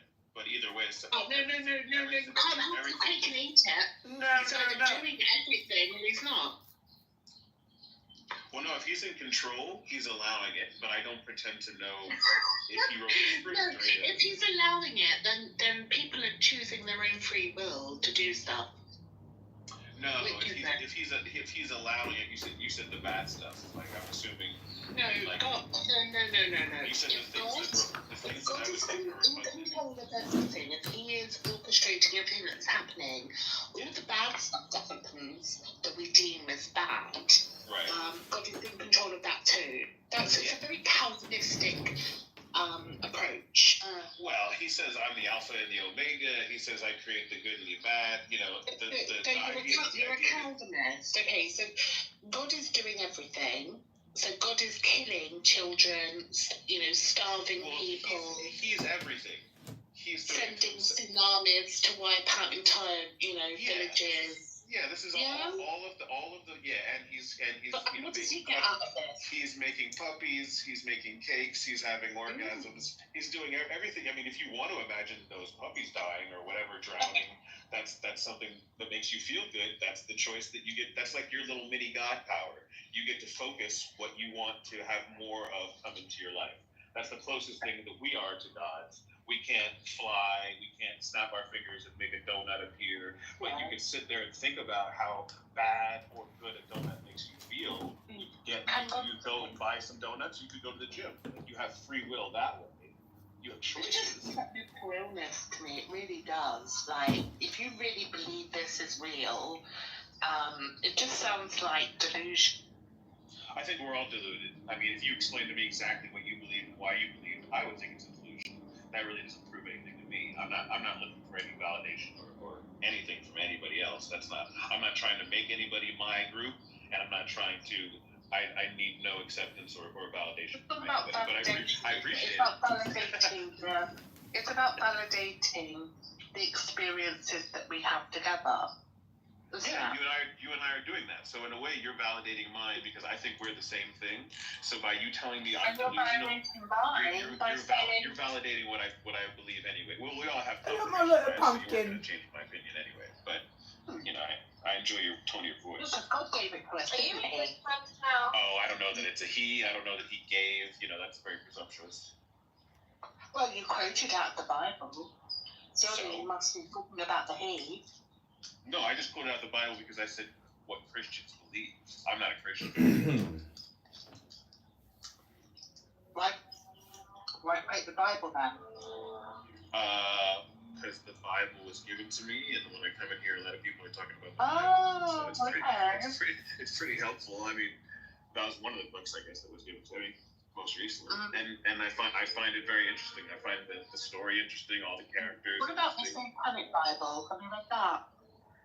I don't know that there's a difference, but I'd be interested. Is there a difference? Oh God, yeah.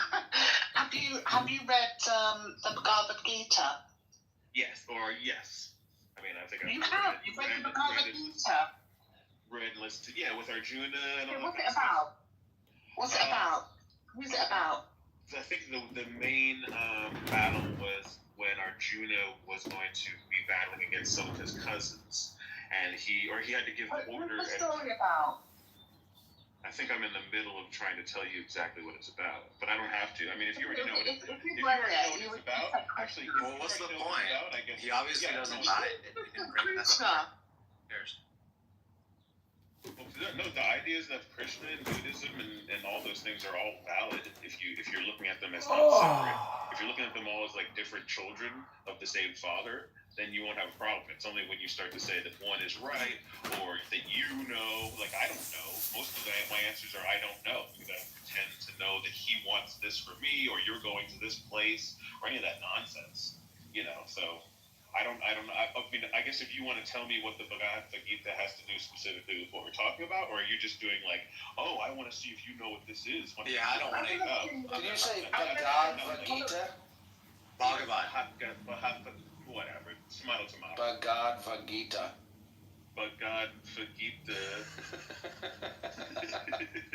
Bhagavad Gita. Yes. Bhagavad Gita. Bhagavad Gita. I'm fucking you. I've always called it the Bhagavad. I don't know why. The Bhagavad? Bhagavad Gita. Bhagavad Gita. Many arms. Blue in color. Pretty face. Masculine, kind of. Elephant. But that's Ganesha. Hanuman's cool.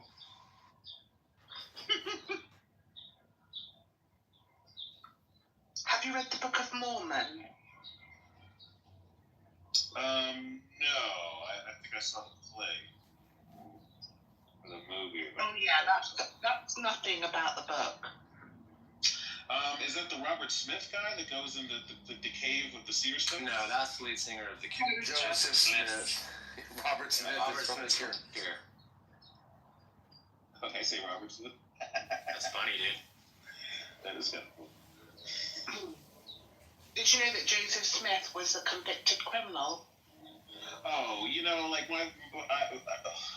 well before I was born, my father went through many different religions and saw all of the pimpness that happened when men got too much power. So, no matter what, even non-religious groups, if you get too much power up the top, the people start doing weird stuff, either with the money and or with the children. So, I'm sure he was,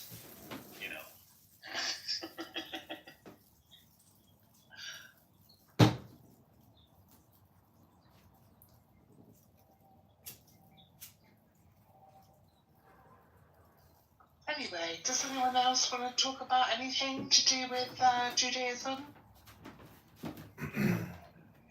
I think that the people who continue to support the Palestinian movement, which has been completely co-opted by Hamas, are largely ignorant and quite hateful. I agree with you.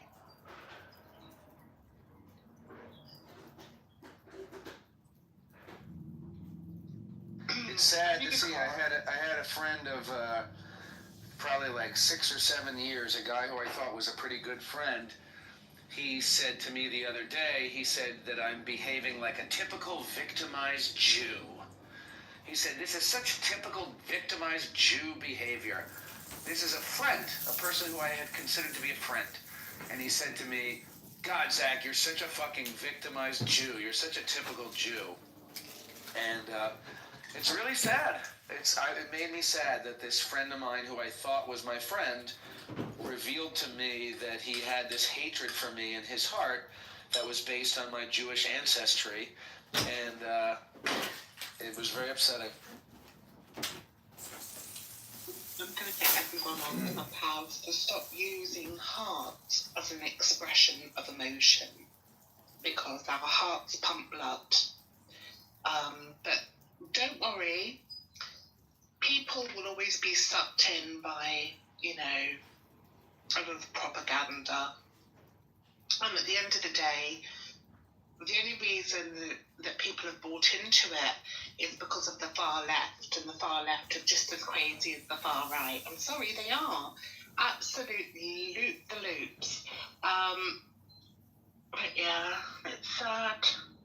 I hear many Muslims saying, oh, that's Islamophobic, that's Islamophobic. But then they say something that's completely and utterly anti-Semitic. Like a hypocrite. And I'm like, why? I think Islamophobia. Sorry. No, sorry, I didn't mean to interrupt. I thought you were done, but I'm sorry. Go on. I was just going to say, I think Islamophobia is the wrong term because it doesn't denote hatred. It denotes fear. And I don't hate Muslims, but I am very afraid of them. Well, that's a form of bigotry. You know that, right? No, but you can hate what you fear. I mean, people that say I'm scared of spiders typically hate spiders. There's a very thin line between fear and hate. Very thin. But spiders are spiders, right? So we're not comparing spiders to a whole sect of a society of people that believe in Islam. Well, I just looked it up. The definition of bigotry is... It's an idea. Sorry, 1 second. I would just want to clarify. Islam is an idea. It's not a person. Okay? And this is where people get their knickers in a twist, because they think that hating an idea is the same as hating a group of people. The people aren't the problem. It's a bit like how Christians sometimes say, hate the sin, love the sinner. It's like that. You can't separate. Sorry, Go ahead. Sorry. Enigma, I interrupted you. Sorry. No, it's fine. You obviously need to speak. Go on. I'm saying you can't separate the person from the idea. So if you're gonna categorize an idea of people, an ideology of people that are mostly from the Middle East, Muslim, that believe in Islam, that's bigotry. That's just bigotry. No, no, it's not. Okay. Well, that's like saying. Explain. That's like saying you can't hate the idea of paedophilia. Right. Or you can't hate the idea of exactly. You know, somebody who is a psychopath. Exactly. You know. And also, the definition of bigotry is obstinate or unreasonable attachment to a belief, opinion, or faction, but in particular, prejudice against a person or people on the basis of their membership of a particular group. The key word that right, exactly. But the key word for me is obstinate or unreasonable attachment to this belief. I don't think that my fear of Muslims is obstinate or unreasonable. I think that if you said, you know, I hate Muslims because all of them are murderers, I think that would be a bigoted statement. No, you're going to the extreme. You don't have to go. I didn't finish my sentence. No, it's okay. It's all good. It's just because you interrupted me at that moment, then the sentence lost some of its power. So let me just try again. If I said something like, I hate Muslims because they're all murderers, that would be bigoted. If I said, I'm afraid of Muslims because some of them could be murderers. I was talking with my girlfriend about this the other day, and she was like, I said, you know, I feel like when I'm walking down the street, anybody that I see could be a Jew hater. She's not Jewish.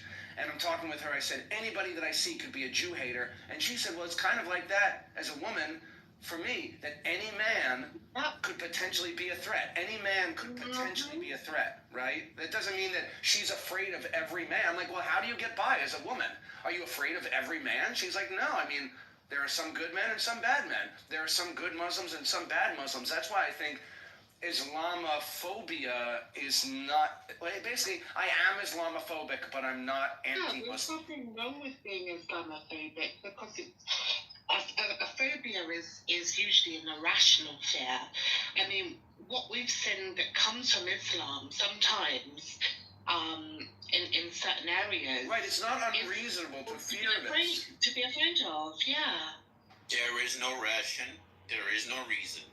There is no facts that back up what your phobia. Well, that's just retarded. No, it's not. Well, it is actually. It's dumb. It's dumb.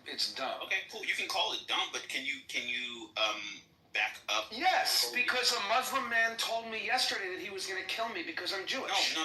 We're not. So for you saying there's no rationale for me to fear Islam, you're basically just negating my personal lived experience, even though you don't know me. We're just talking on an anonymous chat app, and you're negating my experience, which is fine. You're not going to convince me. For you to say there's no rationale for a Jew to fear a Muslim, it's retarded. There is a lot of rationale to fear a Muslim. Okay. Hang on a second, Dominic. Do you have a fear of being pulled over by the police? Exactly. No. You don't have so do you shame every black person? Do you shame every black person who is afraid of being pulled over by the police? Oh, I'm not black. No, I'm not talking to you. I'm talking to Dominic. Well, he says, I'm black. But you said, okay, so no to both. So you don't shame people. Well, but what you're saying is that you haven't been pulled over by the police. You're not, right, you didn't say that. You didn't say that. What you mean is you're not afraid of being pulled over by the police simply because you're black. And then you said that you don't shame other black people who are afraid of the police simply because they're black. Like, I have a black friend who says, oh, I've been pulled over because I'm black, right? I'm not going to say to him, there's no reason for you to fear the police, because he does have some reasons to fear the police. So, as a Jew, when I have my life threatened by Muslims, and then you tell me there's no reason for me to fear a Muslim, it feels like you're belittling my valid fear. Okay, so I'm saying that generally speaking, Muslims are harmless, generally speaking. Yes, there are some types of Muslims that believe in like doing violence against other people, but we're talking about, generally speaking, police don't pull black people over for no reason. Generally, but yes, it does happen. It does happen, but generally, in the grand scheme of things, it's rare, right? Am I wrong or am I right? You're wrong. Okay, then explain to me how I'm wrong. I can easily, really briefly, I'll be quick, Enigma. I just looked up on Grok AI. Oh my god. What? Okay, well, you might not like that source, but I mean, it's just basically like an advanced. Is there something wrong with Grok? You want me to use a different There's AI? something wrong with Elon Musk and his whole, it's a whole conversation. So, I mean, go ahead. Sorry. Well, it might, I mean, you can say it might be wrong. The thing that I'm about to say might be wrong, and it might have been a fake statistic that was implanted by Elon Musk. This is just the AI service that I have access to. I don't have a subscription to ChatGPT or whatever, but if you do, or we could Google it and we could take time to try to find this answer. But I asked it, I said, what percentage of global terrorist attacks, you said Muslims in general are not dangerous, or like, yeah, some of them are, but that isn't a reason to fear the whole population. And again, just to be clear, we're talking about fearing the population. We're not talking about hating the population. I don't want to randomly attack Muslims. I don't think that the Muslims should be, exterminated from society. I'm just afraid of them. Like, I'm afraid of them that they might hurt me. They should not fear me because I don't hate Muslims. I fear them because I'm afraid that they hate Jews. So I just asked it, what percentage of terrorist attacks have been committed by Muslims? Give me a short answer with a number only. It says, no precise percentage can be confirmed due to varying definitions of terrorism and incomplete data. But estimates suggest that roughly 80 to 90% of global terrorist attacks from 2011 to 2016 were linked to Islamic extremism. 90% of the terrorist attacks in the world are committed by Muslims. But you're not saying that you're afraid of every Muslim, are you? No, I mean... Are you more afraid of Muslim men than Muslim women? I bet you are. I think maybe, but women do suicide bombings too. I think that my girlfriend's statement about her as a woman being apprehensive around men, I think I'm as afraid of every Muslim as she is afraid of every man. Now, keep in mind, she's dating a man, she's working with men, her friends are men, she gets on the bus, it's driven by a man, she goes to the butcher is a man. So she's not afraid of every man, but if it's circumstantial, right? Because if it's late at night and she's walking alone, like if I'm going to a Jewish place and I see a sketchy Muslim, yeah, I'm going to be fucking terrified. If I'm walking down the street and I see two Muslim women, no, I'm going to be probably less afraid to simply walk past them on the street. But you're sexist too. They could be tough Muslim women. They'll be sexist. They could take you out. That's true. I'm an easy target. This is reminiscent of. That'd be kind of fun too. When white people were afraid to walk on the same side of the street as black people in America. The last time. On the same side. I wouldn't walk on the same side of the street as a Muslim man because they literally believe that if I'm not covered, that they have the right to rape me. That's their stance. Sorry. No, it's true. It's true. It's in the Quran, Dominic. There's things I can quote in the Bible that are also.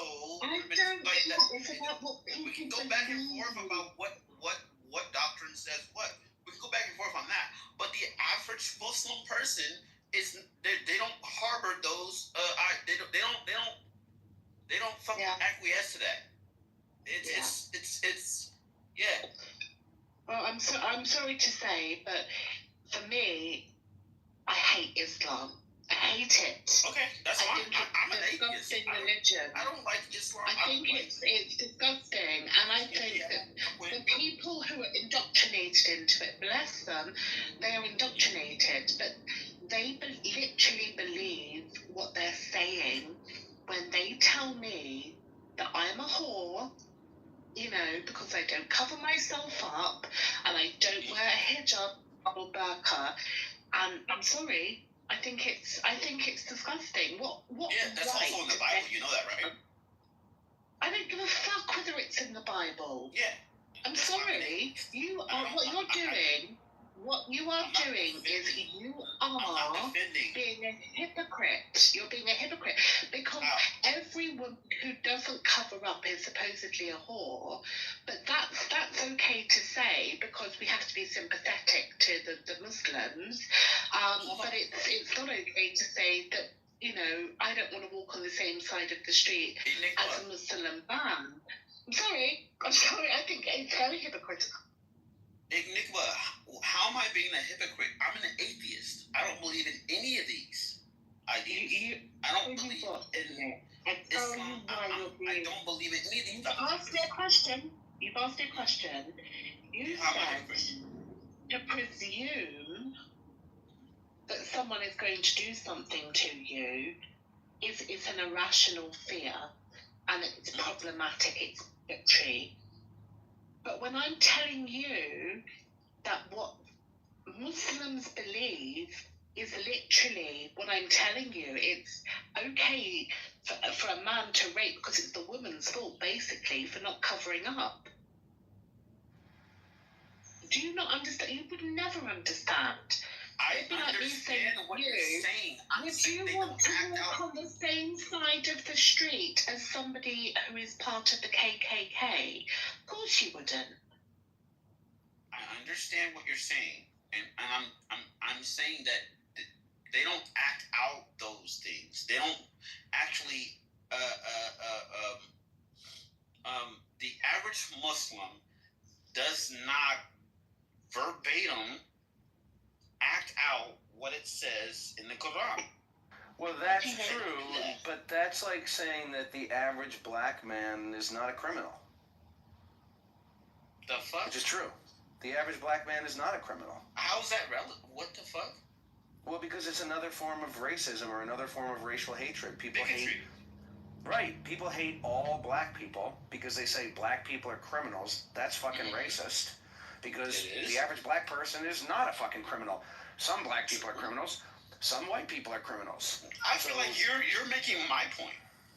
I am kind of making your point. You're making my point. Well, but my point is when we're talking about anti-blackness, we agree.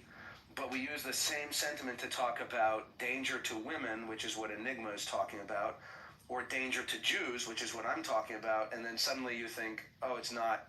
Like, I don't think that all black people are criminals, right? Mm-hmm. But I think that the reason that people are racist is because they think that black people are criminals. I don't think that all Muslims are terrorists. But some Muslims are terrorists. Therefore, I mean, I have Muslim friends, I have Muslim coworkers, I have Muslim students. But the racism isn't just about black people being criminals. Your thing seems to be specifically about terrorism and like violence perpetrated towards you. Well, right, they do different things. Some people, you're not saying I don't like Muslims because they smell bad or because they sound... I'm just saying I'm not afraid of a black man cutting my head off. I'm afraid of him taking my wallet. I understand, but I'm disagreeing with your point where you said most people are racist because they think that black people are criminals. So I think you were kind of trying to speed through something really fast. I just think that's an inaccurate statement. Most people who are racist, I would not say. Oh, it's because they think black people are smelly? No, the reason is not. Well, I'm just saying the reason is not. Many people don't like other ethnicities because they are smelly. I mean, that's unless if you grew up in New York, you know that's true. My point is that you seem to be specifically fairly so focused on the violence perpetrated possibly by Muslims towards you, but then when you brought up why people are racist, I don't think that most people are racist because they think that black people are criminals. So that is what I'm contending. So I want to just read as well because it says why would I feel worried about being raped by someone who is Muslim if I'm not covered?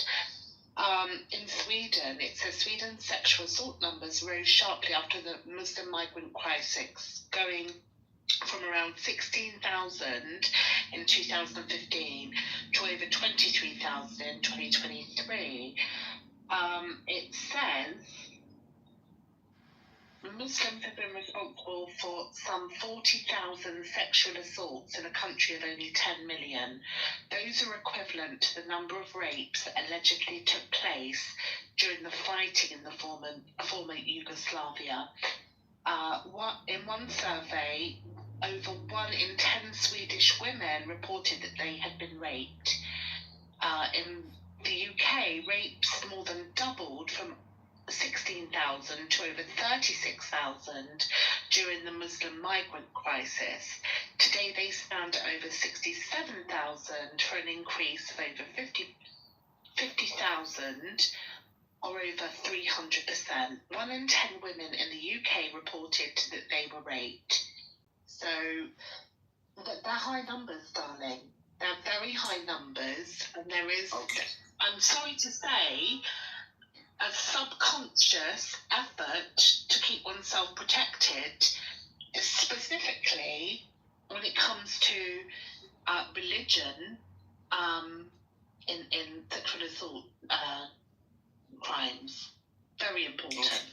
So they changed the definition from, so the numbers went up because they changed the definition of what is sexual assault versus like rape.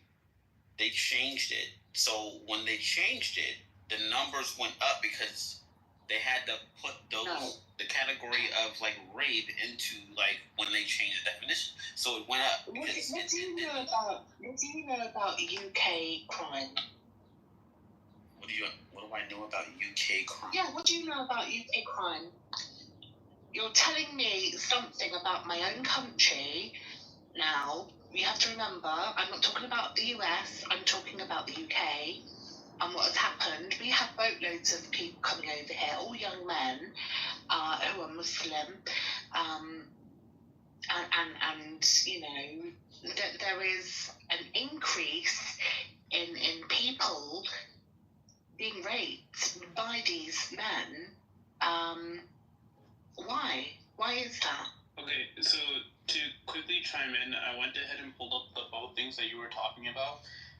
It literally says here, just as Dominic was saying, the definition of rape was completely changed when doing this entire report, and it even goes ahead and says that when the deduction was done, it asked, does it cover only vaginal rapes? No. What does it cover? Anyone who lacks consent of victims, and then it goes into what could that mean? If a specific yes wasn't given, complete YES, right, then that person could have been raped.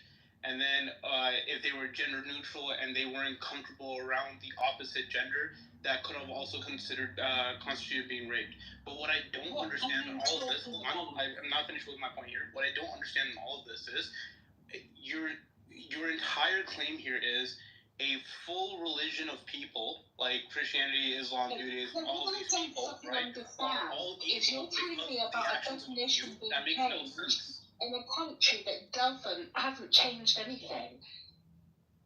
Yeah, put the link in the chat. Are we talking about a people or a religion? I don't get it. Put the link in the chat. I'm talking about, oh my goodness, during the migrant crisis, we're still in it, by the way. Basically, we have people coming over from the Middle East on boat. You get down. And they're coming over illegally. This isn't. I'm all for migration and for people being refugees, but these are all young men, and there's something very, very worrying about it. The crime rates in these areas that these people are being placed in hotels is going up. People are being assaulted, robbed, raped, and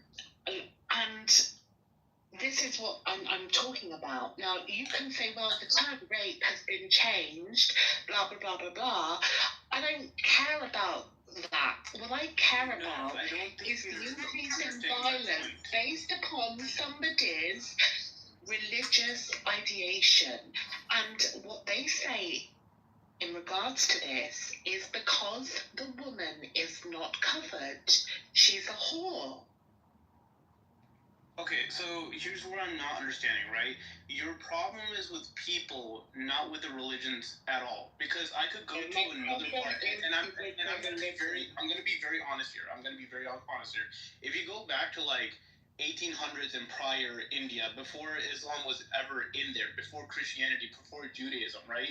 People had the same sentiment to one of the villages where like these people that don't even follow any of the religions that are there right now were like, oh, these women are horror, they don't cover up, all that stuff, and they raped them. It had nothing to do with the religions. It had everything to do with the people, right? If you go ahead and say, hey, these people that are coming in that go ahead and have this disgusting mentality are raping our people, okay, fine, that's a different conversation. Muslims who are born in the West do not have the same mental these religions mentality. are what go ahead and tell people to do this. That's not valid. Sam, people who are born in the West do not have, they believe the same thing, but they don't do anything about it based upon the laws that they're brought up in society. I have no problem with Muslims who you know, are brought up here. Even then, I do have a little bit of wariness. But what I'm saying is, when there are migrants coming over illegally, where you don't know where they're coming from, you don't know what their intention is, you don't know if they're criminals or whether they're good citizens or whether it's genuine refugees or not, there is a problem at the moment in the UK specifically and other areas in Europe where the countries have been flooded with illegal immigration.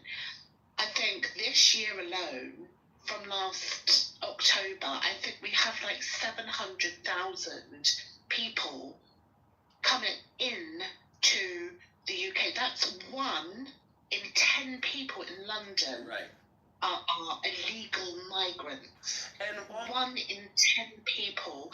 Now, the crime rate has doubled, and the people reporting the crimes who have been assaulted, have been robbed, have been raped, have been harmed, they are describing people from that background.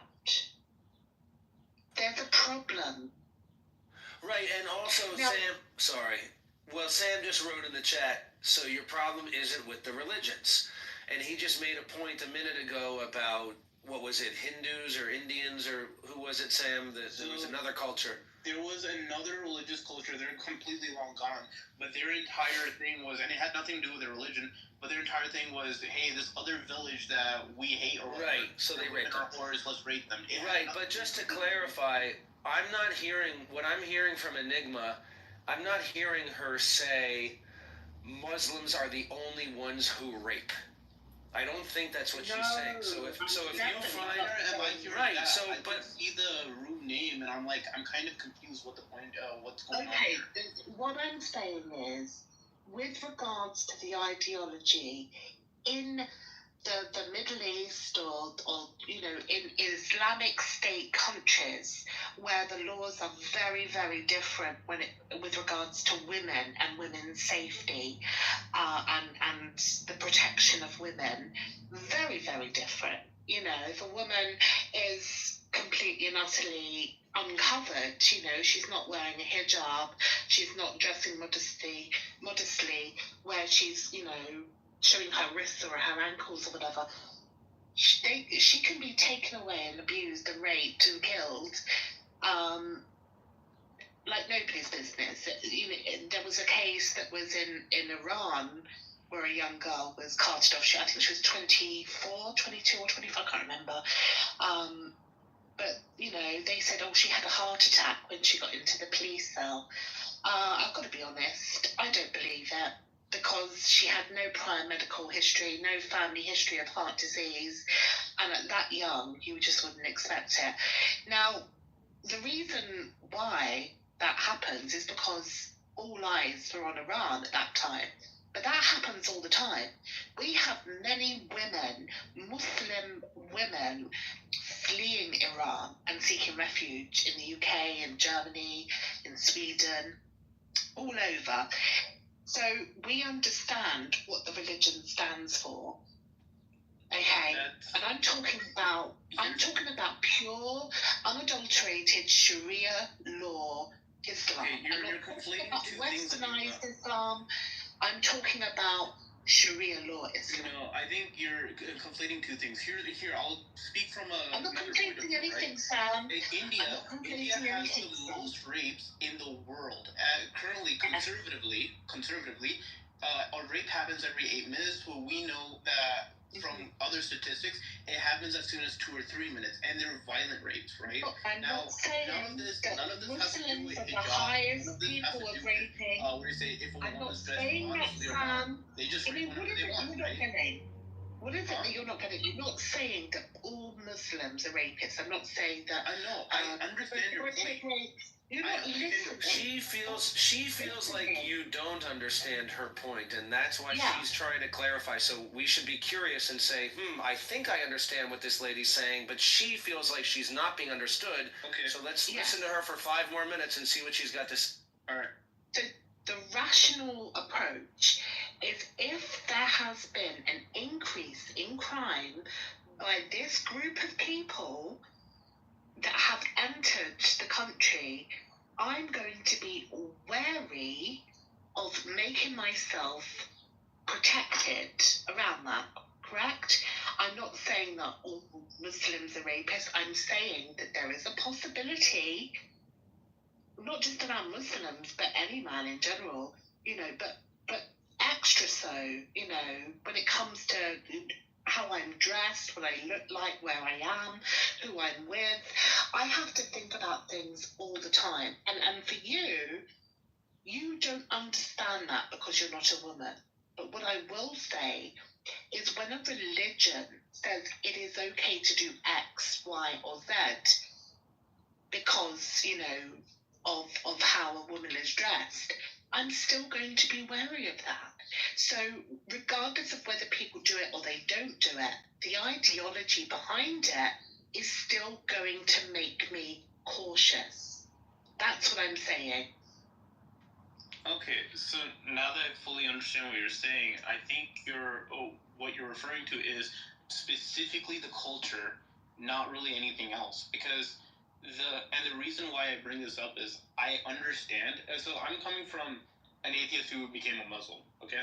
And I completely understand where people kind of get off when they say these kind of things, because I've lived in the redneck parts of America who have the same sentiments, right? And the thing is, I genuinely look at this scope, right? People are assholes. People are pieces of shit. Most Middle Eastern people I've met, complete dickwads, right? But when I go ahead and look at Christians, Jewish people, Muslims, like people from all faiths, all sides of the world, right? You'll find very great people out of them. You will find very shit people out of them. Now, what I condemn specifically will always be the cultures they come from. You mentioned Iran, right? I was mentioning India. Those cultures specifically, I will 100% condemn them for the way they go ahead and treat, for the same reasons you said. But I won't conflate what they're doing with their religions. I've seen some of the, let's take Christians, for example. Let's move away from Muslims and Hindus and all stuff. Let's take Christians specifically. Some Christians go ahead and set up a lot of, these international kitchens. I forget the actual word for it. It's a Greek word. But they set up these international kitchens to go ahead and feed people, all of that stuff, whatever, right? And the nuns go ahead and do a great job in caring for the kids that are, having a whole problem, whatever. Now, some of these men from the same countries they come from, right? They also have murdered, they also have raped, all of that stuff, whatever. I'm now not going to go ahead and look at, say, those men who have raped and killed and all that stuff or whatever, those Christian men, and then say, those nuns in those kitchens are also as bad, right? I'm going to say, okay, I can see the bad from the good, and I can't just go ahead and blame the whole religion with their religion's literally talking about, hey, feed people, do good, love thy neighbor, whatever, right? Same with the Jewish people, same with the Muslims, right? Again, I've seen all walks of life from them. So I will condemn the culture, not really the religion. No, I would definitely condemn the religion. When a religious ideation is saying it is permissible to do something to someone to cause harm, in the name of a god or whatever, then yeah, I'm gonna criticize it. Especially, I mean, you can say, oh well, look at the good old nuns doing, they're feeding people all around the world. But what about the harm that the Pope did, 10 years ago, going to Africa and saying, don't you wear any condoms? It's forbidden. And in some parts of Africa where it is impoverished still, most of Africa isn't like that anymore, but in some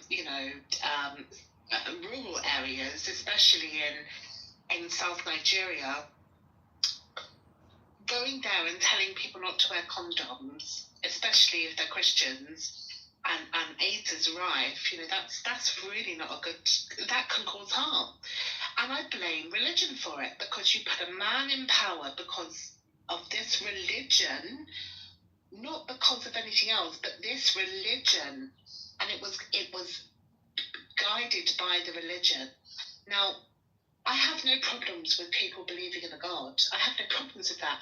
But when they start saying God says this or God says that, or God allows this or God allows that, or if a woman intervenes, in a fight between two men, you've got to cut her a hand off, or, if somebody steals something, you've got to torture them, or, do you understand what I'm saying? It's not about the culture, because the culture comes from the religion. The religion sets the culture, especially in a country that is religion-led, especially in a country like an Islamic State country. Yeah, I totally agree, Enigma.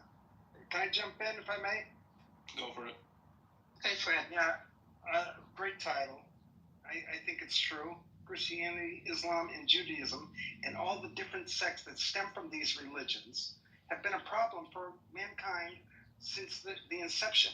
Since Moses put our Creator in a tabernacle, a scroll or a book, wherever that tent he moved around where you had to go to him to learn about God, he started the precedence of it. And then you get the Christianities. If you don't believe Jesus Christ as your Lord and Savior, you'll go to a very bad place. And then Islam, right? And all these different sects who use books written and voted on by mankind as their authority to impose a lot of nasty stuff throughout history, when we all understand, we all realize we come from something. And could you imagine a world that looked at life, nature, and the universe like people look at a sacred text from God? That's what I get bummed about with these religions. Throw them all in there. Yeah, I'm sorry. Sorry, I didn't mean to cut you off, but if I may, then in the same breath, we have to condemn agnosticism, atheism, and any other, social construct or any religious construct. Because, and I'm going strictly off of history here, right? If we look at just, let's say, atheism, and we look at America, America killed 1 million Iraqis off of some random intel, right? We look at India, they had either atheism or random ass religions that went ahead and killed, raped, and pillaged throughout their histories. And this happens all over the world, right? Again, if you go ahead and blame 3 specific religions for how people are, I don't see that as a way of condemning those 3 religions. So sure, we can talk about discourse within those religions. I'm completely for that, and I'm not going to go ahead and cover up whatever people in these religions have done and how they've done it, right? But I will go ahead and say the religions are separate from the people. If you're going to condemn people, I will be with you on that. But if you want to condemn the religions for what people have done, I can't do that then. So, Sam, are you saying that all cultures and all religions throughout history are essentially equally violent because all of them have participated in violence? If we're equating it to, if we're talking about it in the way we're talking about it right now, then yes, you have to go ahead and label it. But if you're talking in the way I'm talking about it, where if you separate the people from the religions and specifically look at the religions like alone in their own isolations, then no, I would not agree to that form. I would only criticize the people who have done those things. I think all humans have been violent over the course. I mean, it's been, 3 million years since we invented stone tools, and it's been 300,000 years since we became Homo sapiens. But whether you start keeping track at a couple million years ago or a couple 100,000 years ago, I think it's obviously true that all humans have engaged in violence. But I don't think it's true that all cultures have always been equally violent. And I think if you're asking, well, what about the modern world? What about contemporary times? It's even more, the difference is even more stark, that there are some cults, like, for example, the Rastafarians. Okay, I don't know actually the history of the Rastafarian religion, and I don't know, I actually might have to put my foot in my mouth because I might say something that's wrong.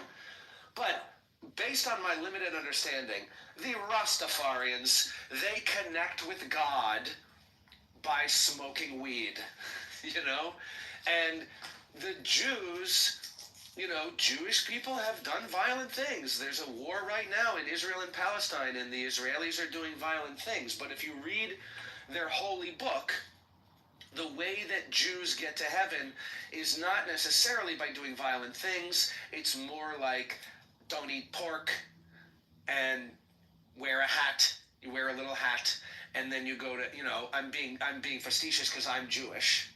But the point is, Christians believe that they get to heaven by accepting Jesus Christ into your heart. So really the most important thing, you got to do acts of service, you got to be a good person, follow the 10 Commandments or whatever. But really the most important thing is accepting Jesus into your heart. So we got all these different cultures, Rastafarianism, Judaism, Christianity. They all believe that they connect with God in their own different way. The Rastafarian, in order to connect with God, he smokes weed.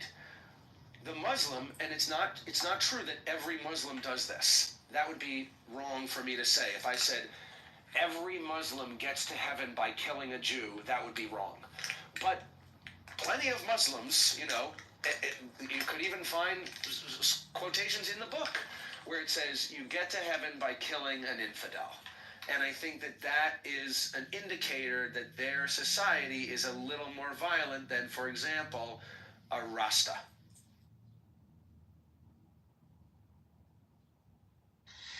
Okay, sorry. I was typing out my point here, but I'm gonna slide the whole thing of not understanding Islam or whatever. I could care less about having a Muslim debate right now, but you were kind of pointing out my point here, right? Separate the religions from the people, right? Again, Israel, you just brought them up, right? You said the way they get to heaven is wearing a little hat, don't eat pork, all that stuff, whatever. Okay, there are amazing Jewish people that have existed throughout history that have never even harmed another person. So then why would I call entirety of Judaism like a evil cult or an evil religion? I would never say that, right? And that's the same way where you're talking about the Rastafarians. I actually know a couple, and I know exactly what you're saying when they're believing that if you smoke weed, that's how you connect with God, right? Again, harmless people, right? But I wouldn't blame their religion if 2 or 3 people who are Rastafaris go ahead and start harming or raping or whatever, right? It's just hey, it's just the people at that point I'm going to criticize, not the religion. Yeah, what's interesting about it all is it's all about money, right? With all these religions, even starting out, even you think of Mormons, how rich they become once you establish these religions. If you can get people to believe in some kind of an inspirational person. Moses is a great example, the warrior that he was. It's all in the Bible. Great warrior. He talks to God. He says he talks to God, gets the 10 Commandments, puts it in a tabernacle. Wherever that tabernacle goes, everybody brings food and, you know, brings stuff to, he doesn't have to go out and hunt. It's there. And then you think of Christianity. Jesus didn't come to establish the church, yet something happened magical where he was this person that didn't start to relate. Did you just say something magical just happened? Yeah, wait, let me finish. Well, not magical. I shouldn't say magical. I could take that back easily. But miraculous. Something happened with Jesus. I like the character Jesus myself. Whether he's real or not, I believe he had some great precepts that people could live by, but he didn't establish the church. People after him came and they manipulated his words, and they started this whole Catholicism where they make a ton of money. Same with the Mormons, same with even the Quakers. Like they do in the Baha'i faith is a great example. The Baha'i faith comes after Islam, right? There's another group of people that started a religion, and it's like kings and queens. They make a ton of money off of their subscribers, the people who subscribe to their faith. And it's interesting, with information at the click of a button, that people still feel the need to pay money to these people, pay homage to these people, when information is at the click of the button. Last question I just have for the people on the audience. Have you ever read The Age of Reason by Thomas Paine, or do you know about Thomas Paine? Yeah, I've read it. I've not read it. Yeah, I've read it. The interesting thing about Thomas Paine, first of all, with his common sense and how he literally eliminated monarchical systems of government through the United States. He's the father of democracy, right? He writes Common Sense, the Crisis Paper, Rights of Man, and The Age of Reason. What he tried to do with politics, he, in my opinion, The Age of Reason, which you could just Google, Age of Reason PDF, he showed us a different path without necessarily saying there is no God. You don't have to say there is no God, but if we can all agree that there is a God, then there must be a proper path to understand this force that he's talking about, right? And so he talks about this in this pamphlet, which is Life, Nature, and the Universe. And that never took hold. Thomas Paine never took hold. And in fact, he lost recognition because of the Age of Reason. So I think it'd be an interesting conversation to talk about that awesome pamphlet that changed my life and why this conversation is so important, especially now when he's talking about Israel and Palestine and how they're still bickering back and forth over stuff that Moses said, the Jew that he was said that you're the chosen people, and so we're going to take over this whole land. It is a religious war. And here in America, who paid to keep that, everybody's waiting for the first or second coming.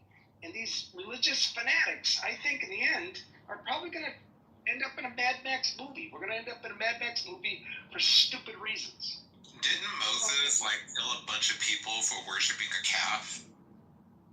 Moses, it's interesting, was a very nasty individual. If you look at him like a patriarch, in the Old Testament, I can't believe that people aren't going after, they talk about dogging the colonizers and stuff like that, but where did we learn colonization from? From the Bible. Moses was and I don't mean to offend any Jew, Christian, or Muslim, right? Because they all think he's a prophet. But he was a nasty individual. If God talked to him, we're doomed. We're all doomed. If God talked to Moses really, and that's what people think, no wonder the world's a freaking mess. Because the stuff God told Moses to do was devastating on so many levels, annihilating. What Moses accomplished in the Bible, Hitler hoped to do with the Jews. It's kind of weird, in my opinion, that the Jews are so mad at Hitler, yet their own books, and they call Moses a prophet, and they call him songs, poems, and everything's, it's like he's a holy man, but in reality, he was worse than Hitler. I just can't wait. I just can't wait until we all, as a civilization, outgrow religion. Go ahead, Sam. Yeah, I'm kind of confused on the claim of Moses, but wouldn't you compare Hitler to more like the Pharaoh that, that the Jews were enslaved under? No, Moses' books, first of all, the Torah, the Old Testament, clearly show what Moses did to his fellow man. People who just happen to live in land God told him he could take over. That's colonialism, right? I mean, he annihilated the Mennonites, the Canaanites, or whatever, all these people that the only record we have of them is the Bible. Because he annihilated them all. There's no record of them. He killed everything. Children, the young girls, keep for yourself. So we have no history of whatever race he annihilated. Yeah, that's interesting. There's nothing of that in Islam. Like, he's never done any of that. We never accuse him of that at all. Well, it's funny. The Christians and the Jewish people, they kind of skate over this. And I've talked to even rabbis about it, and they do. Well, those were the times. Those were the times that's why people did that. And I'm thinking to myself, we were very intelligent back then. Like, very intelligent.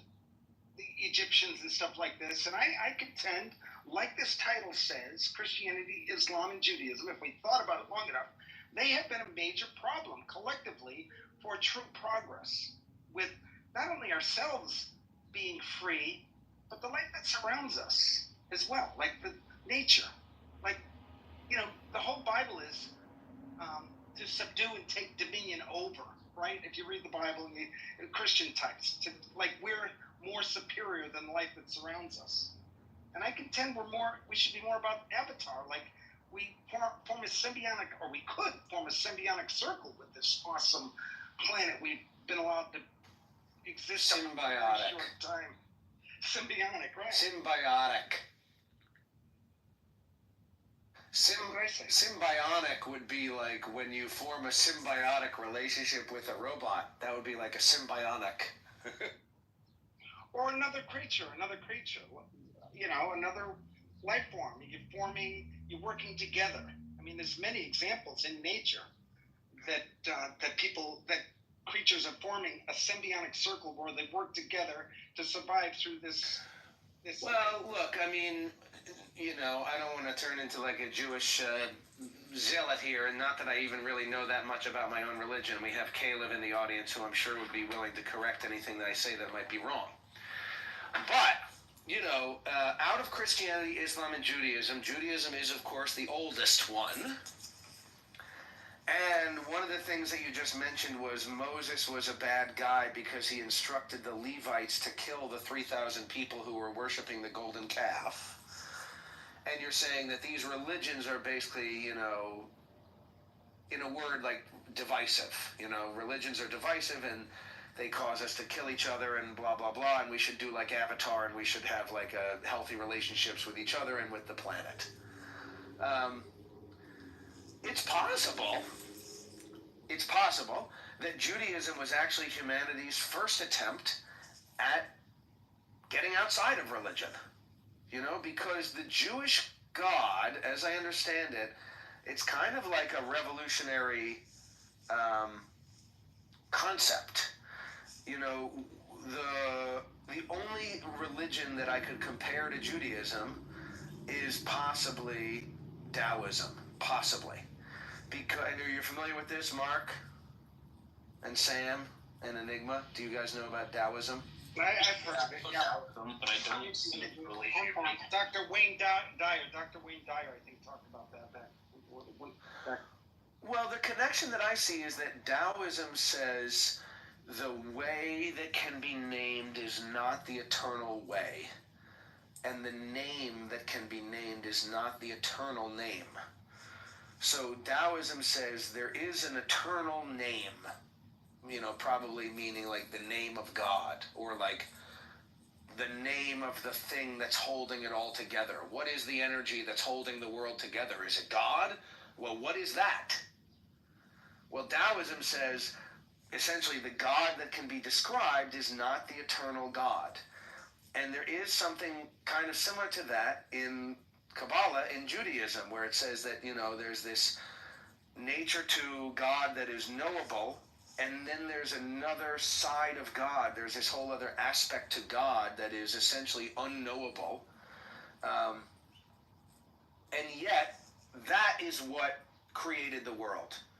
that is what is governing the world. That is what is holding everything together, is this thing that is in part unknowable.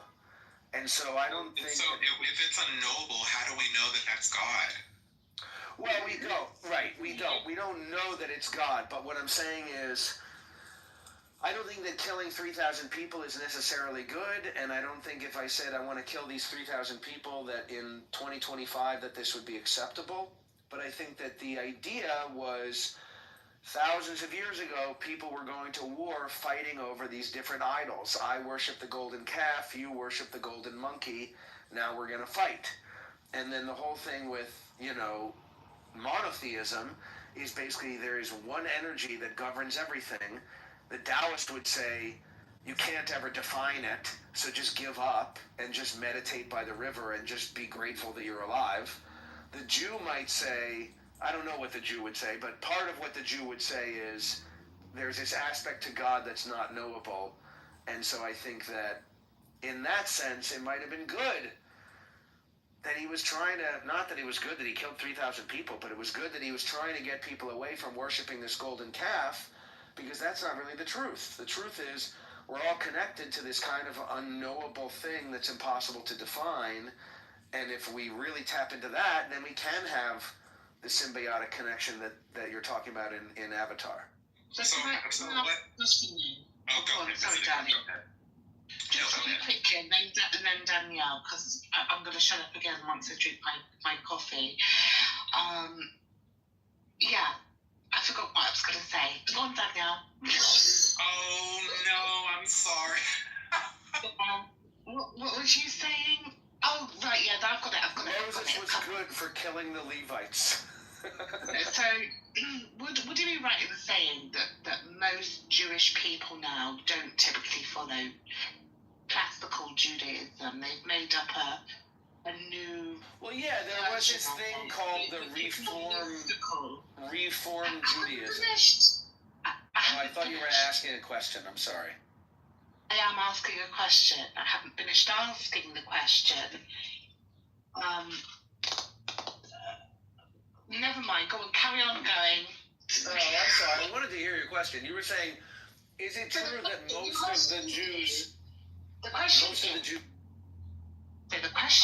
most of the Jews today follow a more mystical approach to Judaism, which doesn't typically coincide with classical Judaism. Now, one could then say, is it even Judaism at all, if it differs so much from the original? That was my question. Right. I mean, Caleb can probably answer better than me. I'm not a rabbi, and I was raised Reform Judaism. So I was raised by less religious Jews. I was raised by two people who are Jewish ancestrally, identify as Jewish socially and culturally, and we did some Jewish religion when I was growing up, but Reform, so my parents let a lot of stuff go. We're not talking about Jewish people, because there are Jewish people who are atheists. I'm talking about people who follow Judaism today. I identify as a Jew, and I follow Judaism as it was taught to me. A version of Judaism, but not typical Judaism. That's what I'm trying to get at. Well, the phrase typical Judaism would make a Jew laugh.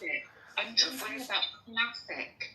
No, I know, but even Caleb, help me. Caleb, come save me. But I think that generally typical... Are you not under attack? No, I don't feel like I'm under attack at all.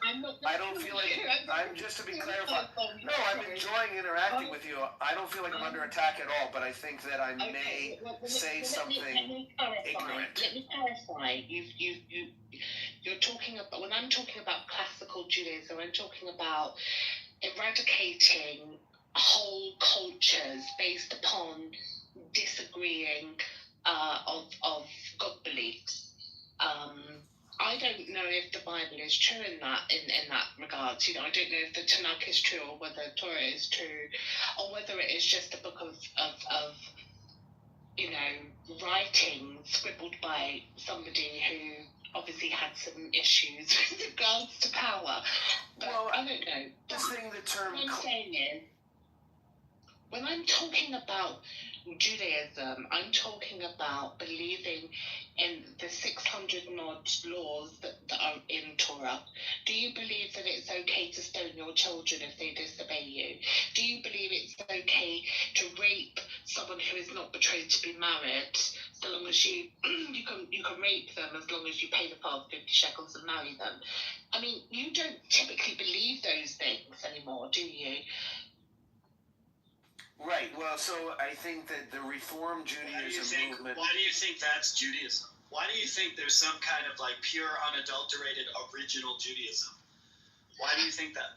Why do I think that? Because if those stories were given to a chosen people of God to be followed, well, why wouldn't I think that? I mean, it's always like never been that way. Yeah, it has been that way. Because historically speaking, Enigma, we know that that's not the case.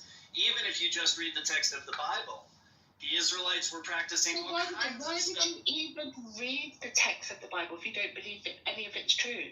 He didn't say he doesn't believe that any.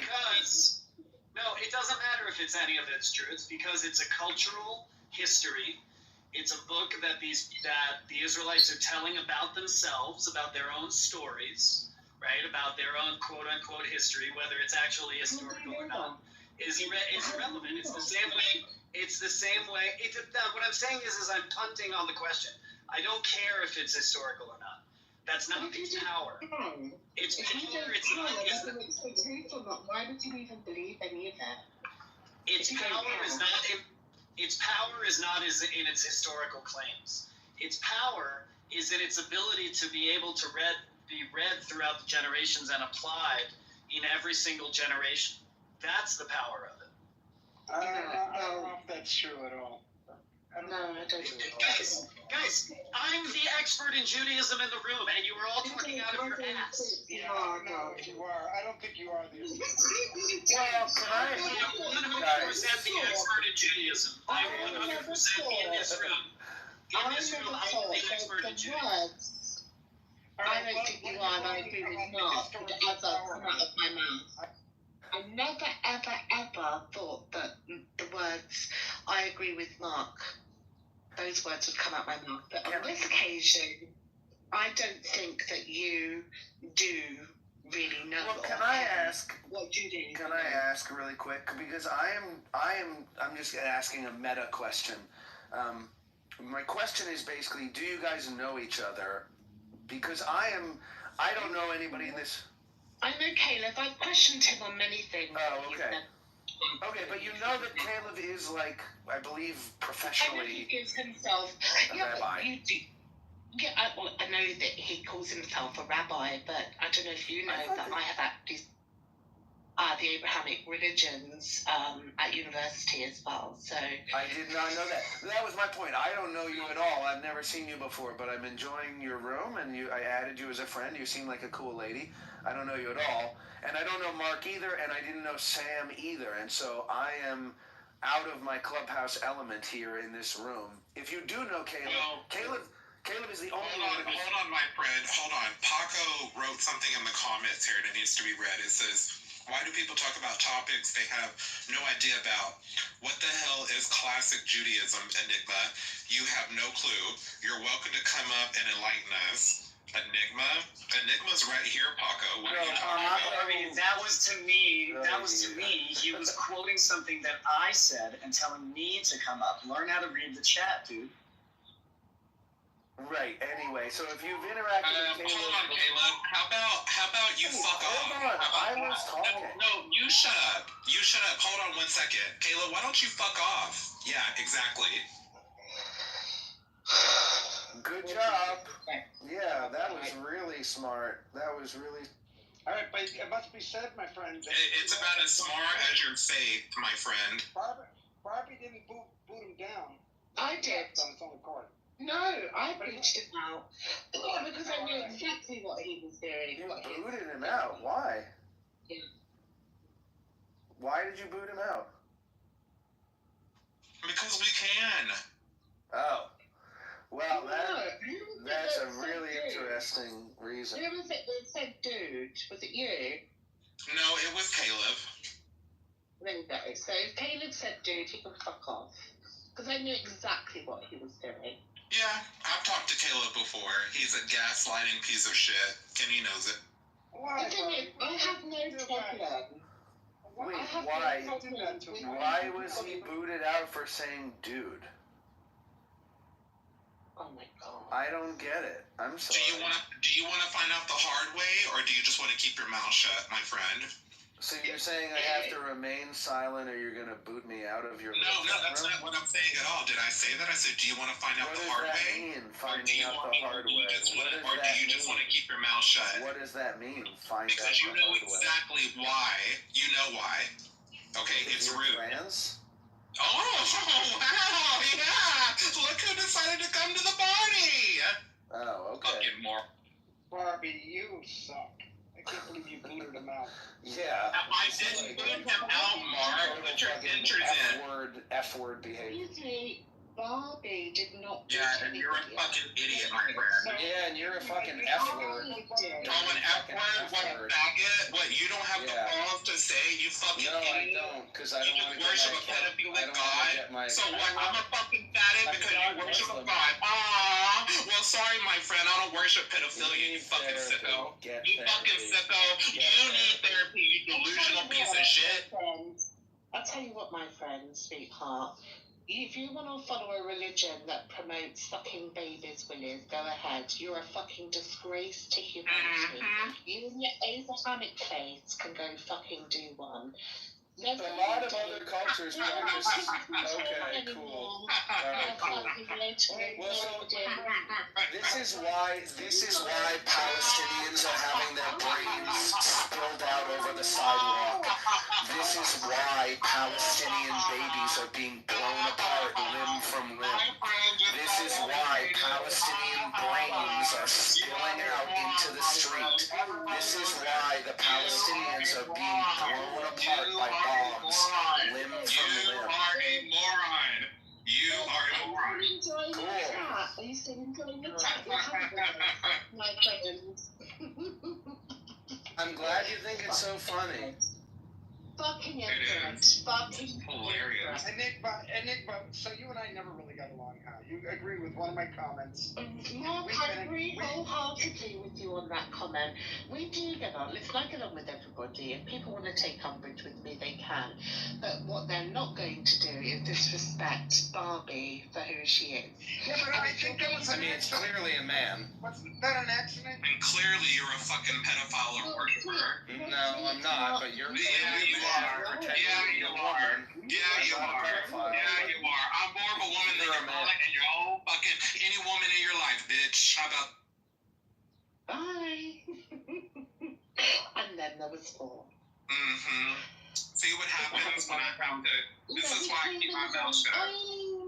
Oh, the problem is that, Muslims are so hateful to Jews, but, I'm going to be hateful to the LGBTQ community. You forget it. Get out of here. What were you going to say, Mark? What is it? Did you want to tell me? I think you're too sensitive about that whole thing. Mark, I didn't remove Caleb. I didn't do anything. Why are you coming at me for? I did. Why'd you do that? Why'd you do that? Why does it matter? Let me tell you why. Because it was interesting conversation. I was in here for the It was an interesting conversation. Mark, I don't care. Nobody is going to disrespect my best friend in my presence. They're just not going to do it. And if you think that I'm going to allow that, then dream on. And you don't have to stay here if you don't like the way that I have them in my room. That's another problem. I don't care. I don't care who shows up here, who doesn't show up here. It's nice to talk to people, but if people are going to say, "Oh, I'm not going to come to your room because you did this, you did that," I mean, that's just babyish. Like, listen, Mark, I understand you think that Caleb is good conversation. Every single interaction I've had with Caleb, he has been evasive, ambiguous, and very disrespectful. And I'm not having that. And then look what happened. The moment I dealt with that situation, you got someone else being very disrespectful to my friend as well. Am I going to just sit by and take it? And of course I'm not. Would you do that, Mark? Mark did exactly what they all wanted him to do, which was accuse me. He goes, "Why did you boot him, Danielle? Why did you do that, Barbie? Why did you do that?"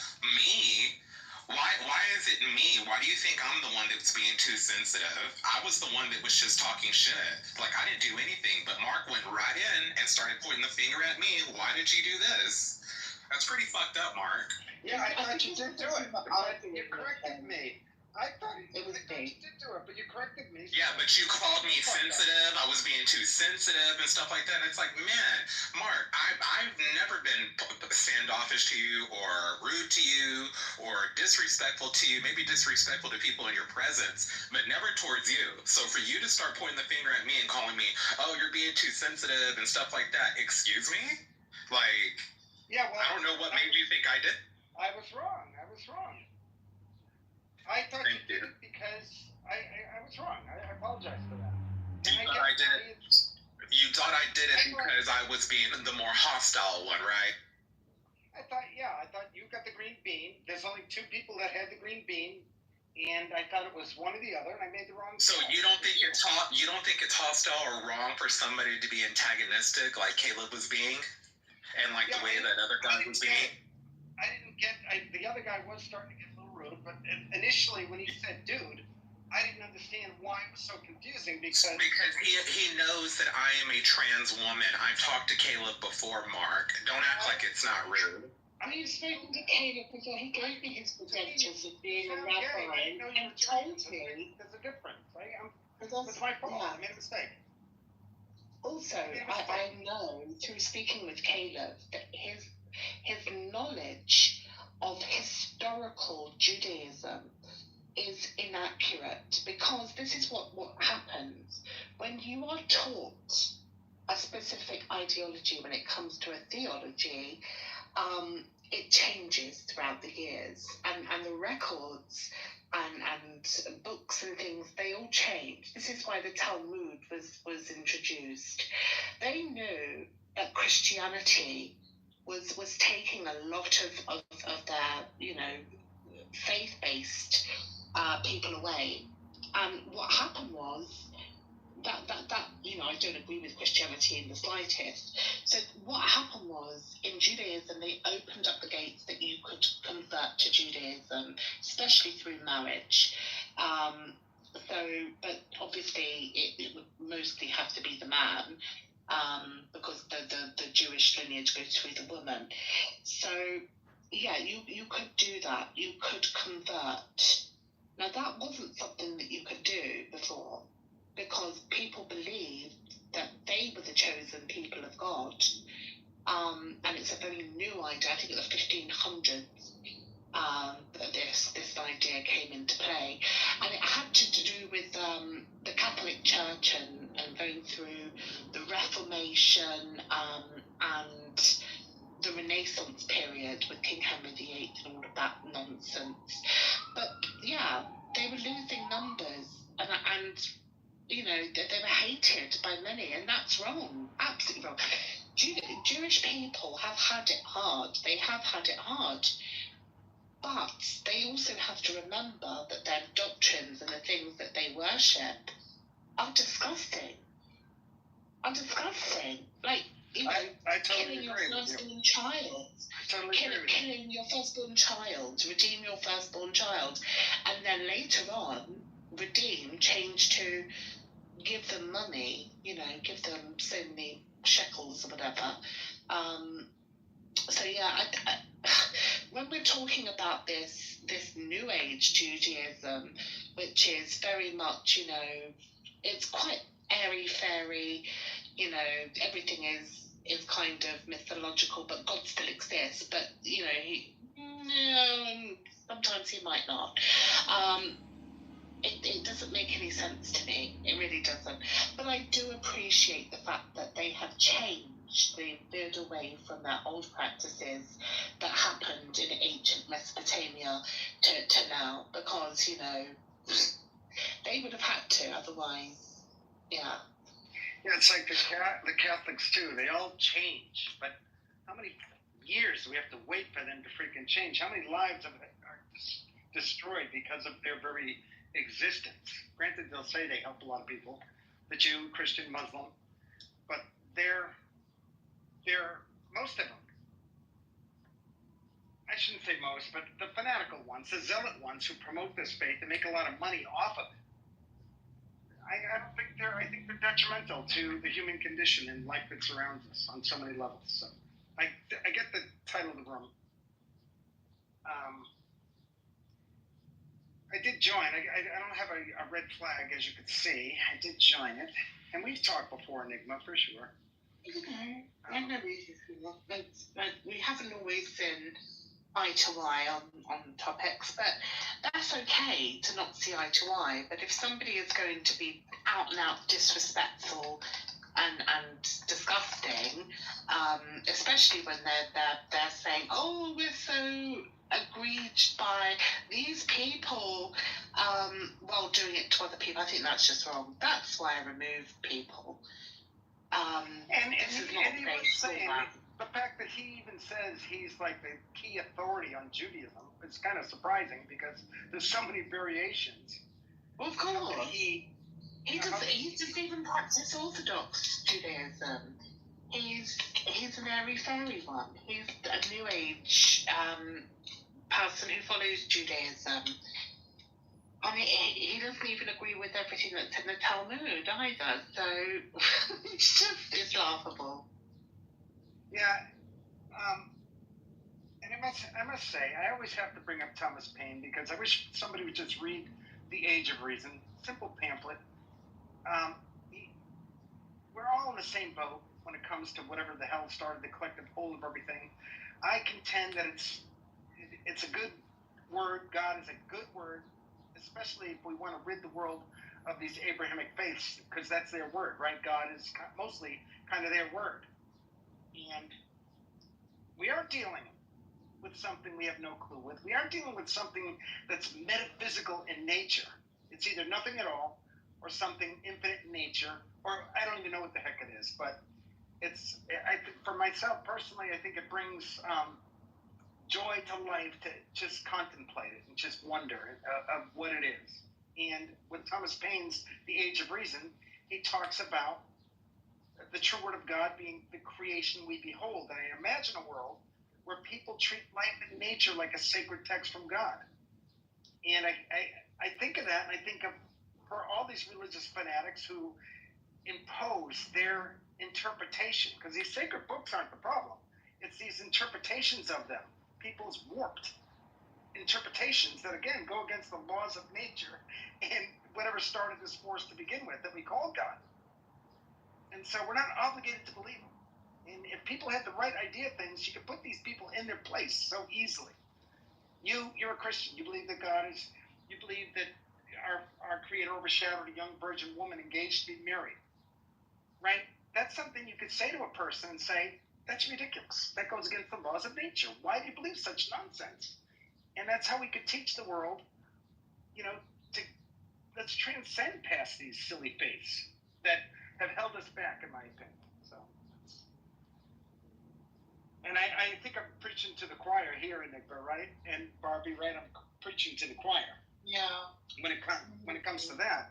But then when we think of atheism with a capital A, very valid stance, no doubt, that whatever it is that we come from, it doesn't play a conscious active role in your life. It's just, it is, we're here.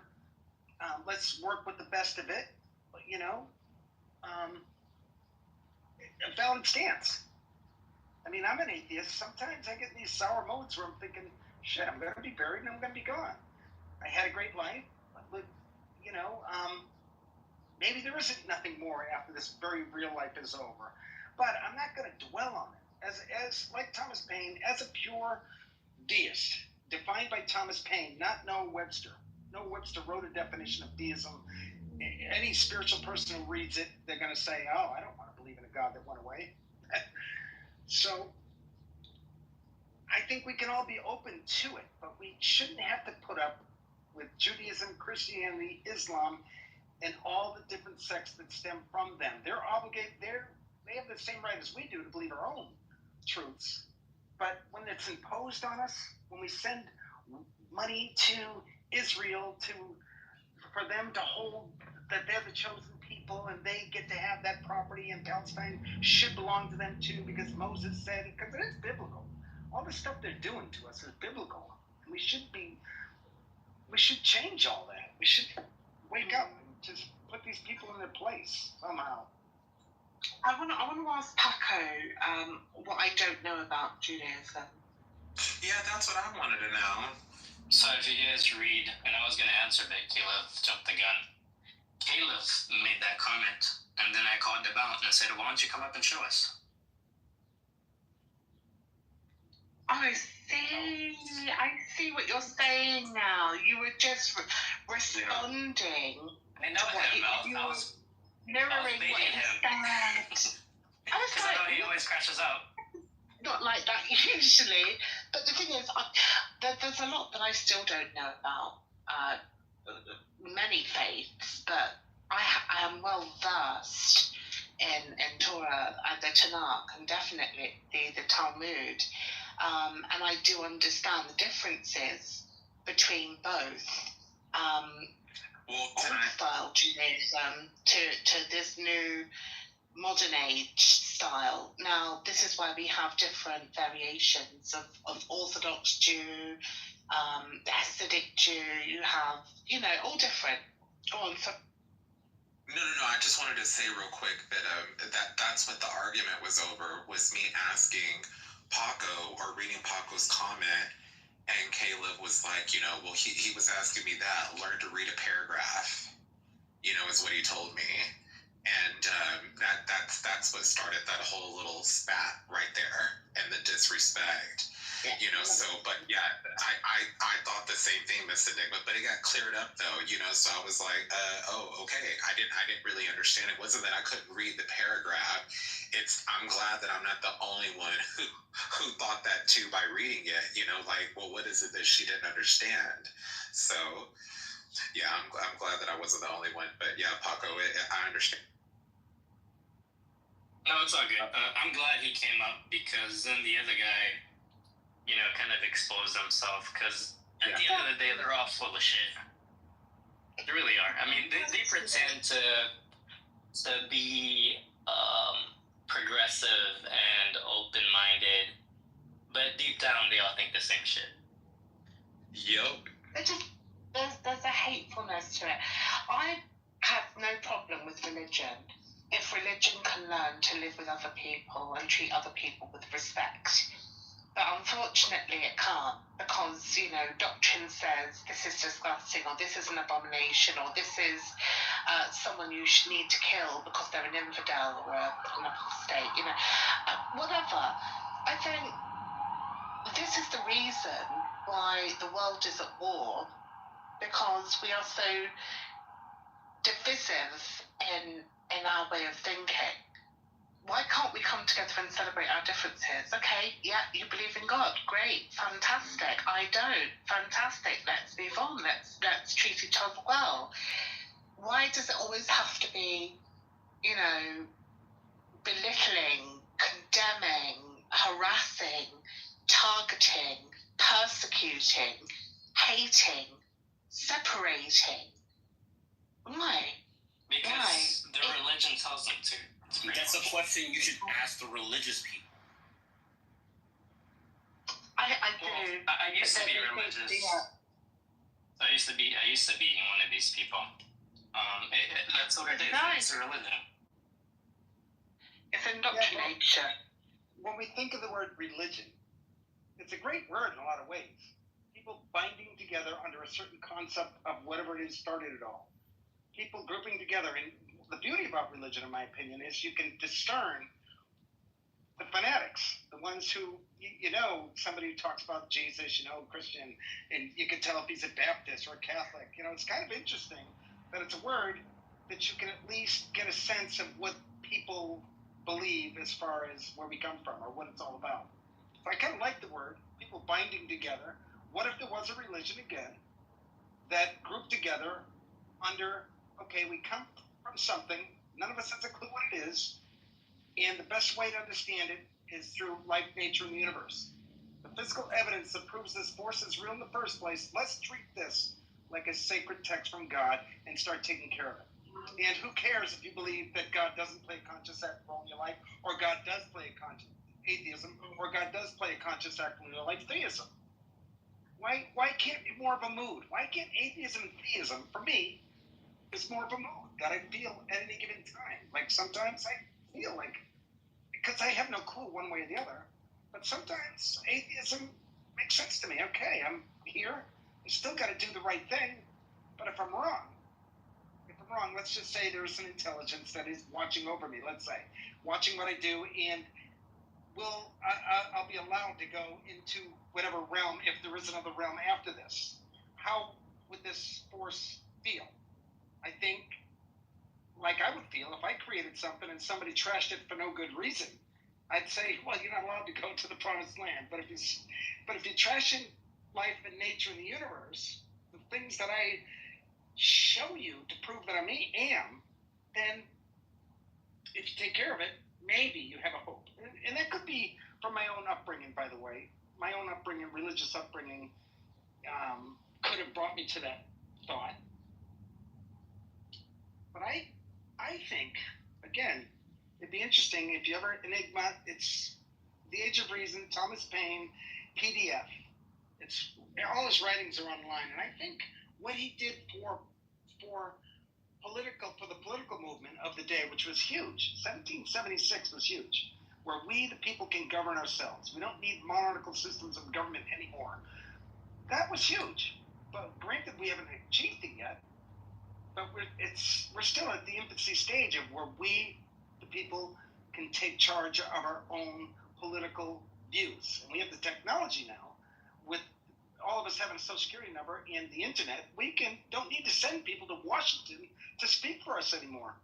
We can all figure out a system to govern ourselves.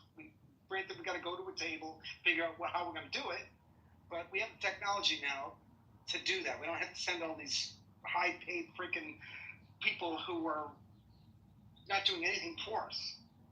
So it's a good conversation. I get into it. I don't realize I'm in an atheist room until I hear everybody talk. Not that I care one way or the other, because I contend that my epistemology can stick up with the best of them. And I hope to do it politely, and hopefully you get a sense that I care about it all. And I didn't mean to offend. I certainly don't want to offend anybody in the process. But I took the title of the room as a very serious conversation that whoever set it up, Enigma, you set it up, right?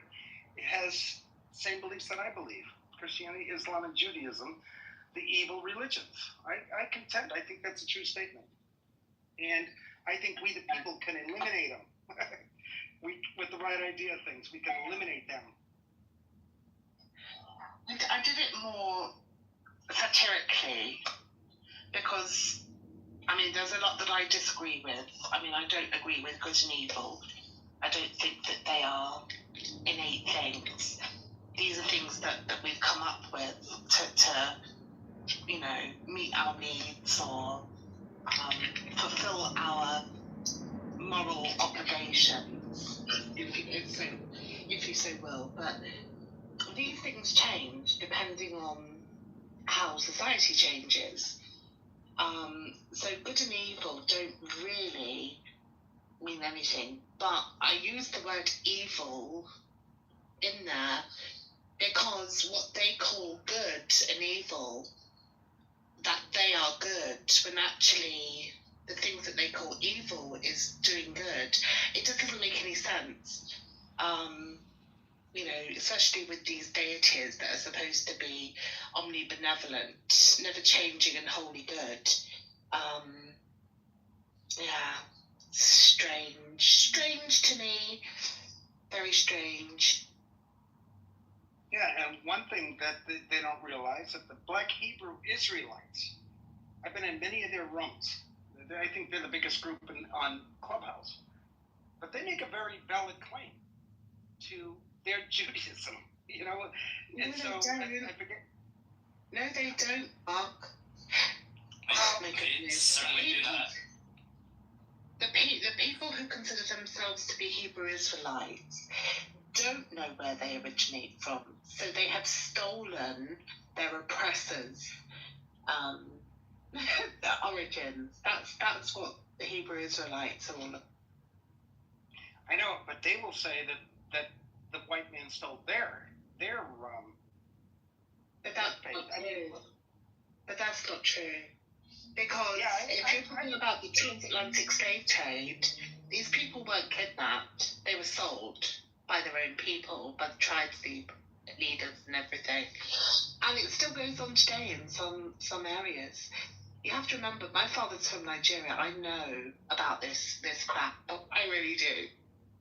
Well, the thing that I wanted to say about it, with that Jewish person who I guess knew all about Judaism, is even if they're not right, the Black Hebrew Israelites again shows us how dangerous these books can be in the hands of the gullible or easily led.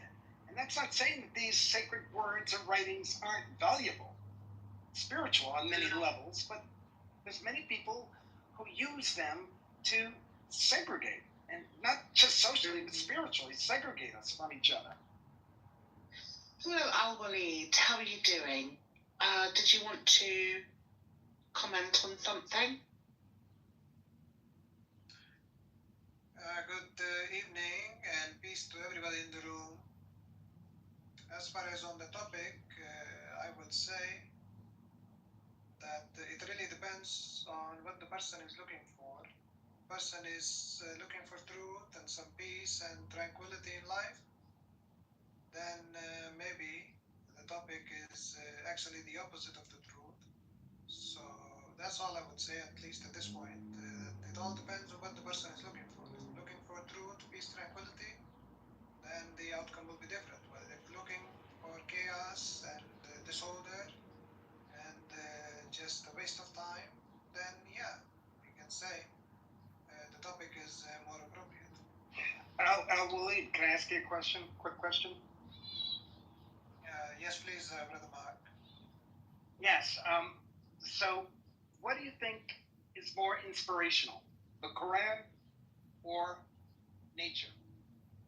What's more inspirational to you, the Quran or Mother Nature? I don't know if I really understand your word inspirational, but what I will tell you is that for me, I study all the scriptures, right? So for me, it's not about how I was raised, what was the philosophy of my father, my culture. For me, it's conscious, and that's why I study the Bible, I study the Tanakh, study the Quran, Buddhist scripture.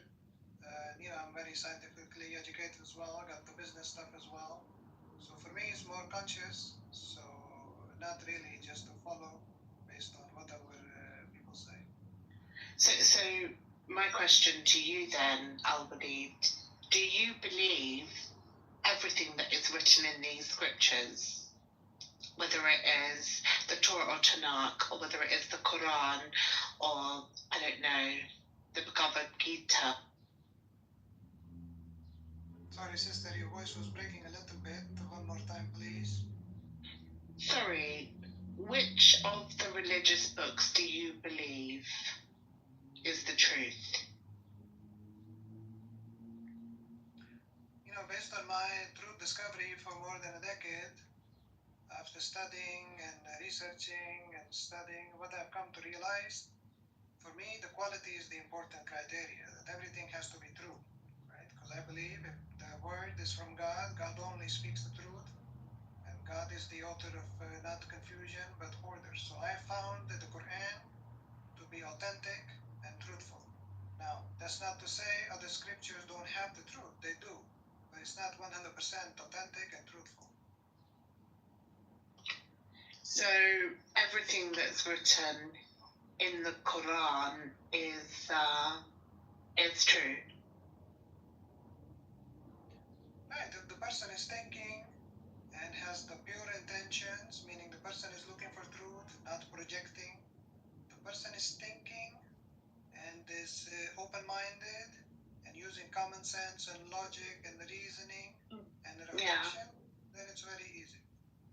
But what you're describing is something we call confirmation bias. You're saying that you believe it before you've read it, and then you're confirming it by reading. That's not true, sister. Maybe you didn't listen to what I said. I said, in my 10 plus year of truth discovery journey, where I've studied the Christian scripture, the Tanakh, the Buddhist scripture, the Vedic scripture, the Parsi scripture, the Islamic scripture, and after doing all of 10 plus years of truth discovery, then I've come to the conclusion I have, and even to this day, I'm continuing my truth discovery because I like to study, and this is for me a lifelong process. Can I ask about that confirmation bias system? What religion were you raised in? The Islamic way. Yeah, that's what we're talking about. You already had a religion that you have a bias in already, and what you're doing is you're reading other religions with the bias that your religion is correct. We call it confirmation bias.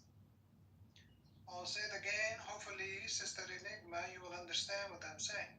I understand what you're saying, that they're raised in a particular religion, but I think I'll say it again one more time, if you would please listen. I said after 10 plus years of truth discovery journey, of reading the scripture with my own eyes and studying all the scripture, so for me it's a conscious decision. Now, if you don't want to accept it, that's your choice, and I respect it. I just want to make it clear, for me, it's a conscious choice. It's not a blind belief of what I raised with or stuff like this. Hopefully, it's clear now. Yeah, 10 plus years of confirmation bias. We get it. Thanks. Yeah, that's what I'm...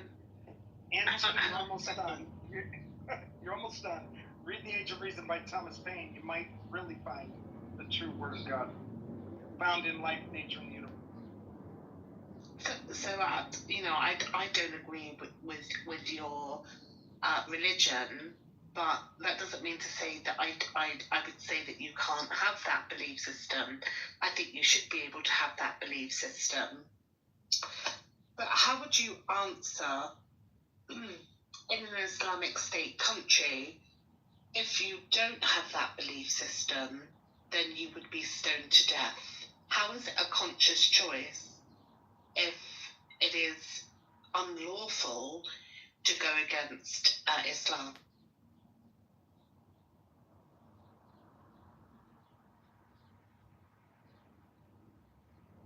Sister, that's where it goes. So before I answer the question, if you, do you follow any philosophy or any religion? No, I don't follow any religion. I was brought up as a Catholic, but after reading the books, the Old Testament and the New Testament, it kind of solidified the absurdity of the claim. And then from 18 to where I am now, which is I'm coming up to be 42 in October. So should we say 24 years? Enigma, what day in October is your birthday? Halloween, 31st. I'm the 19th. That's all. That's why I asked. Oh, okay. Oh, you're a Libra. Yeah. Yeah, you're a Libra. that's cool. What? Oh yeah. I'm a Scorpio. Yeah. God's body. What was I going to say? No, so I don't have a belief system, and I don't believe that a God is needed for the universe to exist. Okay, that's good. So, sister, how did you, just for my understanding and enlightenment, how did you come to this conclusion that there is no God, and then what? How did you come to this conclusion? There's no God and no creator. I haven't come to that conclusion. I haven't come to a conclusion that there is no God.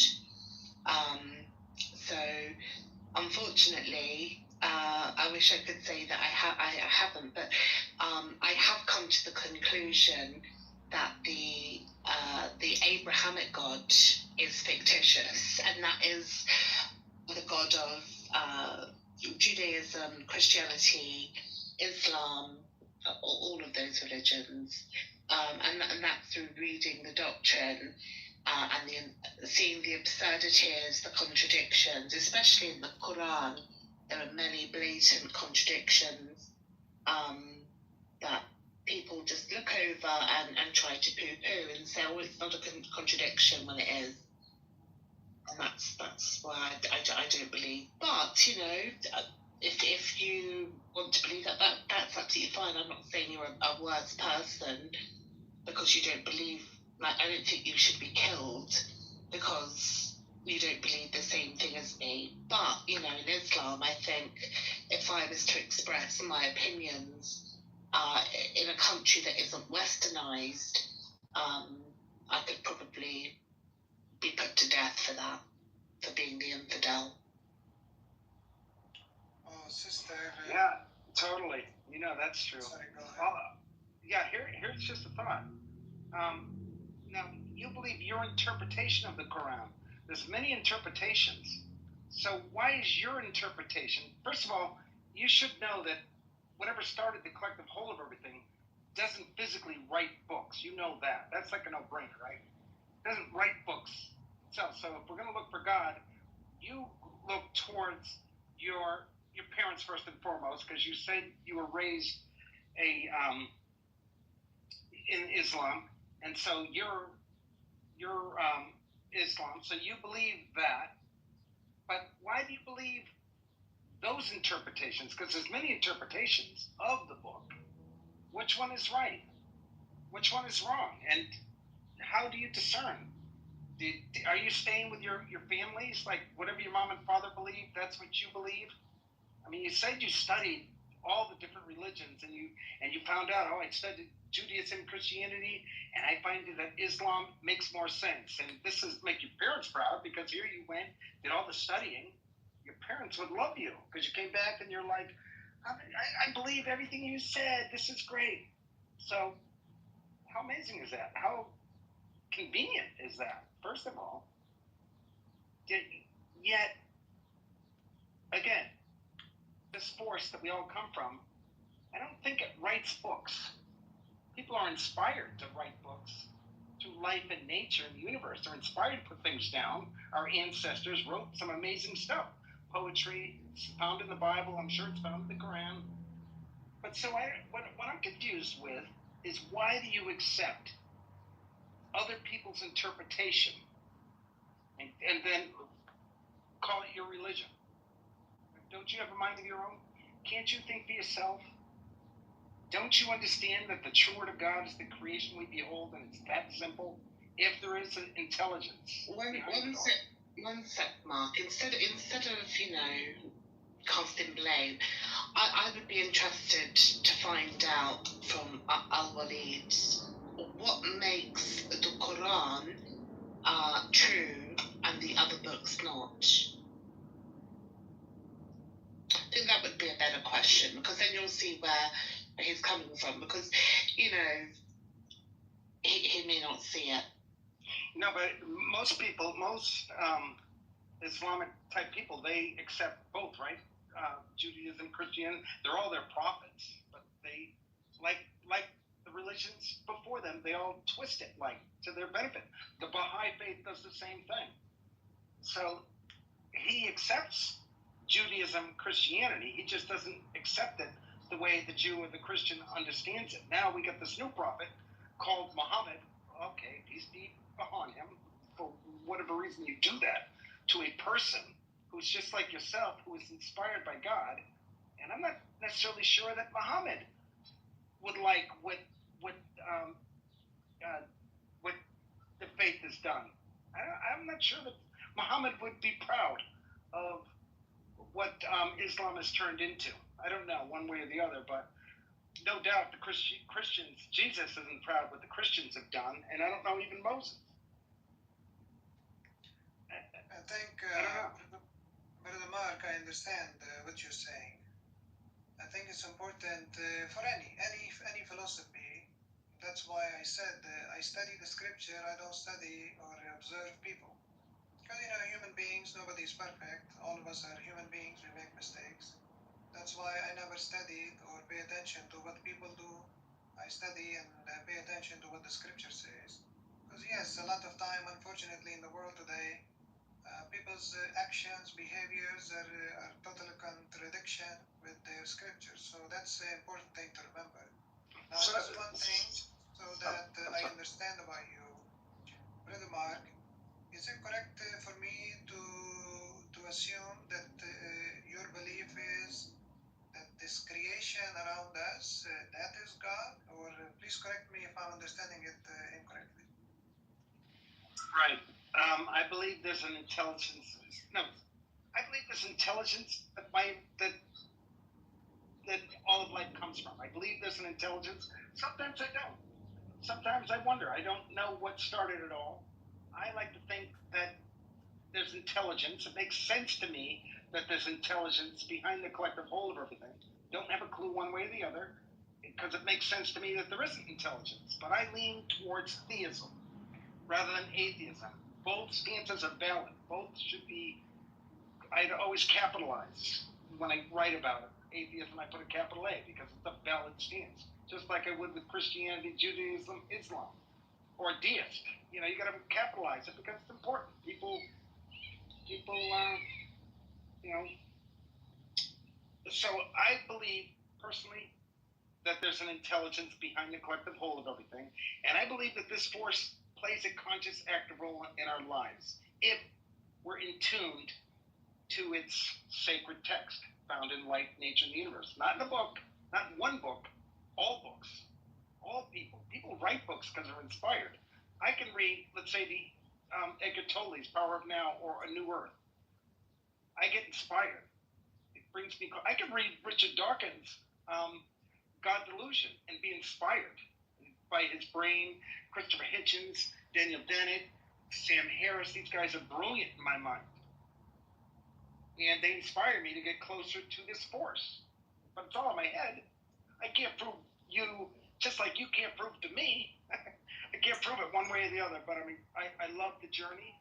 I think it brings enthusiasm to my life to think about all this stuff. And the conversation is amazing. And I think if we could stop waiting for saviors and prophets, if we the people could have been amazing way back in the day if we didn't kill the smartest of us off at very early ages. When you think of Christianity, you say one negative thing, a young kid, you're hung. If you think of how nasty religion has been, when we're all just... I was rambling.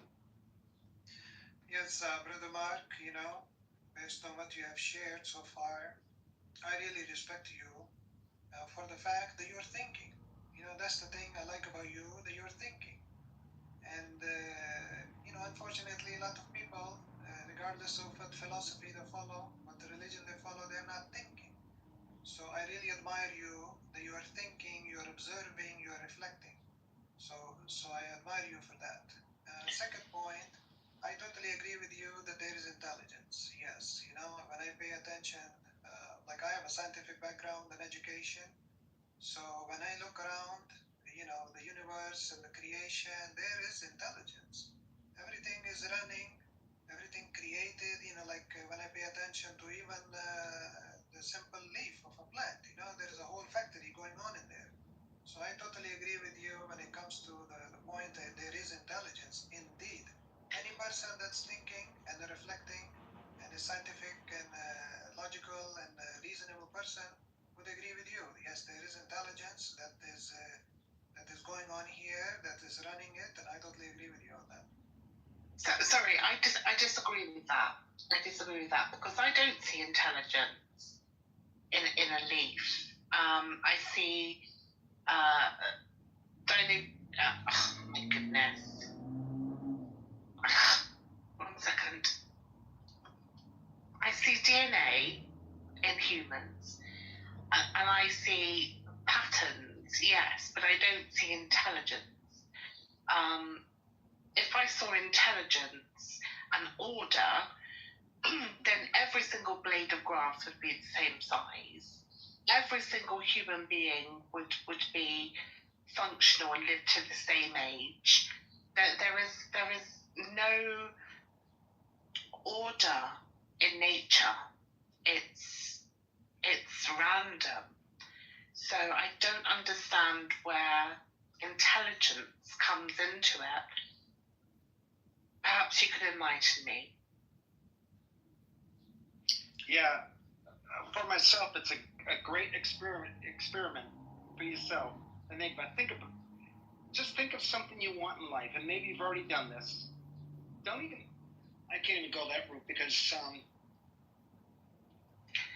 Please don't go down the law of attraction. Yeah, that's right. That's right. We've had that conversation before, and you know I've tripped you up on that one. Well, it's a hard one because it's something I can't prove myself, and I've just heard the law of attraction. I like that concept. You do? I know.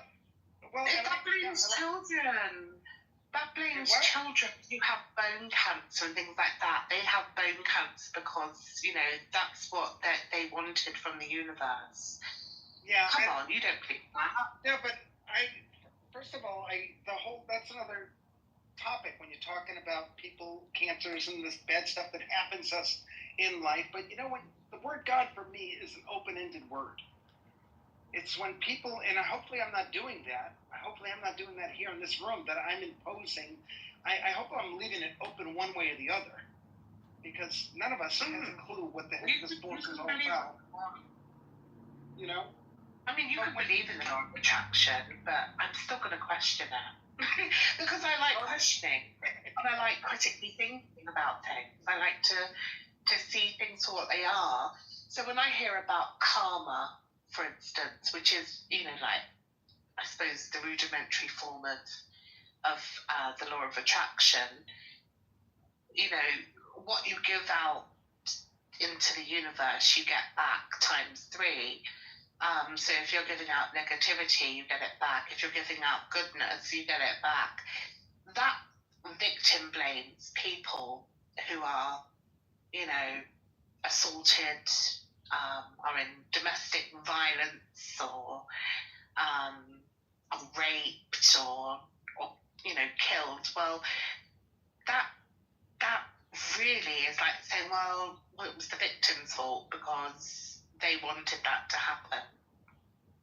That's the bit that I have the problem with.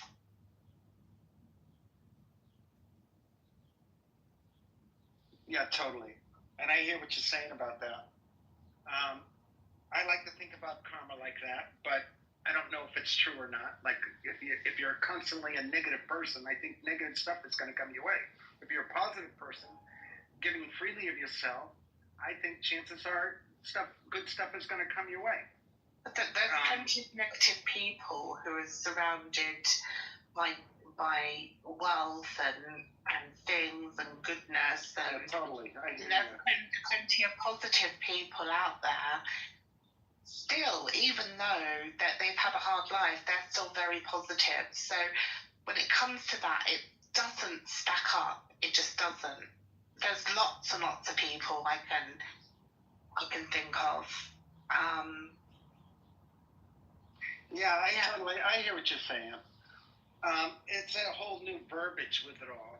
But I will say, what I agree with is, if you are putting yourself in a situation time and time again that is going to cause harm, then yes, you're going to get harm because you're putting yourself in that situation.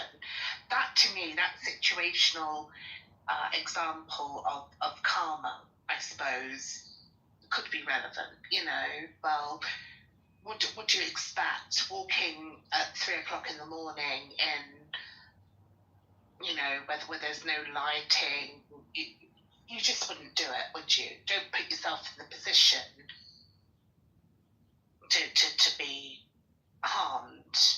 Do you understand what I'm saying? But no, probably not. But never mind. I'm shutting up now. I'm just interested in our lead.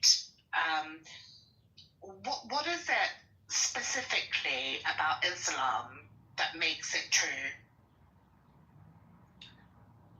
Right, Sister Enigma, before I answer it, I think I was listening to you, and I also applaud you that you question.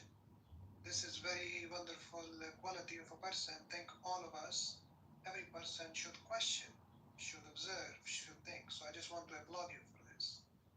Now, and I actually also joined the house as well. So hopefully in the future, I can get the message when there's a new room, because I like the conversation we're having so far. Now, to come to your question as to what specifically about Islam, I think, sister, for me, it's not about the label.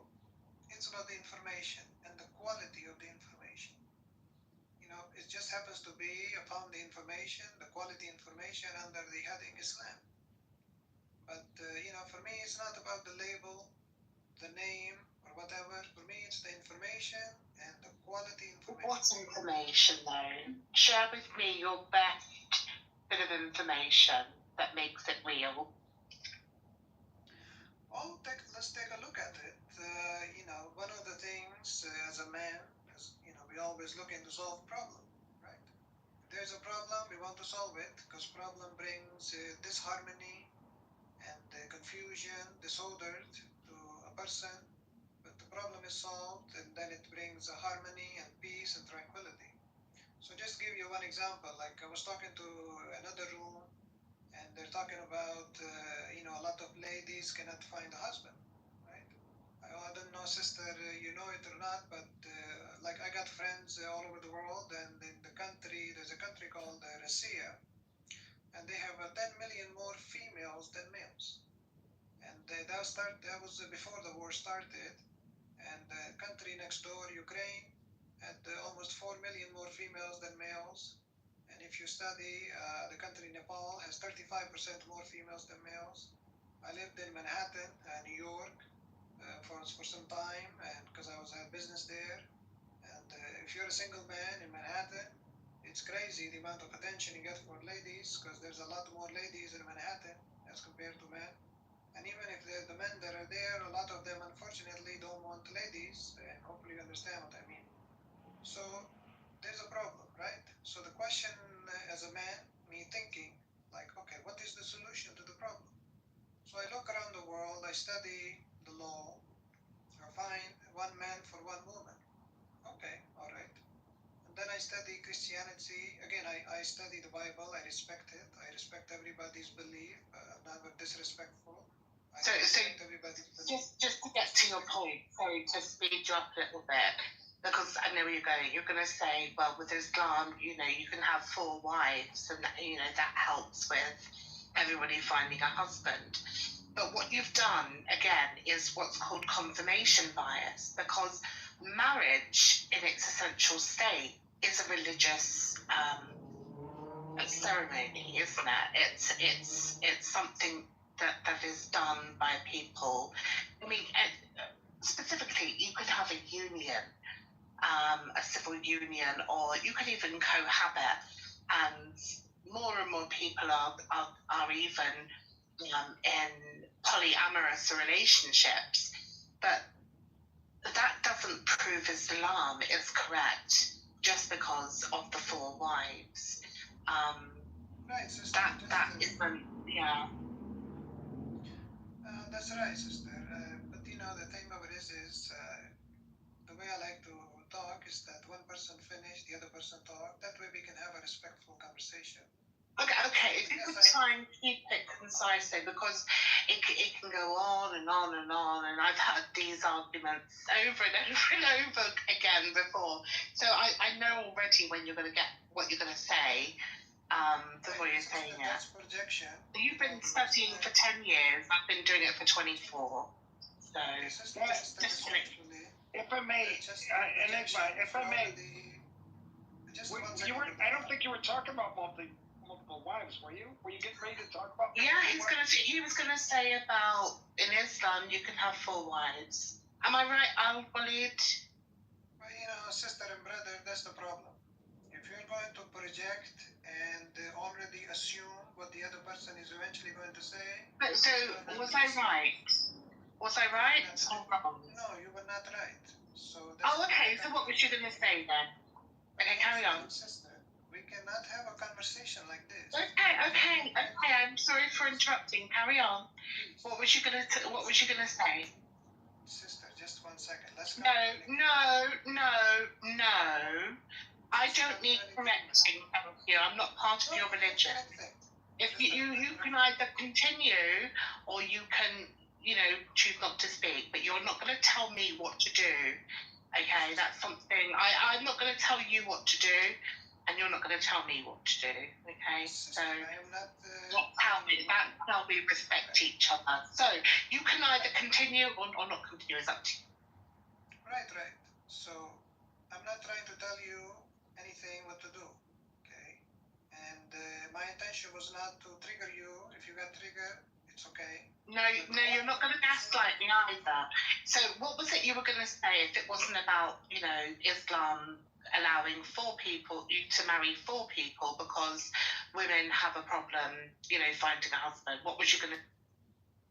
So at this point, what I'm saying is if we can have an agreement that how we are going to have a conversation, I will listen to whatever the brother or sister is saying. I'll stay quiet. Once the person is finished, then I open my mic and then I answer or ask a question. Can we have an So hang on. You said that you were not going to talk about the facts that Islam, with the 4 wives, you were not going to talk about that as a solution for women not being able to find husbands. So what was you going to say? If you could just say it, that would be lovely. Sister, I will say it one last time. That. Oh goodness! Are we going to go round around the houses, Al-Walid? We have to because he knows you're right, so he doesn't want to go there. No, he's obviously lied. He's lied. Okay, we can agree. Coward. Bye, Al-Walid. You're a coward. Goodbye. Where's he gone? Fucking idiot. He ran away. You called him out. That's where he was going because that's where he was going. Of course he was going there. there. Admit it. I don't know if he was going there, guys. But Mark, why would he mention? Right, listen. If he wasn't going there, why would he say women are finding it hard? There's 4 times more women than men in so-and-so country, and 4 times so many more women than in another country. And when I studied this, it was 1 man and 1 woman. And when I studied this, it was 1 man and 1 woman. Of course he was going there, Bob. I mean, it would have been fun to hear him say it, in my opinion. She gave him the floor, Mark. She gave him the floor multiple times. Multiple times. And he wanted to talk about the matter, about how I'd interrupted him. Like he was some sort of victim. Just say what you mean what you say, and don't go around the houses. Do you know what I mean? And he was going on and on and on, and for goodness sake, just say what you mean. Why are people so disingenuous? Because he wants to preach. So when you cut him off and you ask him to be concise, he gets butthurt. That's why. This happens over and over again. Yeah, he definitely was a classic example of somebody raised in a faith that they stick to. Yeah, he's read them all. I've read every page, so mine is the best. And that's when I was raised in. How convenient was that? That was kind of typical of these faiths that we're talking about here at the title. the thing is, in his religion, he thinks that women should be, taught by men. Men should, be doing everything and the studying and that women should shut up and let the man speak. Now, when you're speaking about something, I just wanted to get to the point. It was going on forever. I've got ADHD. I'm sorry. I even said to him, I'm sorry that I interrupted you in the end. Now, can you please just say it? And it was like, oh, what do you want, sister? God, fuck off.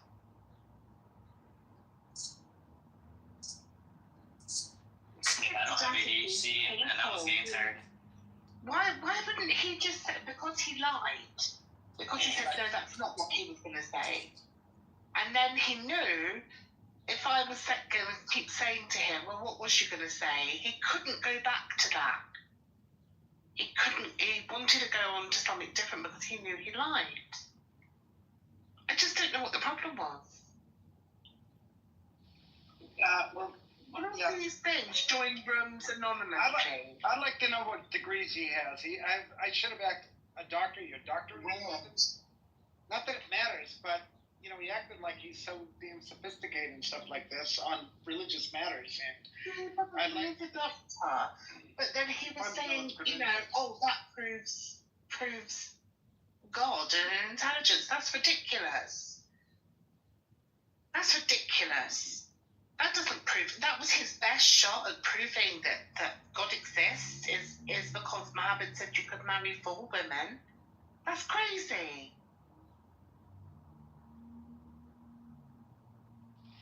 Yeah.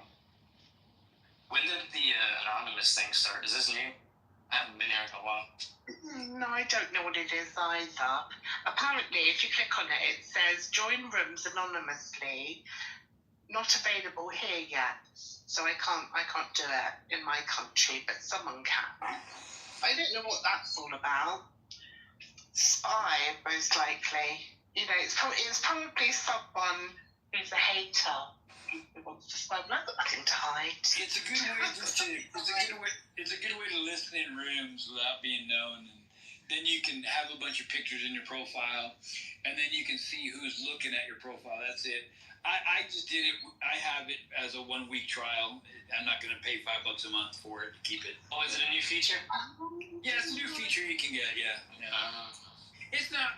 I don't think it's worth the $5 a month. Of course. Well, why would you want to come in a room anonymously? Just to listen. You can't text in the chat. You can't do anything. So, like, if you were able to text in the chat anonymously, that'd be kind of fun, right?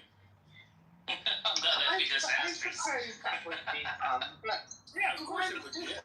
I think it's more fun to come in as yourself and just study, Oh yeah. I don't have to hide. I mean, if they did that, think of the bigots and the racists. That'd be like their dream.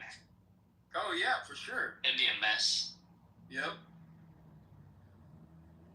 Oh, racism doesn't exist. Come on. Race doesn't exist, racism doesn't exist.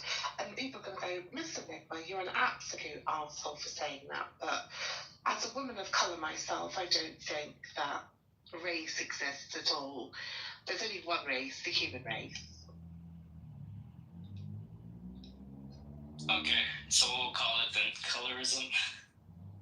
Colorism and xenophobia. Well done, Paco. There we go. Well done, colorism. Because we're all shades of brown. Every single one of us is shades of brown.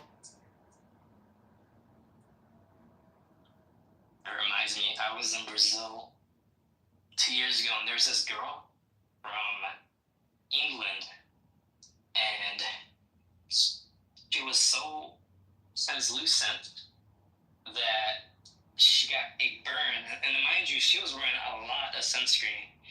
And like the day later, she had like this big boil on like the side of her leg. It was horrible. Brazil's hot, by the way, in case you guys didn't know. Sorry, she was translucent. What? She was.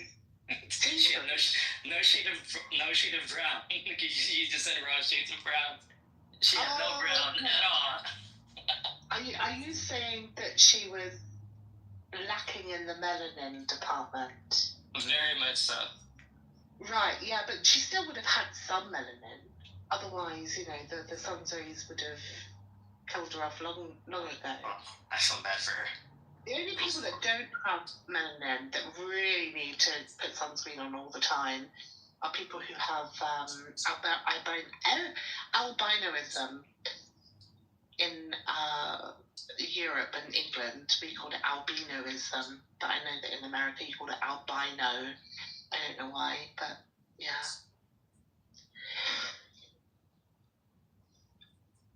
Do you know, in Africa, they kill people who have albinism. What? Yeah, they kill them. They think it's, certain parts, they think it's a curse on the family. Yeah, totally. They take their hands off, and it's some kind of a spiritual thing. Yeah. Albinos in certain African countries, if you look into it, it's scary for them. If you're born albino, there's mojo that works if you can get their hands or their feet or something from them. Mm-hmm. In some of the rural areas, you'll probably be chopped up with a machete.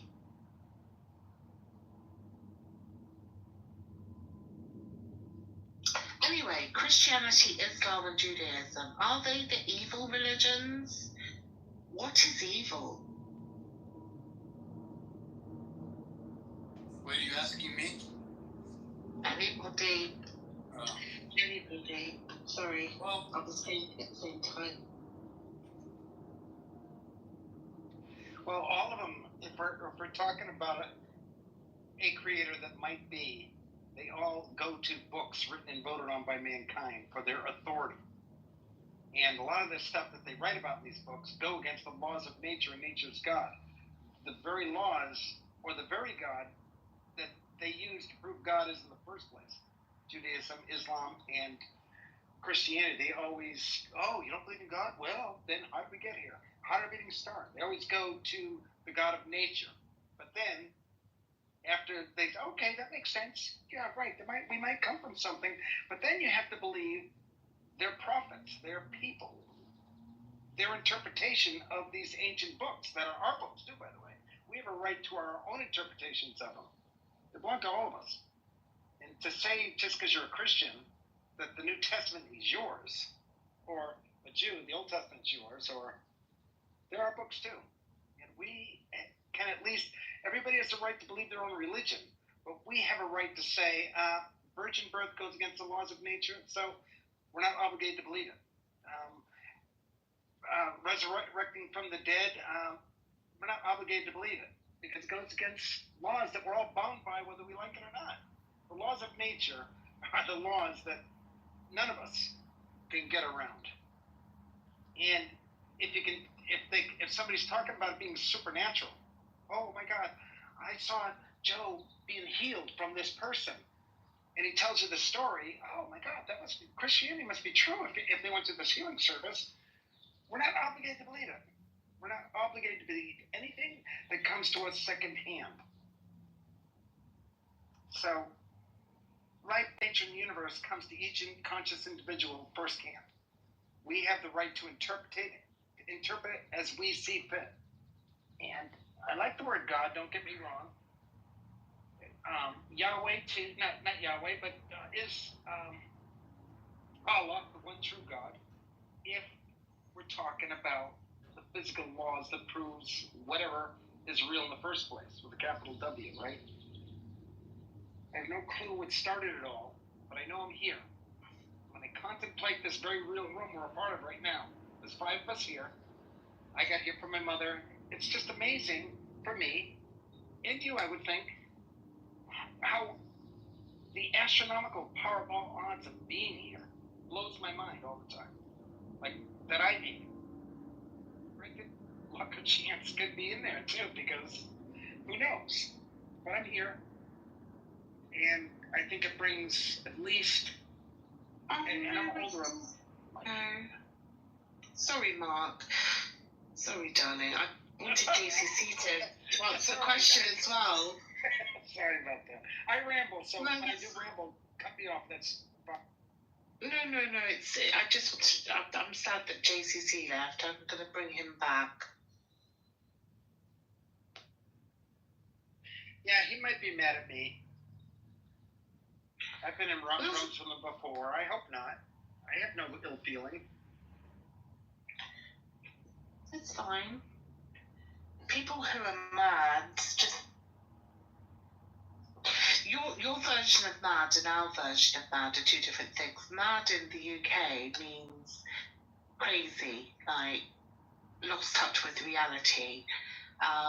But you mean angry, don't you, when it comes to mad? Yeah, totally. I meant angry. Yeah. Oh gosh, I can't find him now. There we go. I'm sending out invites now. Danielle, are you still here, my lovely? Do you want to change the topic? Should we start a new room? A new house? Anybody? Danielle? Wake up? Oh, I'm here. I'm cooking them. Yeah, she's probably gone to get food as well. Apaya, how are you doing? How are you doing? Doing good. How are you? I'm good, thank you. Are we talking about this topic? Or, yeah. We were. I don't know if we're fixing to change, but do you think that Christianity, Islam, and Judaism are the evil religions? I wouldn't put it exactly that way. Because not everyone who follows those religions is necessarily bad or evil. But I will say, historically speaking, and even to present day, there, many adherents to these religions end up, not many, but just to say some adherents to these religions end up doing things that are bad. And I'll just keep it that way. And there's, especially coming from India, we were onslaughted by those who were Muslim Turks, things like that for almost over 1,000 years, and then later on, not just the British, but many European powers tried to attack India simultaneously, and especially in Goa, there's a huge history there with Xavier. People call him Saint Xavier, although he tortured people to death for not being Christian, for not accepting Christianity under his rule. So, there's a lot of, I guess you could say hypocrisy amongst the religion, even Mother Teresa. I'm not saying, she's good or bad in an absolute sense, but in a sense of how many resources she had available due to donations and etc., and how she ended up taking care of the children that were under her care. There's a lot of controversy there. There are people who say they benefited from her care, and there's other people who aren't alive to tell their story. So there's a lot of controversy there. Unfortunately, my opinion of at least Christianity and Islam is more of a land-grabbing religions from a whole standpoint of view. It's about land, power, control, and subjugating the population who is either indigenous or otherwise. At least that's what's been historically happening. And even there's a dark history in America as well about injustice towards either natives or those who not belong to a certain race, etc. And this went both ways, and a lot of people are suffering. So, yeah, I would say some people in these religions don't have the best intentions in mind for the rest of the world, and I think that's more not necessarily quote unquote reflection on the whole religion itself, but religions or religious institutions have a certain level of responsibility in keeping their population, I guess you could say, productive and law-abiding, or not even just law-abiding, but just, for the benefit of themselves and for the society as a whole. And I think that in many cases, at least the point of view I'm looking through, that hasn't happened. So these religions do have ways to help the society in general, and I think a lot of Christians are engaged in charity and other good work, which is actually very good. And even Islam has that 3% donation rule or something that'll help the people poor and needy. So there are things within those religions that are good, but historically speaking, when it comes to land grabbing and wars, it's been a little difficult. And unfortunately, I would say the indigenous religions of India get the short end of the stick, where people in general don't know about them or don't recognize them, because the conversation stays amongst these three religions, or at least these two, Islam and Christianity. So yeah, that's where I stand with this topic. But yeah, back to you, Enigma. I don't know if that makes sense, but I'm trying not to label the entire religion or anything like that. It's just certain sections of those followers, and unfortunately end up causing a lot of harm. That's all I'm saying. Yeah, it totally makes sense. It totally makes sense what you're saying. They all teach and preach social and spiritual segregation. And it's amazing. They all put certain individuals as their prophets or their saviors, and they start a whole new kingdom where they make a lot of money. Even these evangelicals here in America, right? In their own right, they're making a ton of money off of their parishioners, and they can care less. They could save everybody with the money that they're making, but of course they don't, because they love that standard of living. And I contend all Christianity, Islam, and Judaism, the whole premise that one person spoke to God, and that you have to listen to that one person. You don't even have their writings in each case, even Muhammad's case. Baha'u'llah, with the Baha'i faith, they like to brag that, we have every writing of Baha'u'llah. But guess what? Thomas Paine was on the planet before Baha'u'llah, and I contend that Baha'u'llah learned a lot from Thomas Paine. What does that mean, Mark? I think what they do, these Abrahamic faiths, is they eliminate many awesome people who were just as important as any of their saviors, any of their prophets. And they killed them off at very young ages. Right when they started to sound off, they bumped them out, so we never have their writings. So I contend that they're evil, or bad, not good, especially when we realize there's a far better rational way of understanding this amazing force that the billions of us are rightly on with the sacred title of God. So. Yeah, I agree with you, Mark. I agree with you on that very much, and because of this whole idea of just making money off the general people, the depth of the knowledge that stems in, let's say, Christianity, for example, is not being shared with the people. Like you said, there are really amazing historical Christian personalities, especially in history of Europe. But I guess you could say they're not much necessarily talked about as much, or they're not learned from.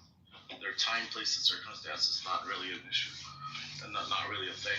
And this othering of the whole world, if you're not part of this quote unquote group, then you're not one of us, and therefore you're subject to all types of injustice, and we don't care what happens to you. That's the type of mentality that unfortunately tends to permeate through. So, anyways, that's another thing I wanted to say. Back to you. I'm having some hard time with my connecting my phone's backfire.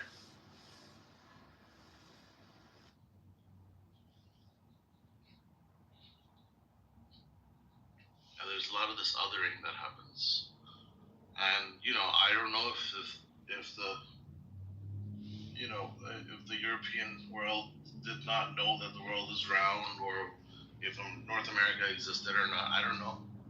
I do understand that history can be rewritten, and I think some of it has to a large extent. So, yeah, I mean, just looking at North America itself, there's been a lot of injustice that has happened up until. Look at all the unnecessary wars we've all fought throughout history. Here's one positive thing, though. Here's a positive thought that I like to think about.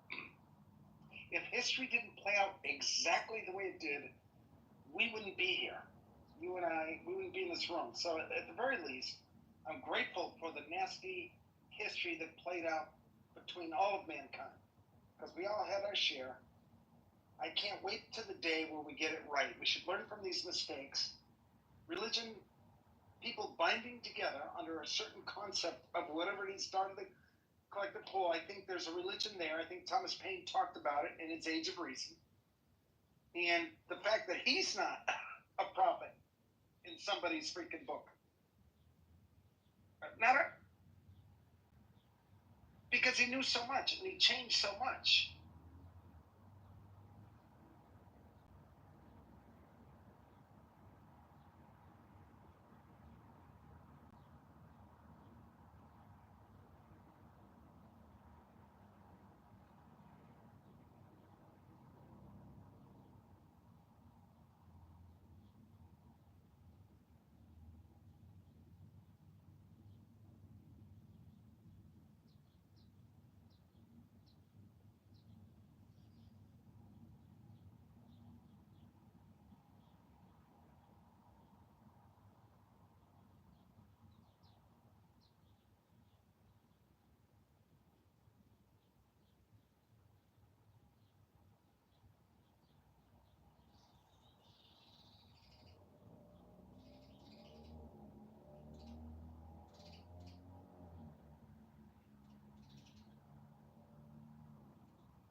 still going.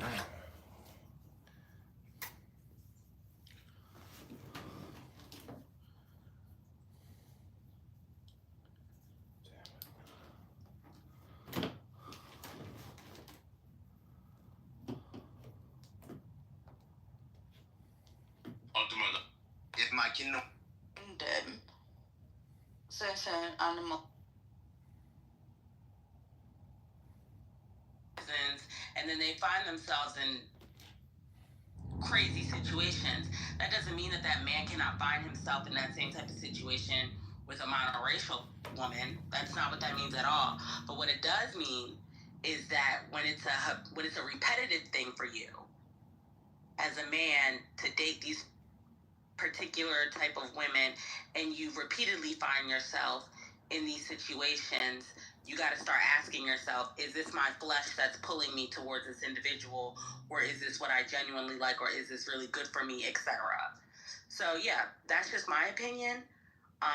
So you mean like when a man, like when an African man marries an African woman, but has a white mistress? Is that like what you're saying? Falling flesh to your desires? One of those spaces. No, it's kind of, it's a really good example of what she's saying. Yeah, and so because at the end of the day, right? Because it's the last thing. Yes, Fatty, you're right. Like love is actually a choice. Love is a choice. Brooke, listen. What you said sounds nice, right? Sounds all well and good, but I think it's a difference of perspectives, right? The way men see it and the way women see it is completely different. So I can say the same thing for black women, but I don't think it's a flesh thing. In terms of like, oh, black women are like, their average weight and height is literally a running back, right? So we can say all of that, but I don't think it's about control. I just think people fuck. Like, people want to fuck, people fuck. Like, move on. Like, some people are messy about it, some people aren't. But Jamal, I would be okay with naming that Black Americans have a very, very, very unhealthy habit with food. Now, we have seen the last decade that changed tremendously. Africans. Yeah, they're big too. But like we've seen this change tremendously within the last decade, I would say.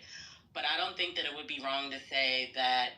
Maybe you don't want to say it because it would be uncouth, I guess, because of who you are per se. But I'm saying that I would not shy away from the fact that Black America is a slave to their eating habits. It is about giving into your flesh. And so, all in all, I say that to say, once again, Chooks, you're walking a fine line. I could talk for hours. I can talk about this for hours. But I want to be very clear. I got a question. Hold on, let me finish. I want to be very, very clear. You just went on a long diatribe. I'm talking to the room creator as a woman. I want to be very, very clear, Shook. I want to be very, very clear, Shook. You're calling in black women. One sec, Eddie. You're calling in black women and asking us why we shame our men. And this is a heavy topic because it's not as surface level as you'd like to make it seem. But go ahead, Jamal. So, and after your statement, Jamal, allow her to explain what the fine line is, because she kind of lost me and I was... Yeah, I'm confused about that, but... Brooke, so... Shooks knows what I'm saying. You said something about they keep finding themselves in this predicament. The woman, right, or the black woman that keeps getting Mikamakамут, is it their fault that they keep finding themselves in that predicament also? Hold on, let me see how big this room is. Okay, yeah. Just by you saying that, you ain't gotta. I can answer. Okay, go ahead. I can answer. But I don't want them to clip you and then say. Can I finish? Is that okay? Okay, go ahead. It very well could be. What type of men are you consistently seeking? What is your intention in these men that you're choosing? What is the character of these men? What are the similarities? Right? at some point, we got to start being honest. And the reason why I simply asked is how big is this room? Even though this is a smaller room right now, and there are people in here who will weaponize what I say and intentfully take it out of context and try to use it against me. That's why I asked. But it very well could be. It could be a character flaw in that woman and the men that she is intentionally seeking. Her picker is off, and it's more than likely the character, or she doesn't know when to leave. And after so many times, you're supposed to learn from your mistakes, what you could have done better, etc. So yeah, if you're 19 years old and it's still happening to you in your 40s and it's been 8 different men, I am going to start to question you.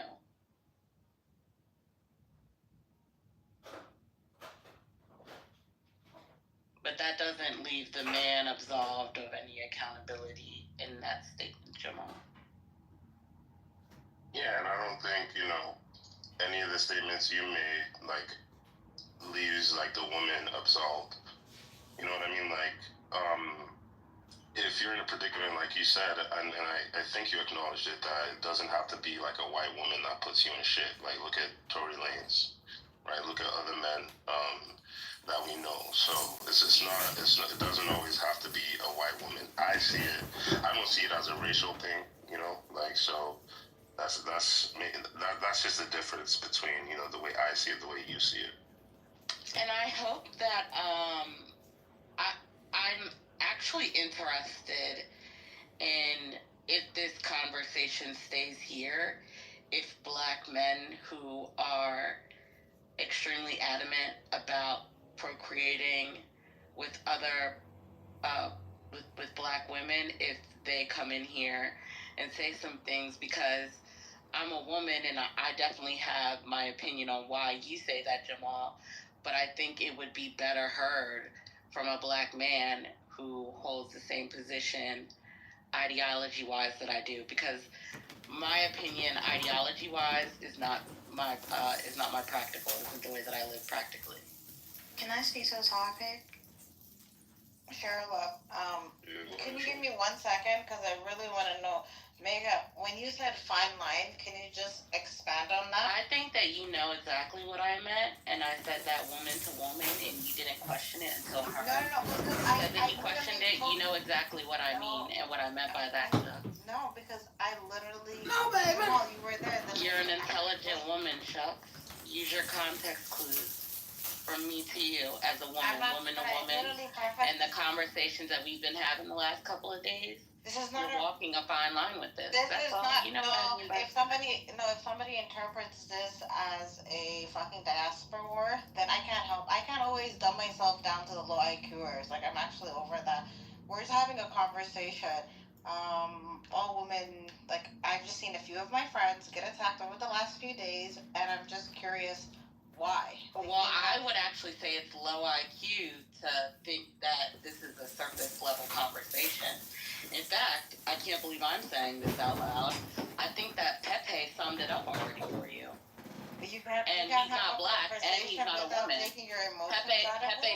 Pepe summed it up in very few words in the beginning of the room, because this isn't a surface level conversation like you're trying to make it seem. Now, I know that it can go, I know that it can stay there. Damn. But I'm saying that when you call black women I'm black to the forefront, hello. I'm part of when you call black women to the forefront, I'm saying that you're walking a fine line with this, because it's not going to stay surface level.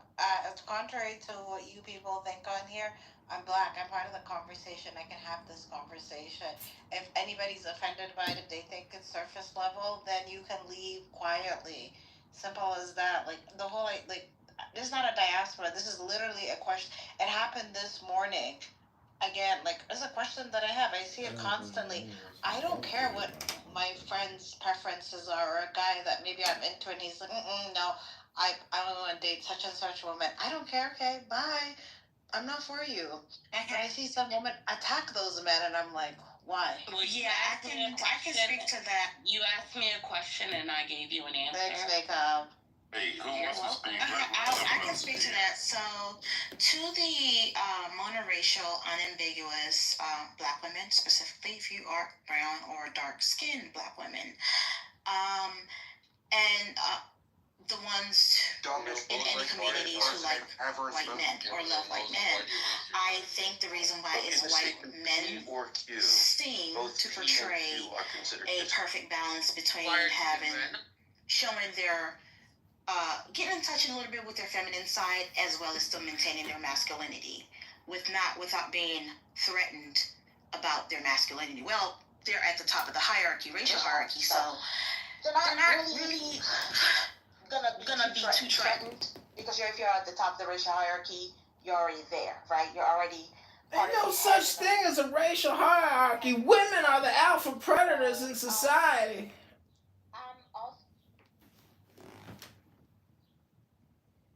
No, shit. And black women, specifically white women, do share the same personality traits, the same pathology. 100%. Why'd y'all kick her? Wait, who moves her down? I don't know who. No, don't do that. I wanted to hear her. Bring her back up. She's a dumbass. She was about to wake it up. She was getting Like, I told you. I just told you. Stop yelling. Make up. She was getting. Eddie J. Hold on, Eddie J. You gotta relax. Like you're just blurting out and yelling and cursing. Can you? Dude, shut up. I ain't said nothing, man. Hell nah, man. You tripping, Eddie. I don't know if that's a man or a woman in your PTR. You already had me second guessing you, but can you bring the young lady back up that was talking? I just did right now. Okay. I don't know if she. Oh, I can't bring her up no more. It says she's been invited. Who is it? I'll bring her up. What was her name? She had Kevin Samuel. Triana, she's the Triana. You sent her an invite. I sent her a few already. Can you come back up, man? Because I was. Who's even playing with? Maybe she's still. Yeah, that was whack. I'm not gonna lie. Maybe she's still talking and don't know she's talking. But I just. She was about to wake it up regarding how a lot of black men and white women. I was doing clothes, doing laundry, and I had my phone in my pocket. It wasn't me. Y'all just stop moving people. I don't know who would even. No, for real, please. Like she was actually like. She was about to literally, and I was listening to her. Yes. She was down. No. She said black folks are too emotional. No, come back up because you were about to cook. I don't know. Maybe I should. I don't know who they're. People have. She back. This. A lot of people have written books about this and have studied this.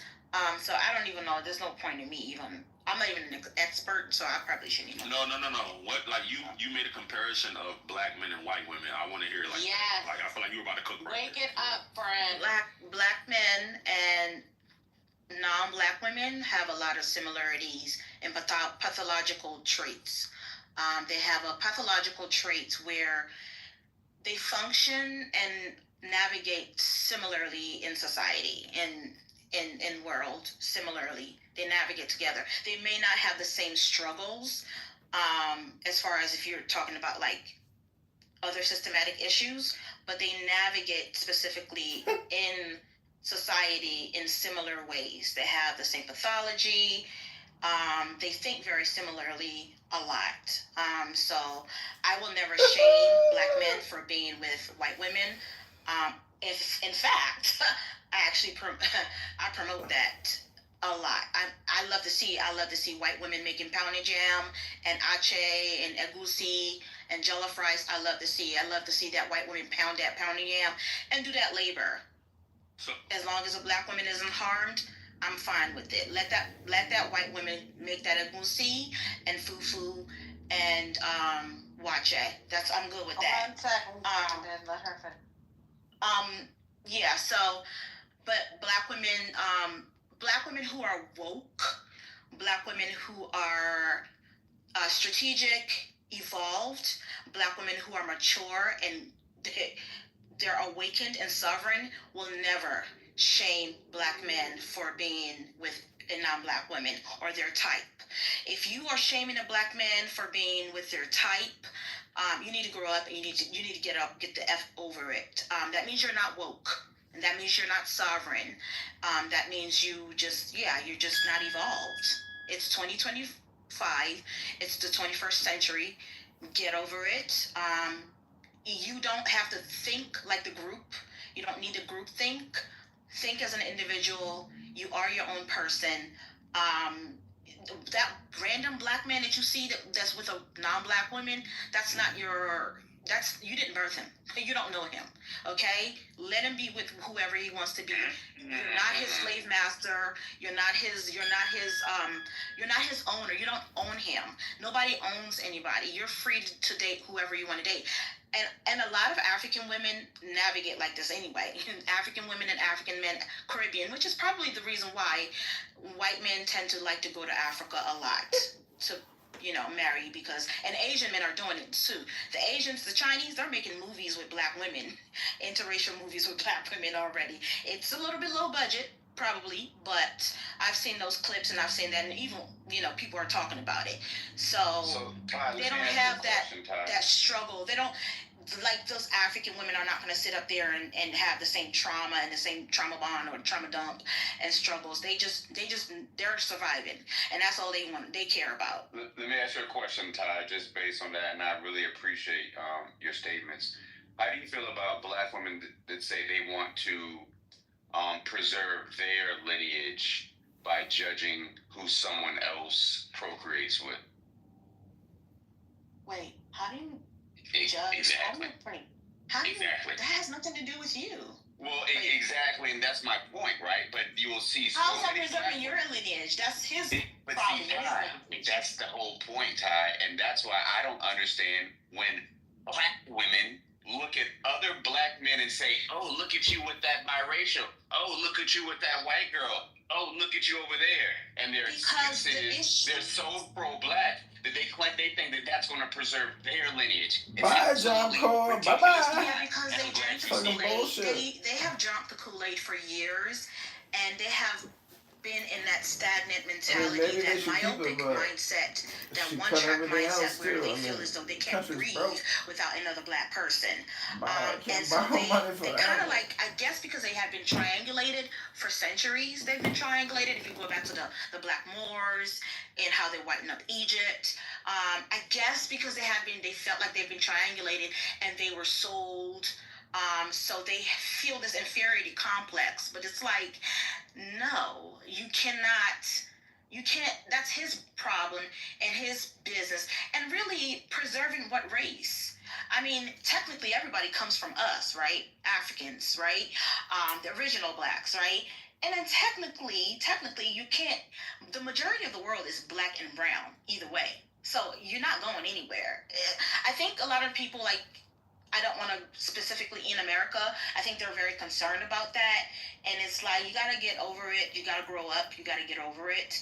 People have been race mixing for centuries. The Moors were race mixing with the Arabs. They sold their own women, and they were mixing too.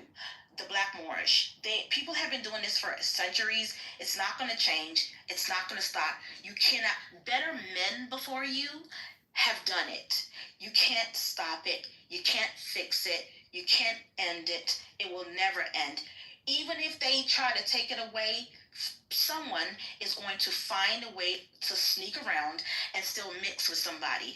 And also, they will never take away interracial marriages. For those who have been saying the fake propaganda around the internet about the interracial marriages ending, it will never happen, and I'll tell you why.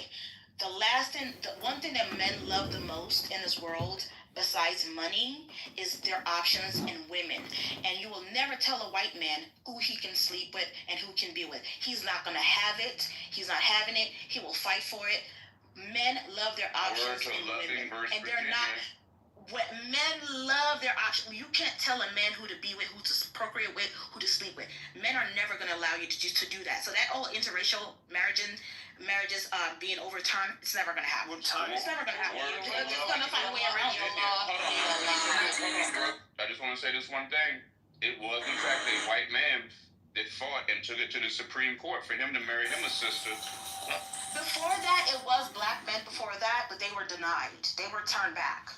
There were 4 instances before that. I think they were denied. Let me find it. Let me find it. Yeah, no, that is true. Oh wait, I just have a question real quickly for Shooks.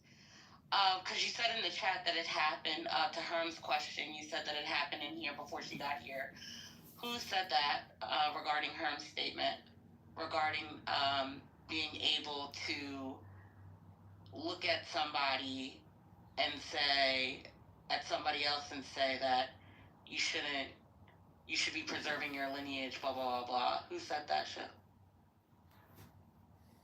Were you alluding to that with your question, Makeup, in regards to the biracial thing and procreating him? Absolutely not. In fact, I actually said when Herm asked me the same question that he asked her, I agree. You can't do that.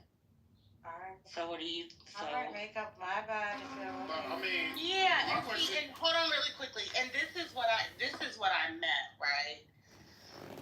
I'm gonna go down because I was actually in the audience and you said, bring Makeup up. I want to hear from her. Makeup is a question. And I don't know if hold on. Right? I think that you know exactly what I meant when I said you're walking a fine line with this topic, calling in black women. And I think that you didn't question it until Herm and Jamal did, because woman to woman, you know. So I'm gonna go down. You're right, Makeup. I'm confused. And that's okay. You should be as a man, but Shooks isn't confused. You're right, Makeup. I know. Alright. I don't know if you guys. We all confused. Go ahead, King Martin, then Pepe. I think he wanted to say something on the topic. I think. Yeah, I just got to the room late, so I'm not sure if this point was brought up before. But I know in this app we usually talk about interracial dating. The women usually, especially the black women, they kind of use it as a step up, or they'll say that that's kind of an upgrade for them in certain aspects. And I understand why it's an upgrade for them, but it'll be a downgrade for if a black man decides to, interracially. My nigga Ye in the building. What up, Ye? What's up, Shooks, baby? Assalamu alaikum. So, well, I guess, like, to tie with what you said that most of the world is black and brown. That's true. And the population in Africa is growing at a much faster rate than the rest of the world. But if you ever looked at it from like a white perspective, we're 7% of the world, and if we go even like further, the whitest of white people, like the Scandinavians, the tall, blonde-haired, blue-eyed people, they're maybe make up 1% of the country. The world. Do you see how maybe it would be in their best interest to gatekeep and prefer to marry amongst themselves?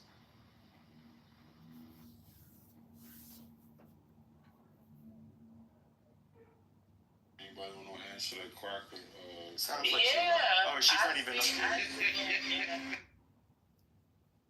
I can't even get into the mind of a Scandinavian, blonde-haired, blue-eyed person. I can't even tell you how they think. So, Pepe, I apologize, but I can't even help you with that. Let me ask some of the brothers. Yeah, you just came in the room, right? Have you heard any rhetoric on Clubhouse